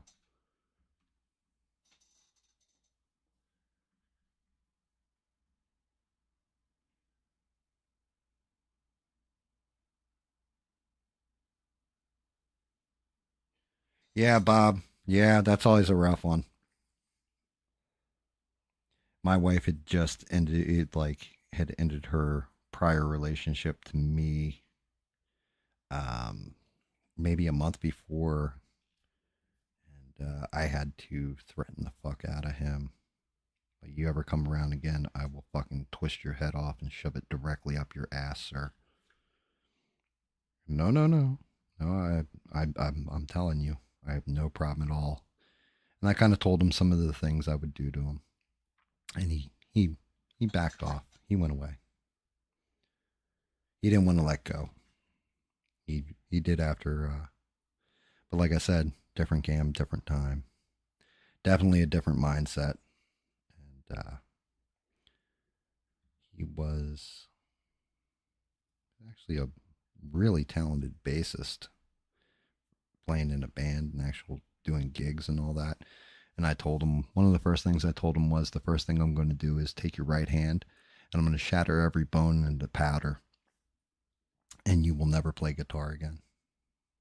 Or no, his left hand rather. Which is the picking hand? I can't remember. But I basically told him I was going to shatter his bone in his hands to powder, and that's where I was going to start.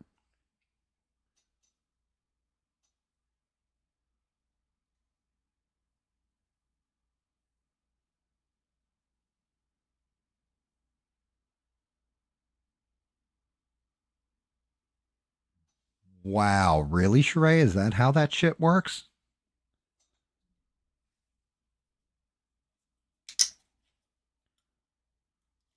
That's that's fucking crazy.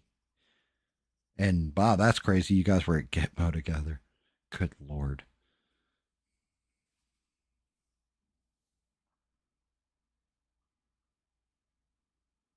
Wow, Sheree, that is fucked up. I did not know that. I didn't know that end of things. Is it because is that an overcompensation because men would force their wives to stay at home, basically losing education, economic opportunities, stuff like that? Like, and shout out to Rick James too. He's a real man. I'm not gonna lie. Shout out to Rick James. Celebration for Rick James, guys. Really do like that dude. Good man. Good fucking man right there. But that's crazy. That's how that shit works now. I mean, I knew some of the stuff with child support's fucking ridiculous. I've heard that from a couple different people.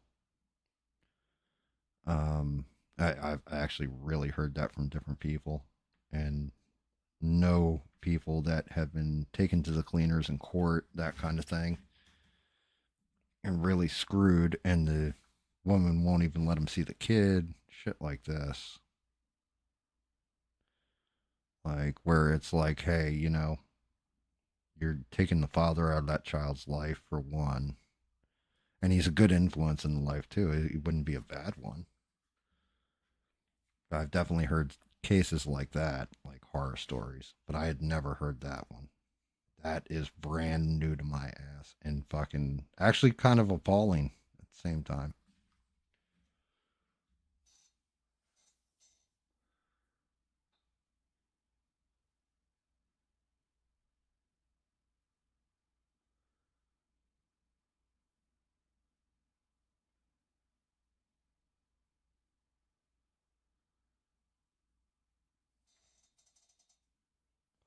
That's just it, though. See, I don't know. If you walk through life without trusting anybody, you're fucked. You got to have trust at different times, but you also have to know the extent of which people earn that trust.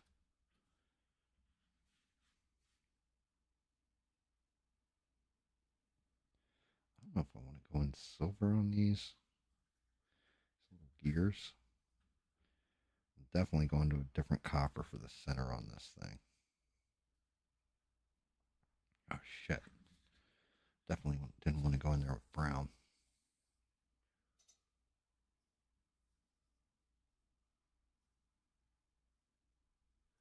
Yeah, well, I mean, what's the opposite end of that spectrum, too, though, Eugene? Imagine having a husband that's providing for you and kids and all that, and then he goes and, bangs his secretary and ditches his wife and kids when he turns 45 or something, has a midlife crisis, and goes chasing the young girl with the loot that he's earning. That happens too.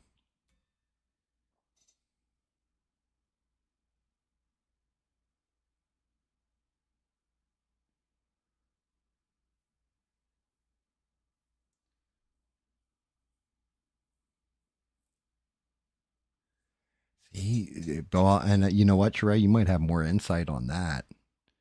Um, God, that's fucking horrible to think about. That's absolutely just tragic to think about shit in that.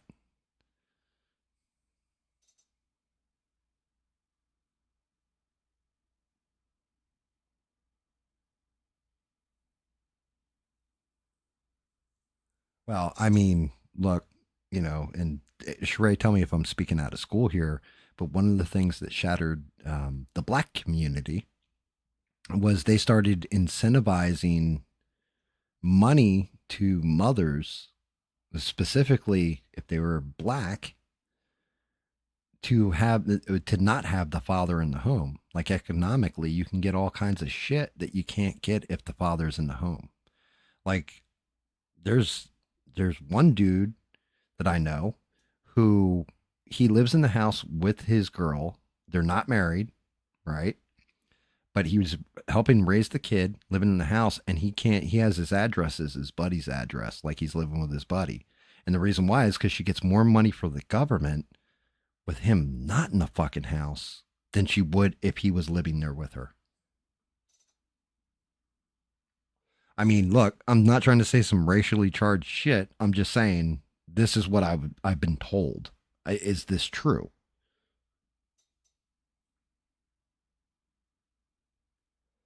And it's fucked up too because the guy is 100% invested in the kid, and the woman's invested in the kid too. But they don't have enough money to make it, so that's the only way they can make ends meet. And it's like, but if they found out he was in the house, they would cut their budget to ribbons, basically. And I'm like, really? Is that a thing? He's like, yeah. I'm like, you got to be fucking kidding me. Like, why would you try to divide the family like that? Why wouldn't you want a child and a father, or, like especially a father that's caring and concerned for his child and providing and everything else? Why would you want them out of the home? Like, why are you trying to destroy that nuclear family, basically? And he told me that it's, you don't understand because you're white for the most part. He said it in a nicer way than that, but that's what he kind of meant. He's like, they do that to the black family. And I'm like, that is fucked.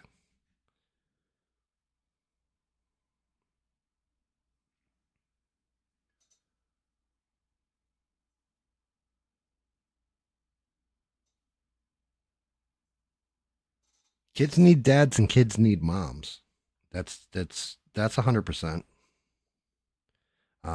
Shout out to, because my dad wasn't around from the time I was 7. He was busy off and had a whole new family and a whole new life and all that. Um, and shout out to the men that were in my life that were good fathers to their sons that I was friends with that took me into their family and helped me become a better man or realize what it being a better man means. They didn't have to do that.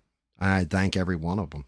Like certain ones, well, I'm just not going to list off their last names, but specifically Big Sam, um, Dave, you know, Hollywood, my old boss, Mr. B that ran the bar. Like those are the guys that taught me like, yo, you're doing this wrong. That's not how guys do shit. Because I wouldn't have known. I was a fucking little asshole kid.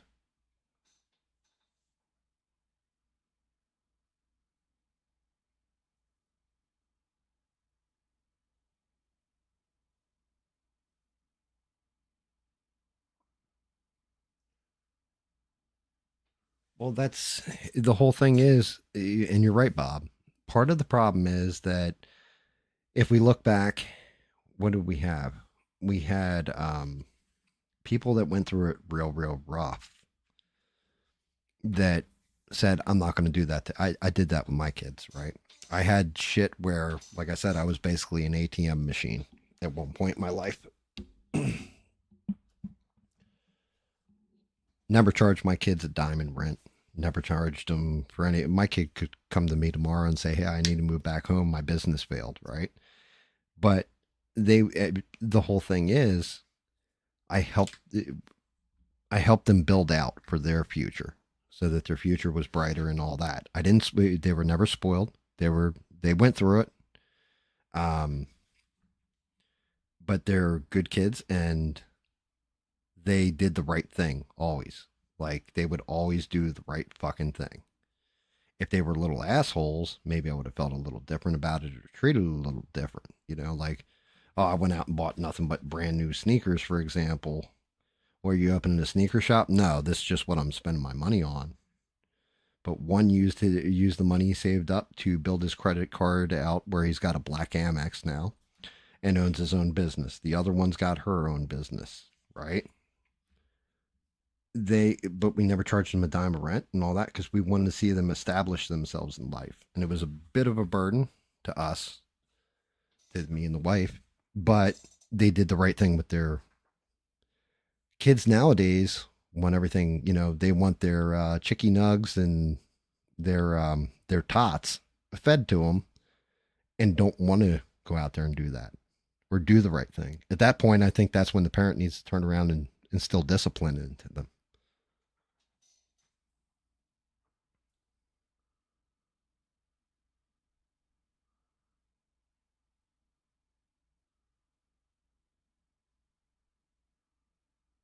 And you're right, Steve. I mean, look, I learned a lot from my dad. I learned the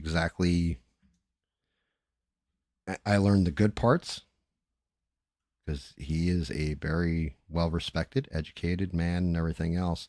And I've also seen the turn of things that I don't want to be and exactly the opposite, um, from what I've learned from others. And I'm like, yeah, that's not being a man. That's running away from problems. That's putting your head in the sand like an ostrich. And I can't adapt to that. Like that's just apparently, I guess I can say it is in my DNA, but that's not how I handle things. I face everything directly and as head on as possible because that's survival instinct kicking in. If you don't deal with your issue right away or you let it fester and pretend it doesn't exist, eventually it's going to bite you in the ass. So you can learn stuff like that from dad. And, it comes back down to discipline. That's probably why single dads do better than single moms. Single moms are more empathetic to their child. They don't want to see them fail or, any of this stuff in most cases. Let's say if they're a good mom. They're like, it's okay, baby. Let me doctor up that boo boo. Where a dad's like, walk that, throw some dirt on it, walk it off. Sometimes you need that discipline to kick your ass into shape.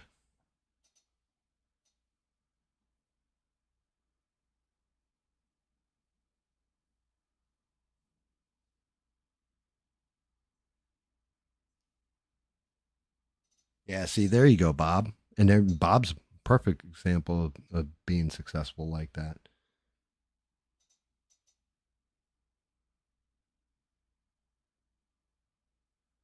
Yeah, well, that's just it. When you don't have my whole problem was pretty much, well, I did have parents in my life. I didn't have good parents in my life, but I did because other people's parents were good to me. And I swear, there's, for example, I'm just going to give you this example. My mom's idea of dinner, sometimes she'd cook stuff like this, right? But for the most part, her idea of dinner would be walking in with a McDonald's bag, throwing it at me, and saying, there you go, there's dinner. And then go off and do whatever she was going to go do while I sat there in front of a TV or video game console or whatever, eating my burger, right? I would go over to my one friend's house, Big Sam's house, because I was friends with his three sons. And I'd be over there and it'd be like, stay for dinner. And I would sit down at a table with Big Sam, his wife, and the three brothers. And we would discuss our day, what was going on in school. We would have a family dinner together. And I carried that tradition in with my kids when they were younger, up until they were like in their 20s, like their late teens. But we always had family dinner together. That was one of those traditions. I never would have known how to do that if it wasn't for him. Things like this.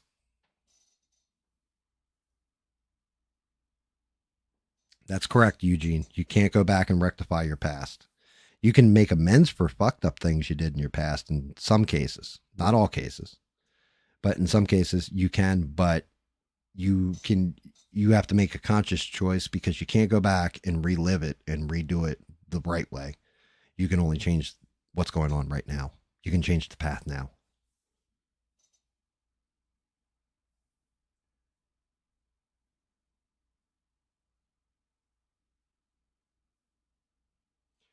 That's awesome, Bob.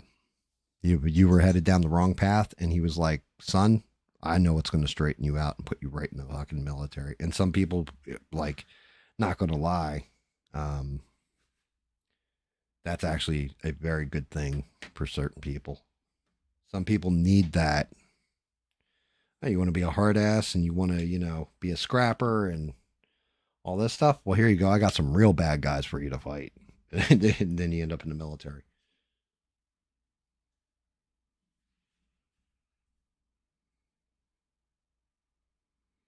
Like it was fucked up when I think about it. My one aunt, so my cousins, um, my uncle,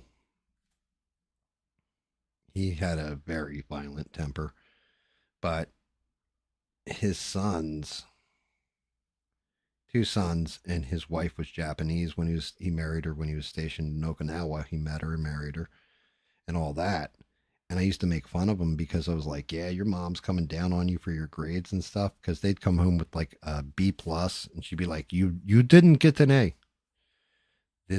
I am so disgusted with you right now. I can't even look at you, right?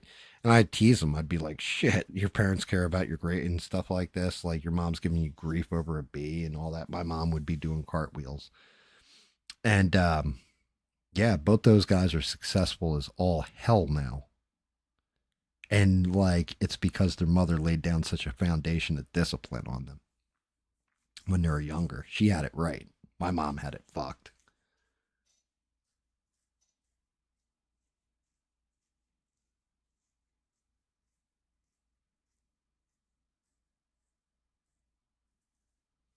Hey, Leo, it's okay. Good. I mean, are you getting like creative with it? Good to see you, buddy.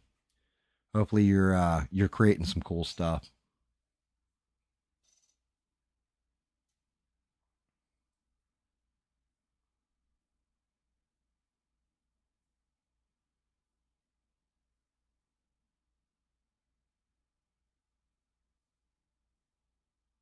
Yeah, Steve. Yeah, that's just it. You know, you can't look at it. It's one of those things. People get mad at shit like Elon Musk, right? This is something I'll never understand. Um, and maybe it's not for me to understand.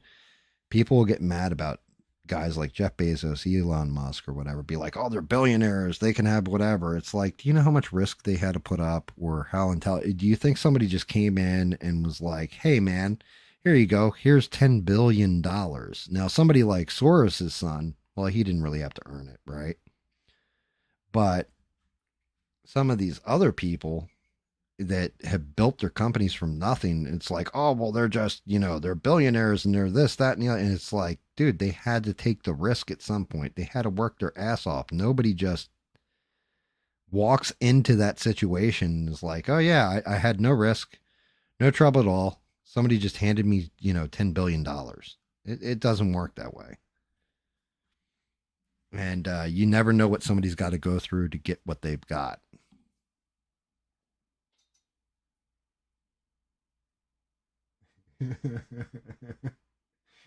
Wait, so Leo, you didn't put a corpse hanging next to the predators. Did you put one up or did you like tear a guy in half and have him hanging there? Like what did you do here, buddy?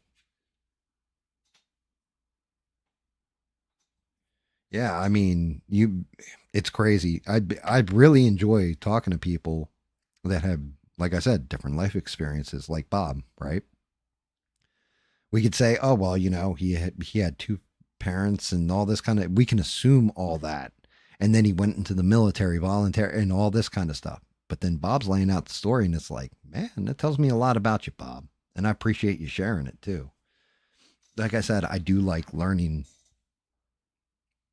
about different people and their experience because every one of us struggles in one way or another. I know people with perfect families that look like perfect families that were the biggest train wrecks I've ever seen. I've known people with very poor families that were the tightest knit group of people I've ever seen.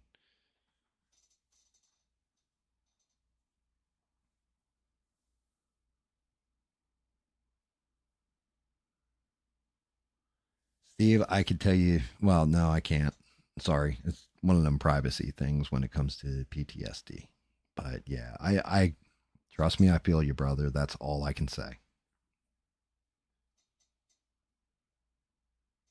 Very cool, Leo. I like that. Yeah, like I said, be creative, be smart, don't be destructive, make it look cool, and keep going. Yeah, I full on embrace your creativity, bud.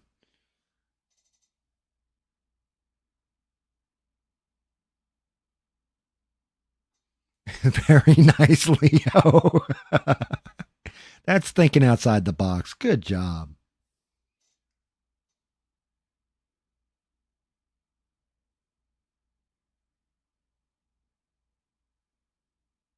Yeah, and that's honestly, Steve, that's something that you can't say, "Oh, well, just get over it."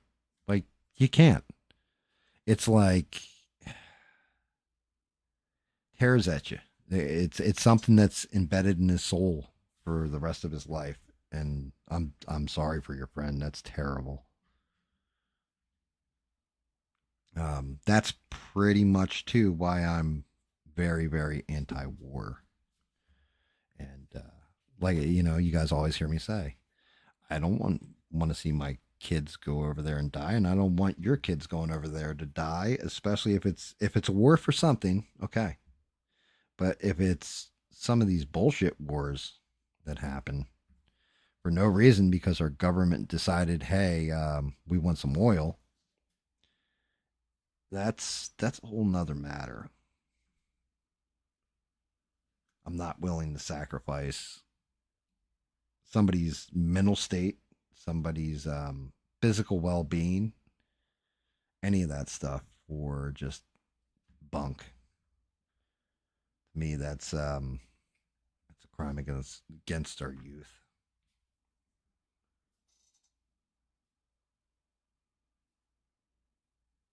Yeah, and Bob's right. Good call, Bob. That's awesome, man. Bob, Bob, great advice. Great advice right there. That's all you can do. Is just be there and listen. In a lot of cases, um, it's really the listening part that's usually the hardest because you can listen to somebody and not hear them. If that makes any kind of sense, it's real easy to have somebody talking to you and not listening to what they're saying. You know.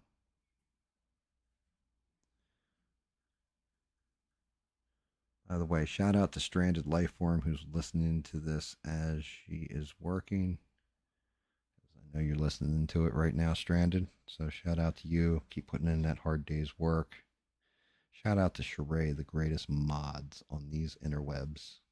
You're fantastic.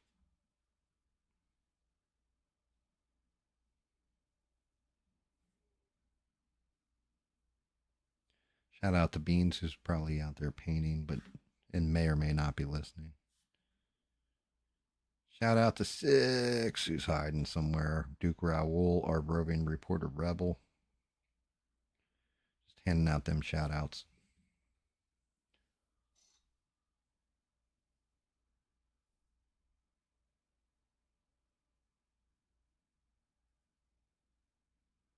Yeah, and I mean, that's just it. There's definitely stuff. I've seen stuff in the hood where don't get it twisted. May not be a combat situation overseas, but some of the stories from guys in the hood that they've seen, fucking terrifying. Being honest,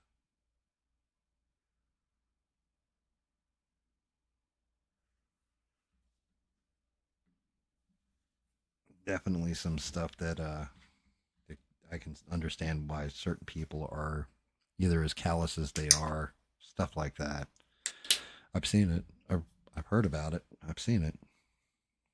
Some terrible, awful shit where they have probably have PTSD as well.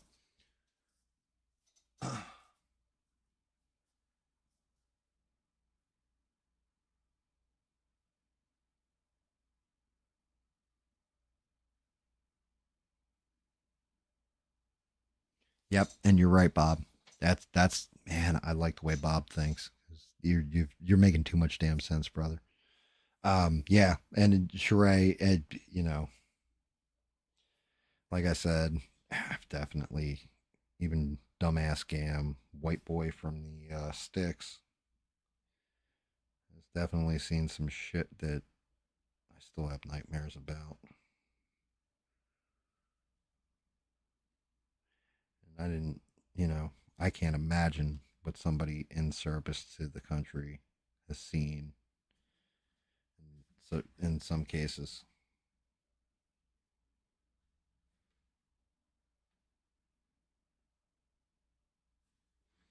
all right, guys, what are we thinking? How's it coming out? You guys digging it, or hold on, let me move Hulk out of the way so I actually get focus on the camera.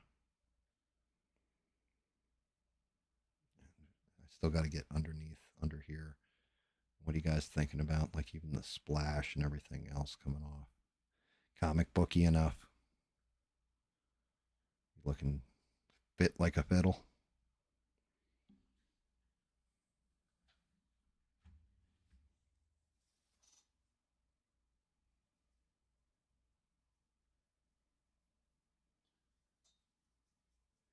I'll tell you what, Leo, you crack me up with that. Who knows? Maybe you're going to write the next Jurassic Park movie. You know, when you get older, you'll write a Jurassic Park movie that is actually good and like the original one. Maybe you'll knock it out of the park. Just always be creative, buddy.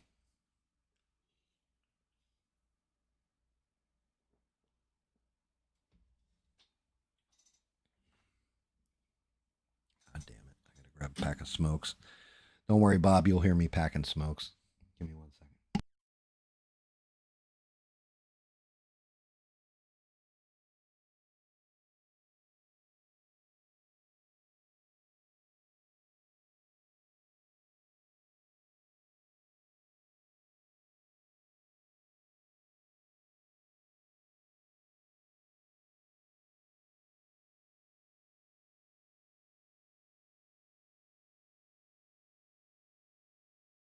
Alrighty then.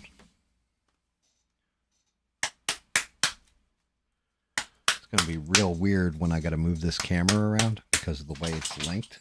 But I should actually be able to get a straight on shot of the Hulk this time.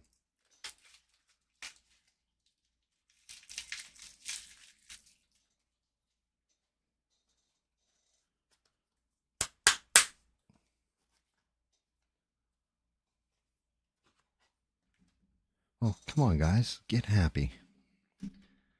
So, we're worried about this next generation, right? What can fix it? How can we fix and repair our generation? Or, not Generation X. And what is it? Generation Alpha? How do we fix it? Or is it Generation Z that is going to be the problem and then Generation Alpha is the correction?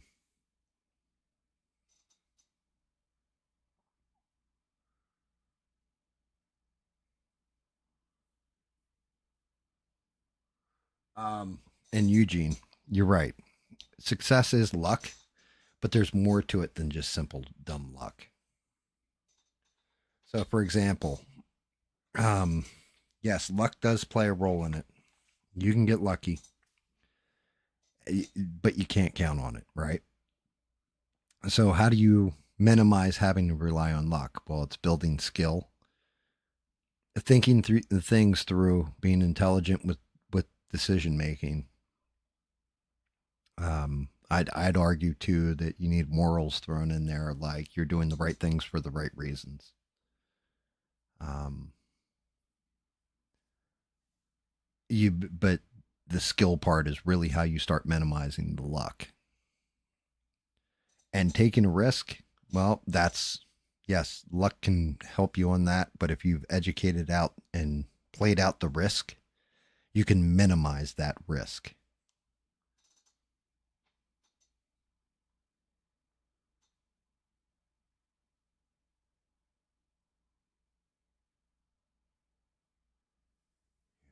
Ghost Rider that you didn't like, so you turned it into.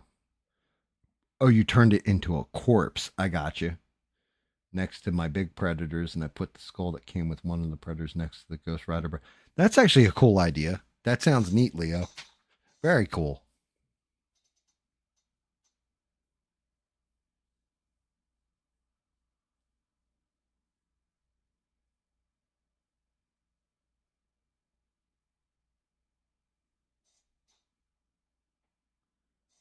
Wait,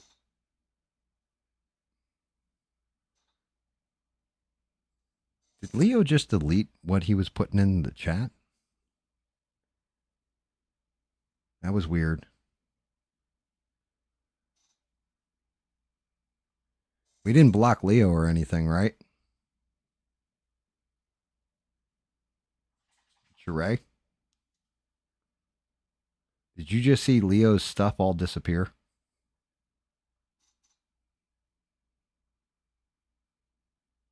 Oh, okay. He did that? Okay, I'm just making sure.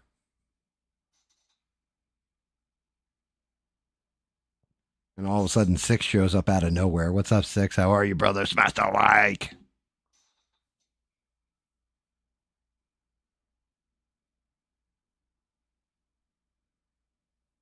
Um, I don't know. I don't know about Gen Z.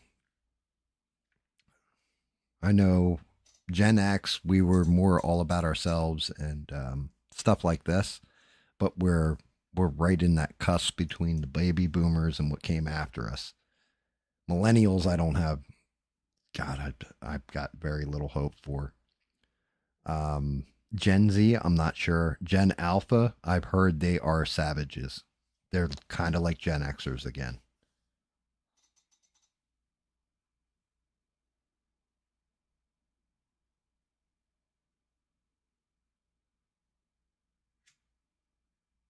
Mm, I mean, Gen X, I don't know. I don't know what it is with Gen X. Like, if they're going to be good or they're going to end up being an afterthought.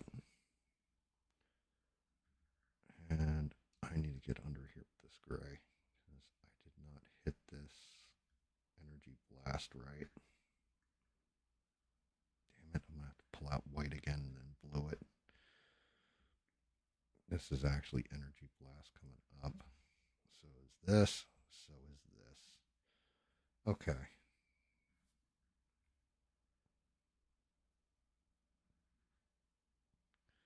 Yeah, it's a shame Leo wasn't in here when Midoriya was in here.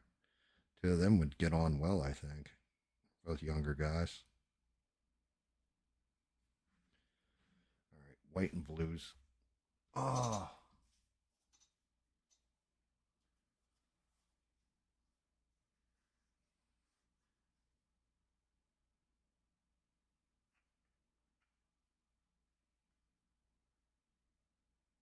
that's okay, Leo.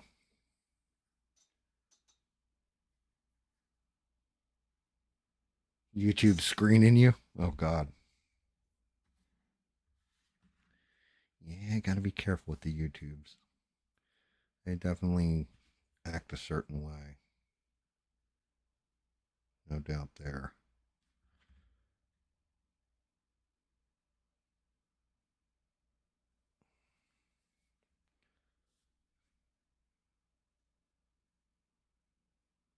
I definitely did not mean to just foil that completely out. Damn it. It's gonna be a pain in the ass getting the copper over that now.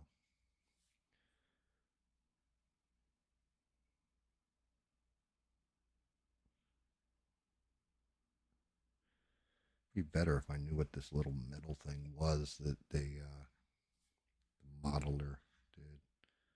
Can't quite figure it out.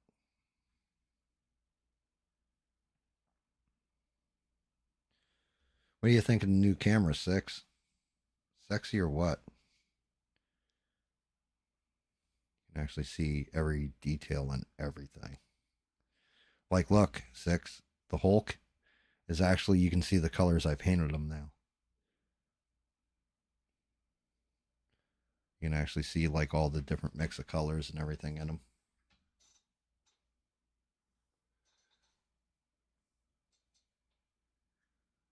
Okay, cool, Leo. Yeah, I have Sheree highlight it to me again. Sheree, you're awesome with that stuff, by the way. Thank you for being the greatest mods on these interwebs.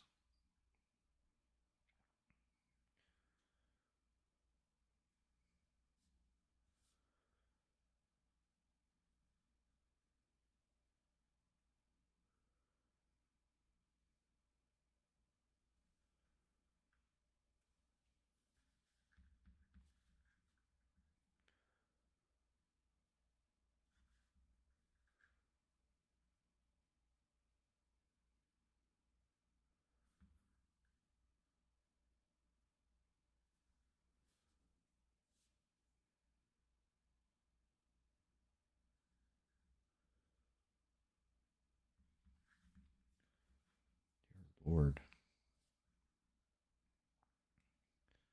feel like I'm being quiet. Am I being too quiet, guys? Should I be running my mouth more?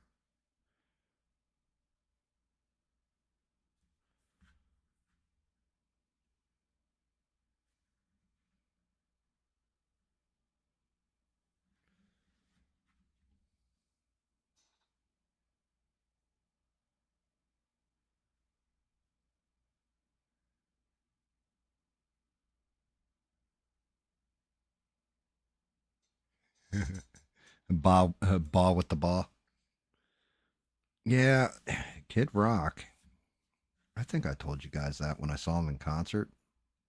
It was when he was dating Pam Anderson, because my buddy got us like third row seats or whatever, floor seats, and Pam Anderson legit walked like maybe 5 feet from us down the aisle and up on the stage with him. But he played this one song off his old album, an album before the album that made him big time. It was called the Polyfuse Method, and there's like a drum solo in it, a guitar solo, like it's got solos from all the different instruments. I didn't know this till I saw him in concert.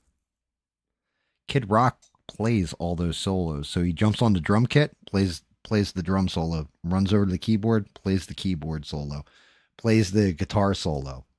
It was amazing. Like it was an epic show. I'm not gonna lie. He puts on a good show,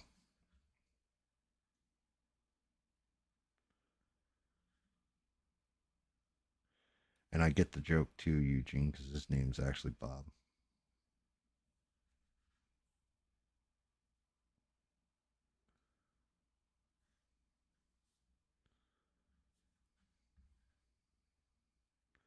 I really want to know what the hell this machine that he shattered is, though. I'm not gonna lie a little bit.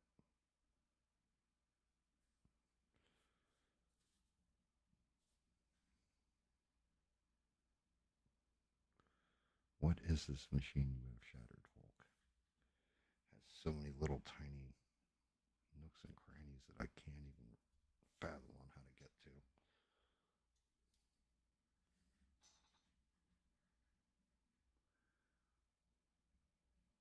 Cool. Give me 1 second. I might lose chat here, guys. Let me see. I'm definitely going to lose chat when I go look.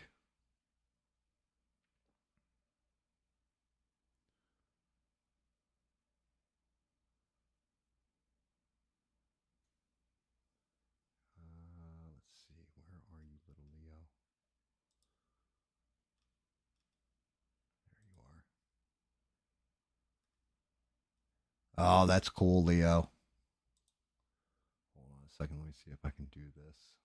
Not screw up things. Leo just shit. I almost did screw up everything.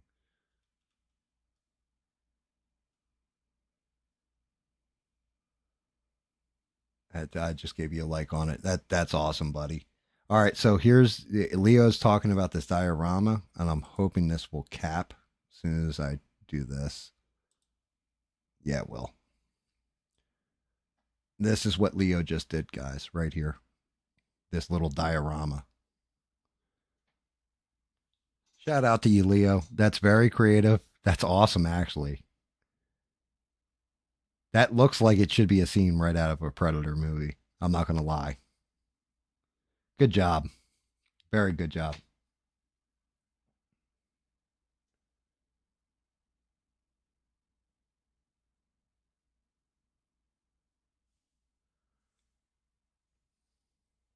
Very, very cool. Very, very cool, Leo. Good job.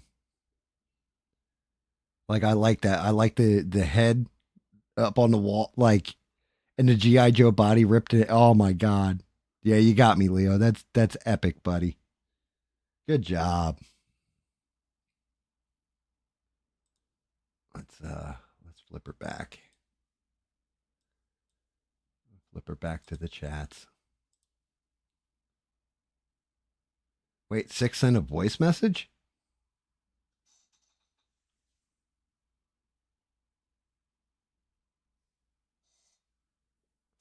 It looks great. You pose those predators just right too. Like it's creepy. All right. 6 posted a message, I guess, in Discord. So I gotta fire up Discord. I am slacking. I'm sorry, guys. Good night, forever. It's always great to see you, man. Thank you again for being here. We do appreciate the hell out you.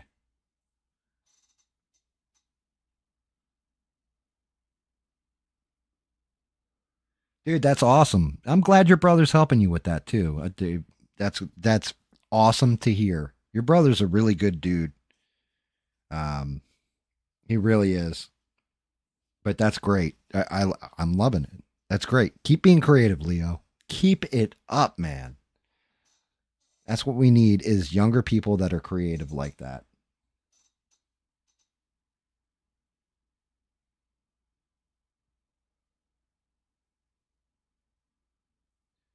No, probably not, Steve. Probably not. I don't think he's reading the chat. I think he just goes off the microphone.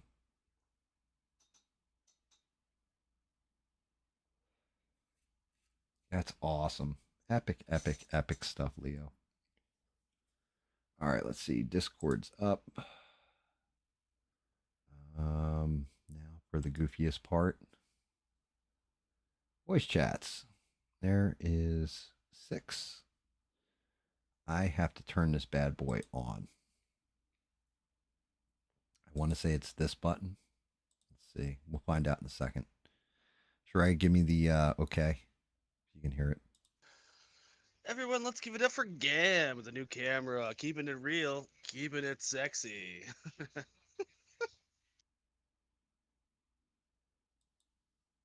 Dude, that's awesome. Thank you. It's actually the wife. The wife got it for my birthday present, like early birthday present 6. But thank you, brother. That's fantastic. Hey man, I'll tell you what, 6. Oh man, if I ever, you've got like the perfect voice. If I was ever to do maybe a Riddler, something that's like just kicking in the like I don't want to say the Joker, but like a Riddler. You know what I mean? Somebody that's villainous but having fun while they're being villainous. You got a perfect voice for it, man. Like for voice acting for that kind of shit. That's amazing. Thank you, 6.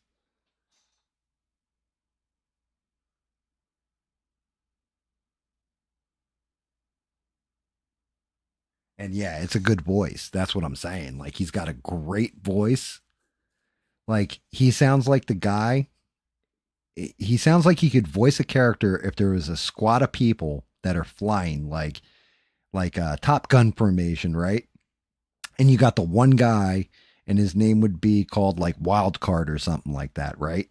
And he'd come flying in out of nowhere, do loops around like two of the planes, and then shoot an enemy down and fly off and talk shit while he's doing it. That's I could picture that kind of voice. That's epic.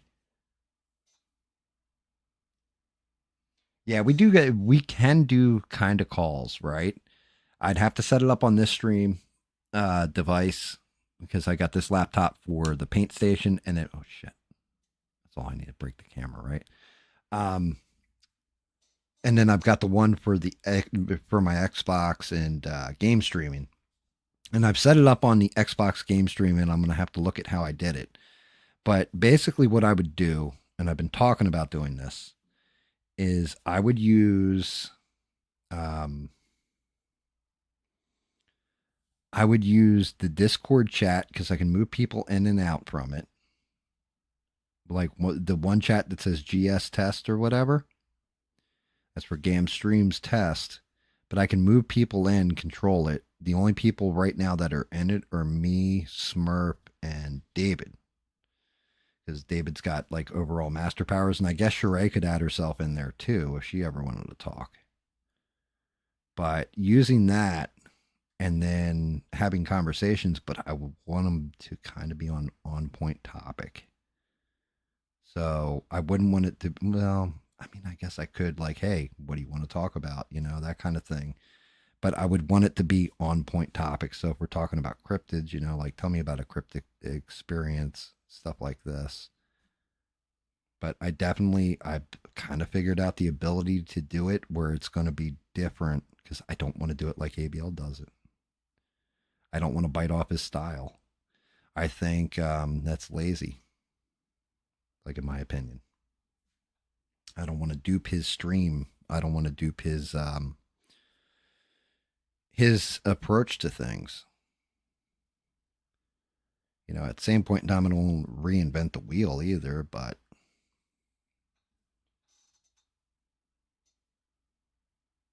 yeah, exactly. Woohoo! Wild card, bitches. Yeah, I do. But I do love that voice, Six. Because you always like.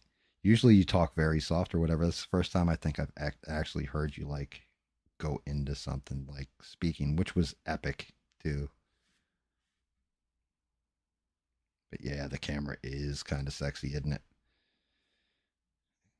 Fucking, like I said, shout out to the wife. Wife knew I needed it. Knew exactly what I needed. Made sure it was one that was going to capture every goddamn color that I throw on this damn thing and really accentuate it or make it look like shit.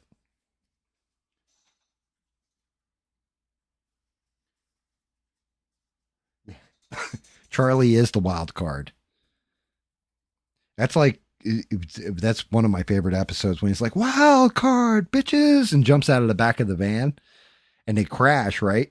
And then the next time he does that, he's like, "Cause I cut the brake line, wild card bitches," jumps out of the van. And Max just like, "Yeah, I checked the brake line before we left. I saw he cut it and replaced it already." And like they just keep driving.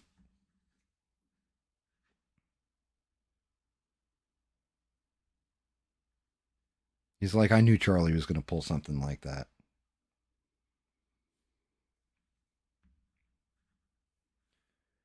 Oh, go. Actually, I like the steel look on that. Only thing I gotta fix is this burst out. We're looking not bad.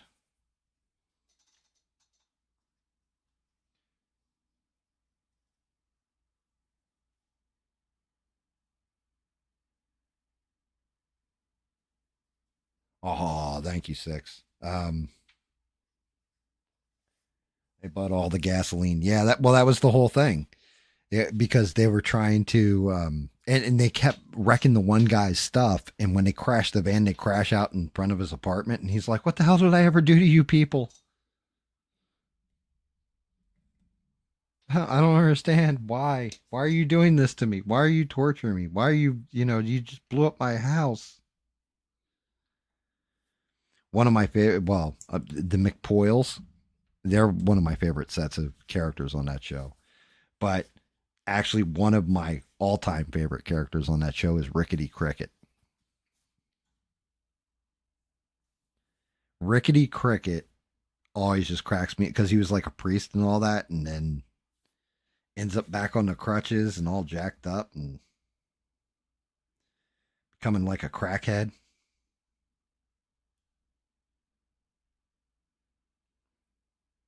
Like they screwed his life back up.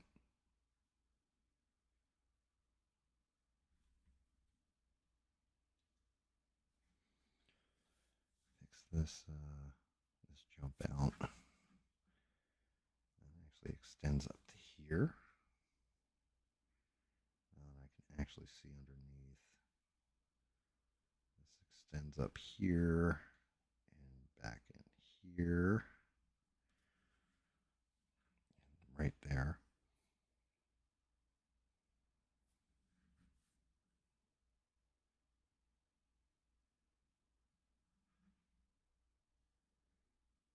Damn, sorry guys. Focused for a second there.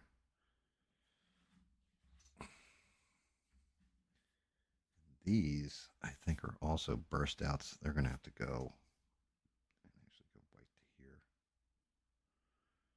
and go into the blue.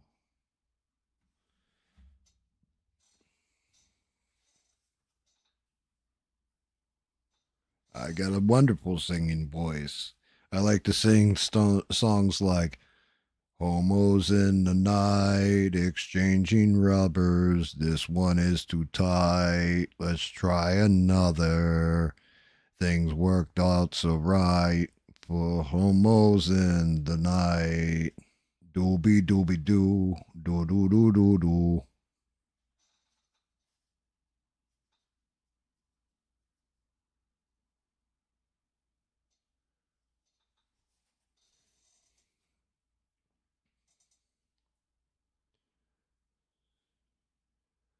Smurf just comes in out of nowhere like, "How lucky could one guy be?"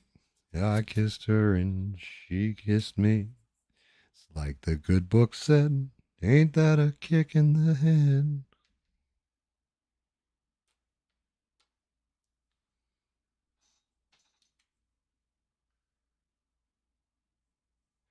Dude, remember when if you guys ever see the episode where Max got to tell his dad who's in jail that he's gay, so he does the interpretive dance, and then his dad's like, What the hell was that?" He's like, "Dad, I'm gay." And like all the prisoners are all like cheering for him, and his dad's like, "Not my son," and walks off.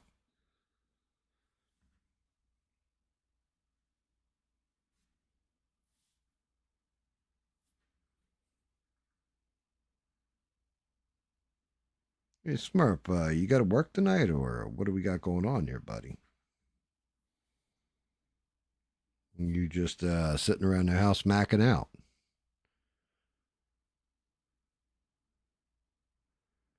Kicking back, having a little fun, relaxing.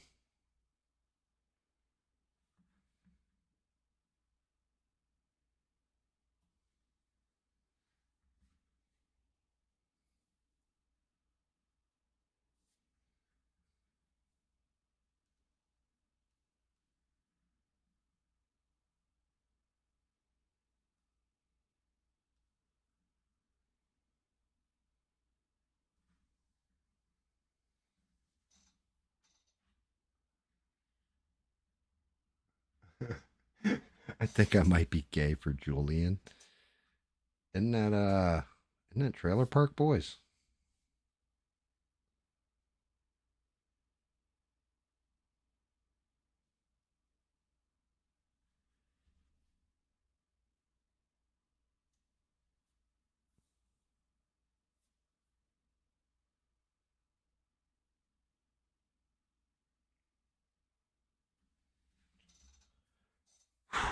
All right. Let's let that dry for a second. We'll see how the Hulk looks on there. I got a couple little things to clean up on the Hulk, like his belt line. I can see that. I'm sure you guys can now too. Wait, is he coming up blue or purple? God damn it. Let me adjust this camera a little. Do this. See what I mean? He's got little blowouts on his belt line. I'm going to have to adjust. And then, if I'm not mistaken, somewhere in his shoulder area, I swear it had gone black right here. I need to hit it with a little green right there. We should be looking sexy.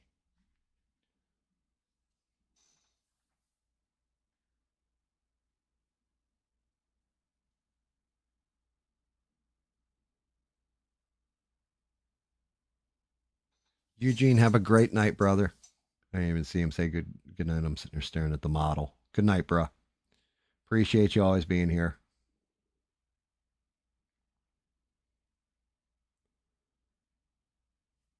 I just made sure to be off on Friday.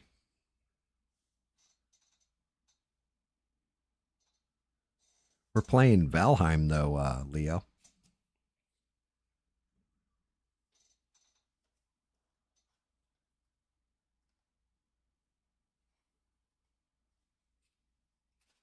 I was sleepy, you know. I went and I was like, hey, let's go down to the local store, pick something up. And I was just like, next thing I know, I'm waking up. I got ramen noodles hanging out of my mouth. I got drool all over the pillow.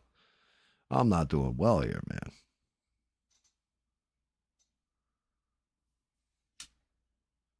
Oh yeah. Smurf's definitely a late night type of dude. Actually, I didn't even realize it's like 1 in the goddamn morning.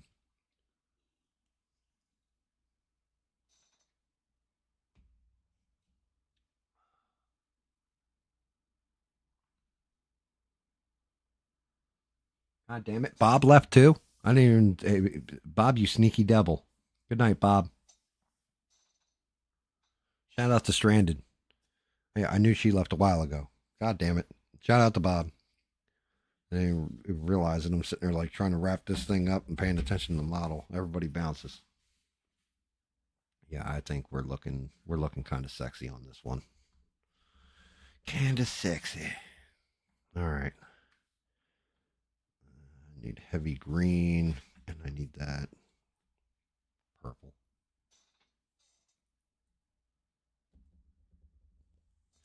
Here's what's really cool, though. I should be able to do this and that. And you can see this is the deeper purple we need.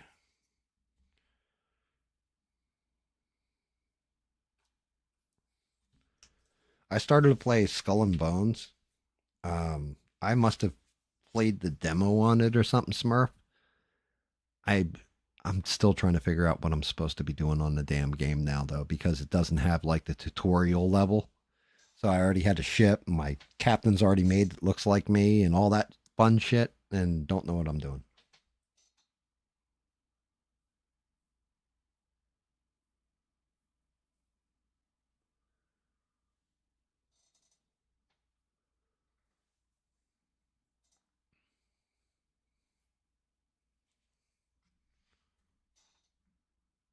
Yeah, right now I only see one person watching.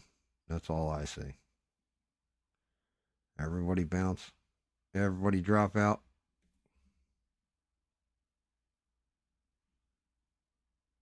I lose everybody. I know poor Mister jumped in right in the middle of a conversation, was trying to crack his jokes, and none of us were like paying attention to it, so he bounced. And then Beans came in. I don't even know what was said, and Beans left like immediately. I was like, well, alrighty.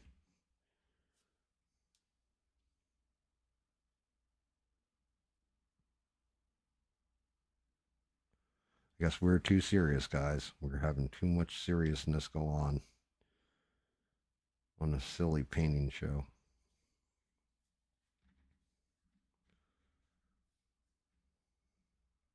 Mm. All right, back to the greens. That's the rest of his belt line. Belt line's good. It's just the green I got to touch up.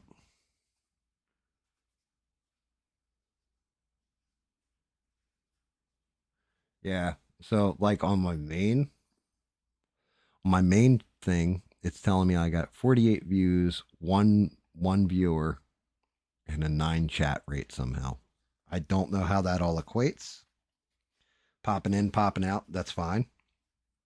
But at the same point in time, there's Sheree, Smurf, 6 right there. That's 3. I don't know why it would say I only have 3 watch or 1 watching. Now, Mister doesn't do well with religious debate because he's afraid of it devolving into. I like Mister. He's very non-confrontational. So if a religious debate feels like it could go sideways, which honestly a lot of times they do, because people don't give the wiggle room for what somebody believes and all this stuff. Like honestly, I'm very shoutful. I'm very shoutful. I'm very grateful and shout out to Devin because Devin sat there and was going through it and explaining different aspects of it. Shout out to Retro who was doing the same thing because I'm just trying to learn. I'm not trying to insult anybody. But yeah, Mister, as soon as he was just like he doesn't believe in any of this stuff. He thinks it's all hokum, stuff like that, and he doesn't want to insult anybody and start shit. You know what I mean? Like he wants to come and kind of crack jokes and have fun.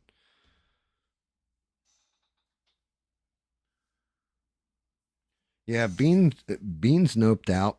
She's usually pretty good about that, but honestly, I'm not going to lie. She probably has a little PTSD because there was a point in time where Danny Boss was going the hell off on Muslims, and Beans has people in her family that are Muslims.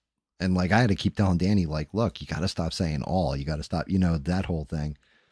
But it was an ugly one. So maybe she got the same vibe, like, oh shit, we're going to go into that part of it next. And it was like, no, we're just going to have a conversation real quick, drop it, and move on to other stuff and have fun. But that's part of the problem when there's what else do we got to talk about, guys?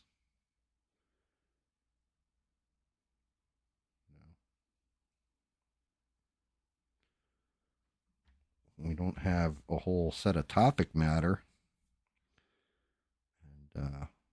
like I said, I almost didn't. There's times where, like today, where not much news happens. There's not many topics for me to get into. Um, where we got to kind of wing it. So what are you going to do at that point? And if you're not feeling it, you're not feeling it. No, shout out to both of them anyway. They dropped in, said hi, and bounced. I'm cool with it.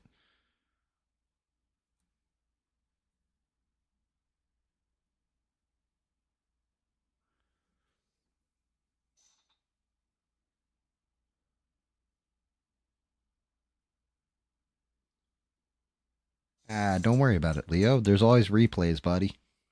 Always replays. And don't get sad about it. Don't get like addicted to it. I guess is the best way of saying it. Um, I'm definitely impressed with your display, though. That is awesome, and we do appreciate you being here. Always do. Like I said, I kind of wish you were in here a little earlier because we had Zuko Midoriya, who's about your age, and he's been watching me for a while too. You guys might have gotten along. He's creative. He draws.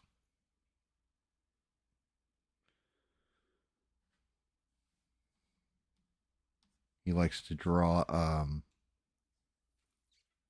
My Hero Academia.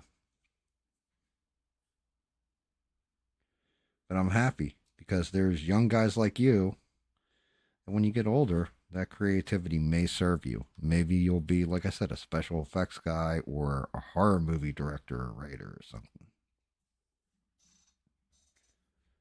All right, that looks patched. Go along this belt line and clean it up. Dang, the shake in my hands, guys. The shake in my hands.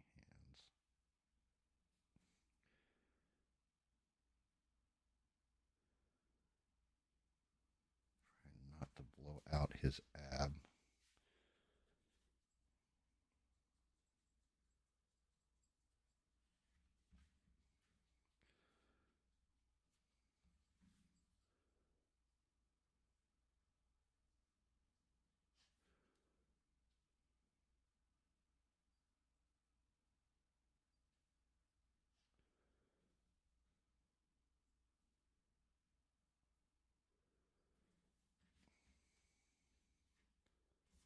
And a little bit more right around this rib, or I don't even know what you call them. I can't say what we normally call those, but whatever muscle this is.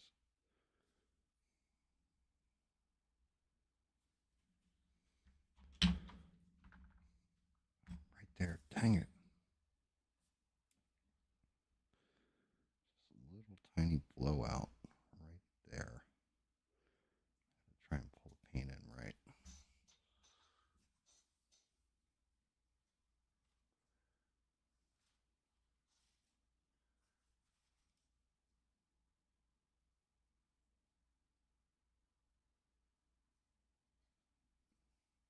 Very cool, Leo.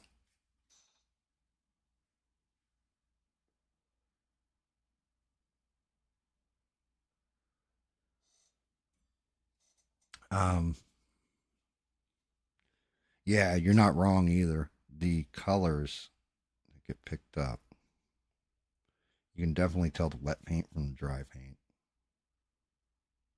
I'm gonna go too heavy in there. I still want that little black break to contrast his muscle out.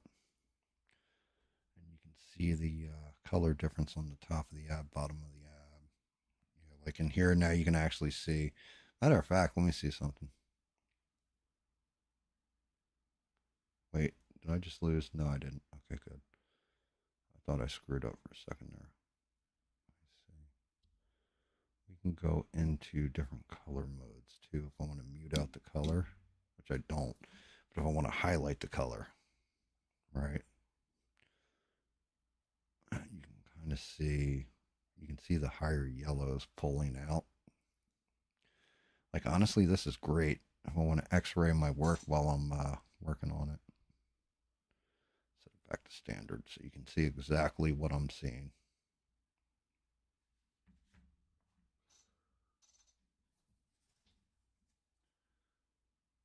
Yeah, the wife definitely changed the game, dude. And I'm not gonna lie, because of how high the definition is and stuff. I wasn't even thinking about doing this, but now I'm excited for doing green screen stuff again because of how tight it's gonna look. It's gonna look really, really tight. All right, let's put them together. I'm not even gonna glue them just yet. I just want to take a peek. What do you guys think? How are we looking? This is the part where this is going to be a minor problem because I'm going to have to be super delicate with the camera, which means you're basically going to lose. I'm basically going to lose the camera for a minute. Might even just put up my GAM logo real quick because I'm going to have to adjust the camera where it's down right where my hand is, pointing straight across at him.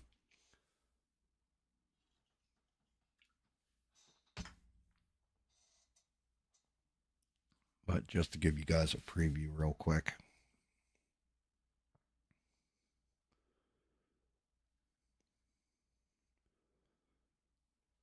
Splash points look good. The purples and everything are looking good. All the metal that's being twisted underneath. Do that so it really pops. Even the Incredible Hulk logo 3D'd out.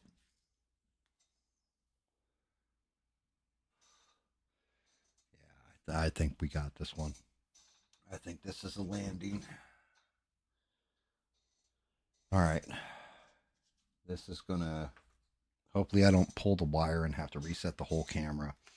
Thing is, like I said, this snake arm that I have is very, very tight, and I'm afraid of the camera popping free. And because it has the little touch screen on it, if that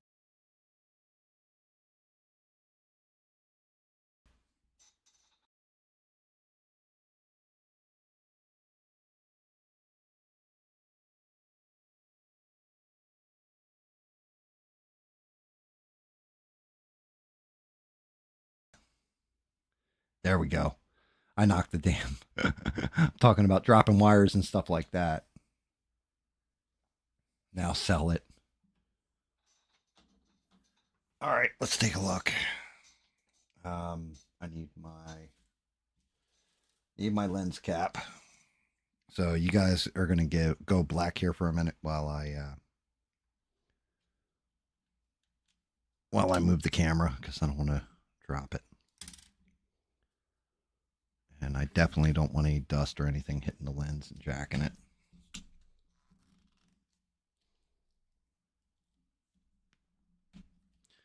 It's going to be fun.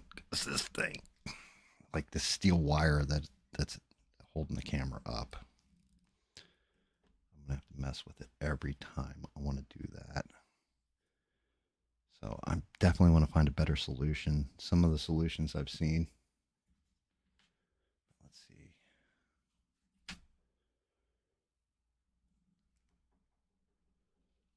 Oh, I think he's one of my better ones, guys. He's going to have to go back further, though, to actually catch the full thing. Let's get these paints out of the way. See if I can't get them full on in frame.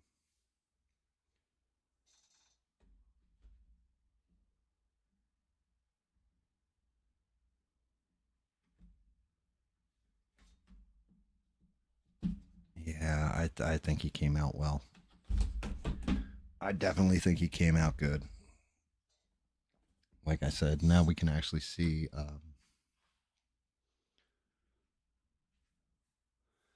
everything on him, and I'm loving how I can put this camera at just the right angle. Try not to jank it up. Let's see. Zoom in. Look at his abs. Zoom back. I need to move this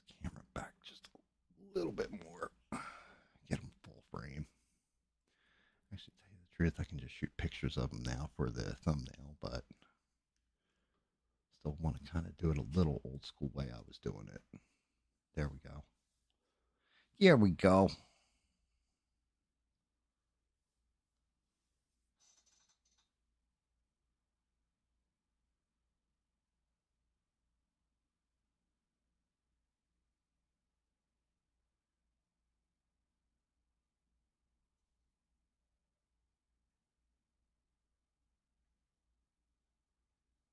Yeah, yeah. You got to speak to the wife. This is the wife's the CFO. Let's take a look. See how he looks from different angles. Like I said, he's not glued either. All the way to her back. Let's go to the sides. And then I'll lift it up so you guys can see the metal work underneath.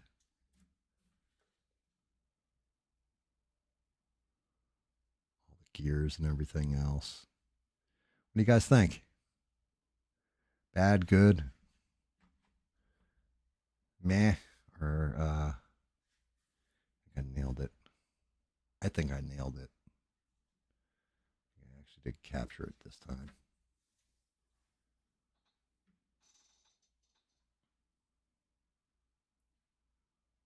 Hulk smash.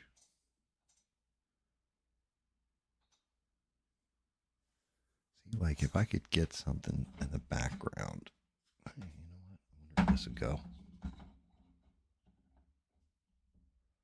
Block off some of this other stuff so it's actually focusing on him.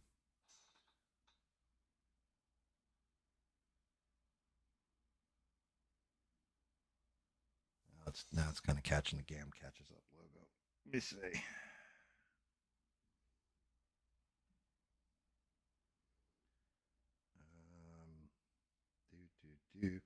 Do.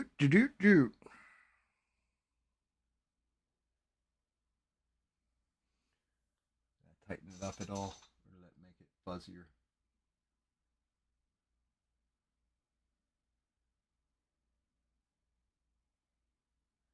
I think that just tightened him up.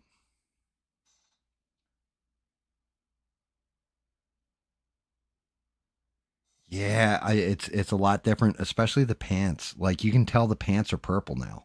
That was one of my big problems. Was I'm like these pants look blue when I'm showing them to you guys, and they're purple. I'm telling you, I colored them a very deep purple. For some reason, the camera is not showing it. By the way, guys, just to let you know, even though you're all chatting and everything, according to my stream, it says 0 people are watching me right now. Just a heads up on that one.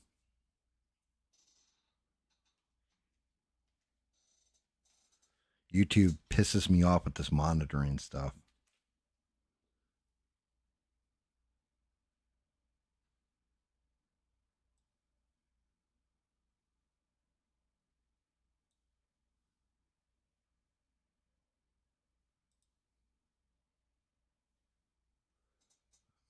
I screenshotted it.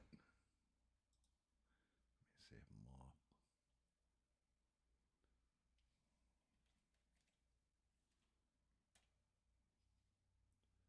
Cool. Now we got the thumbnail.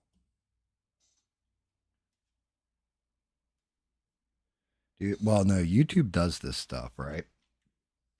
Like I've seen this with subs too, where I've seen 5 people sub to me, and all of a sudden it looks like they all sub to me at the same time, but they sub to me over different days.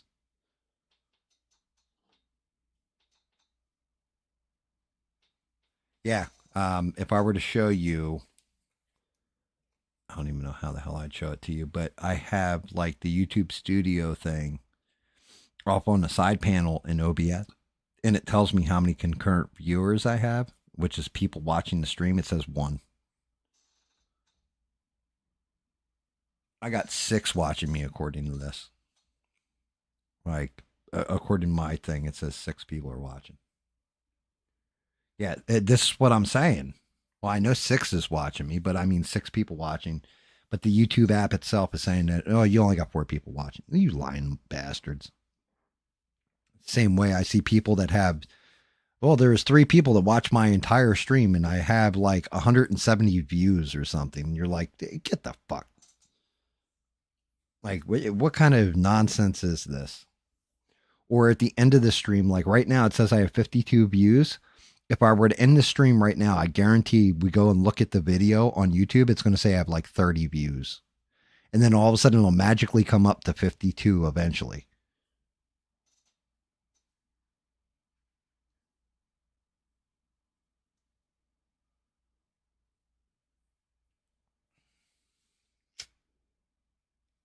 Well, I'll give you guys the option because honestly, I didn't have any topics coming into this. As a matter of fact, the only thing I had really in the actual description for this one was upgraded, right? And that was the camera, of course.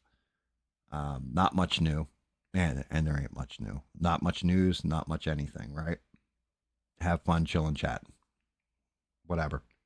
I'll give you guys this option because I know Smurf is game for it because he's Smurf and Smurf's always game for all kinds of stuff. Gam, you don't understand. We can go play whatever. I play with myself if you're not going to come on.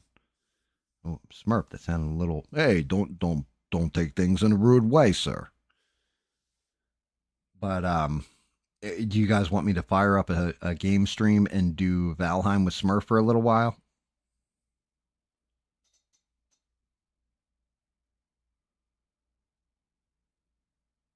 You're not going to see any of the chat, Smurf. You're going to have to open the side panel. There's a side panel for the chat. Unfortunately, when we do it, it goes full screen. I can't cut it down. Same thing for who's a what's up woo? Who's a what's woo? With this, my camera, the new one, I literally had to cut the camera size down to get the chat in. Because this camera will take up the entire screen, where my other one only went to a certain extent.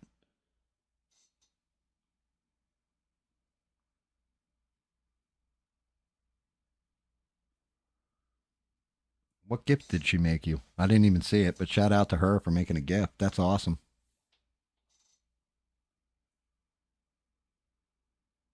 Now, comments are one thing. If you look, there's a thing that says open live chat panel. Like down in near the description, you have to wait till the stream completely uploads, and then they'll make it high definition, and then it'll bring up this little thing, and you click it, and it'll open a side panel, and you'll see the entire live chat.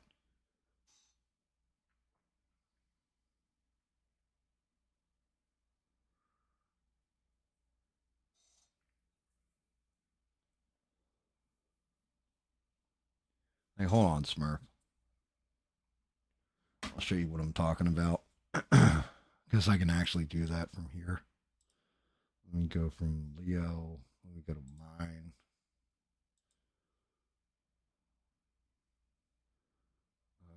I'm going to have to make sure I mute this. No, actually, that's the one that. Oh, you son of a bitch. Why is Marvel Rivals my main screen again? People are thinking I'm playing video games, probably. Here we go. Game plays with Smurf. Doesn't sound right when I say it that way, but hold on a second. Video capture device. Let's turn that off. Okay. So here's the actual video on YouTube, right? If I scroll down, wait a second. Hold on a second. I have to do this first and turn off the old screen. Okay. So here's the actual video, Smurf, on YouTube. Should come up for you in a second. And if I scroll down, right here, you have live chat replay, right? See where I'm at with the cursor and everything? If you click open panel, it's going to take you back up to the video and it's going to show you the replay. You want to hit live chat replay on that. Okay. And then if we go into it, like we'll jump to part of it. There you go.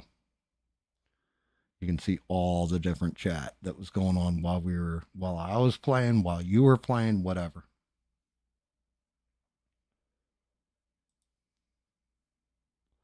That's how you turn it on. So if I hit play right now, the chat's gonna scroll like we're playing, and you can read the chats. I wanted to go look at the chat. I wanted to see people say, "Hey, Smurf, you got a nice voice. You seem like a nice kid. Have you ever fought Spider Rico?"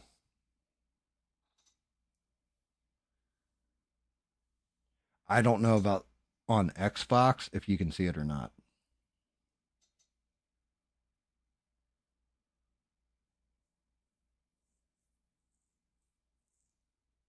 Yeah, I don't know. I don't use my Xbox for my YouTube ever. I either use the laptop or my tablet. One of the two damn laptops. But anyway, where was the consensus? Should Smurf and I go jam some Valheim for an hour or two and try and get us out of the copper age? You guys just want to call it a night and get some rest because it is Sunday. We are at 1:30. I mean, but I can tell you now with Smurf, it's like, yeah, we can go to like 6, 7 in the morning, and then the wife's going to yell at you and yell at me, and then it's okay, Gam. We're in the same doghouse. I don't have a problem with us being in the same dog. It's okay. You're my dog, Gam.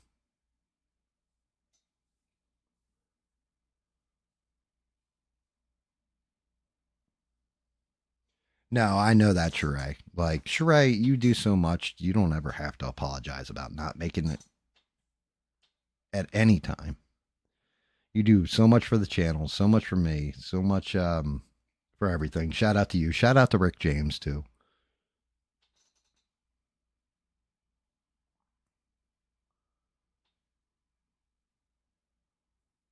Hey, they're just busting your balls. That's how that works.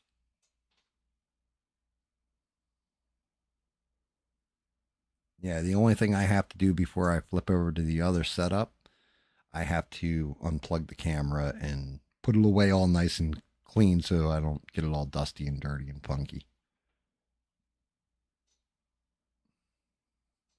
Wife doesn't game. She sits back, she watches me play, and then talks shit to Gam while we're playing sometimes. She's like, "Hey, honky, what you doing?"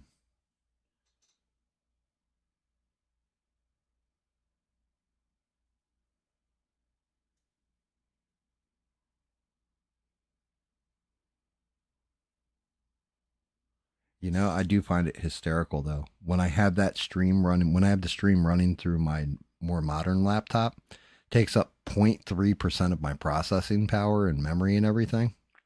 When I have the stream running through my old laptop, my processor's at 22%. Yeah, the wife watches me. She watches Gam. She's like, Gam's an asshole. And he can hear her through the mic. She's just like, yeah, that honky don't know what he's doing.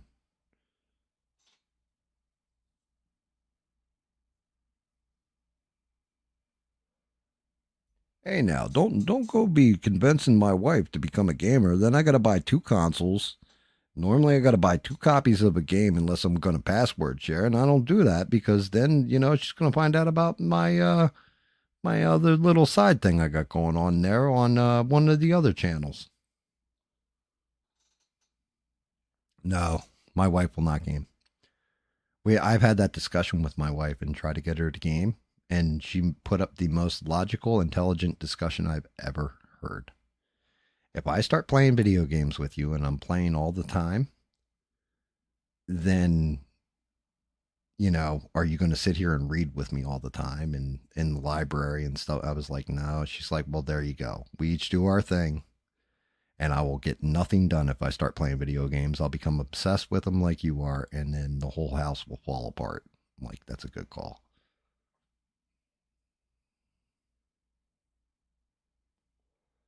The wife likes making fun of me. He's like, yo, Smurf, like, why is Gam talking like you? What's wrong with that retard? You gonna take him to the zoo?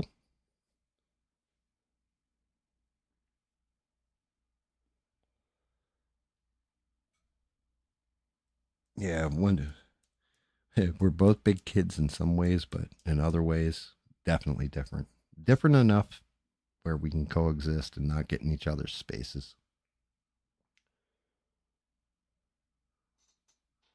All right, guys. So let's call it. Smurf, what do you say? Are we going to, do you want to continue on with Valheim? I'll stream the shit out of it. Hey, yo, Paulie. You never go full retard. You want to stream and play a little bit Smurf? We can play for like an hour or two. We'll stream that stuff. Or you guys just want to call it a wrap? I'm down like I'm down like George Floyd when the cops get him. Okay, let's play. I can't breathe. I'm dying over here.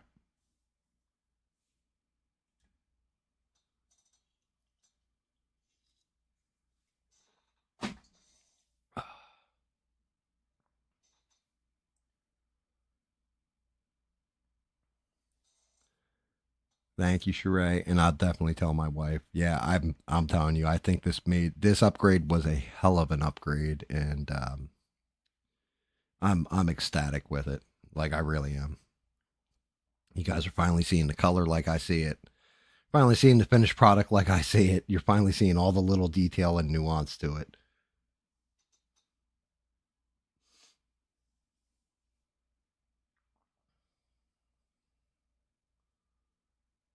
You know what, Smurf? If we could not stream and just do some pirating, not stealing video and stuff, but we can play that Skull and Bones game, level up a little bit, get a handle on it, and then maybe we can play that on the next stream in addition to Valheim.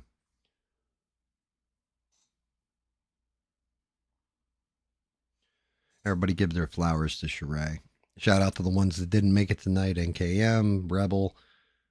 Shout out to Stranded, who is at this point in the video and knows we're about to wrap it.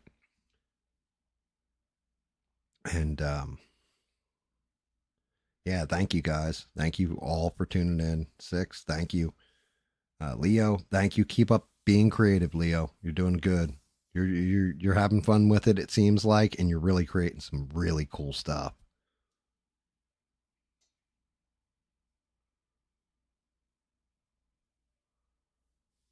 And thank you guys. I appreciate each and every one of you. Thank you, thank you, thank you. And I guess next stream will be Thursday, 8 p.m. Invincible should be done printing, so I'm going to be doing a blackout stream. Hopefully, we got some news, some new stuff to talk about, new stuff to dive into. Oh, something else happens Thursday. I can't remember what. Oh, yeah, I turned 50. So we can all make fun of me for my birthday for being old.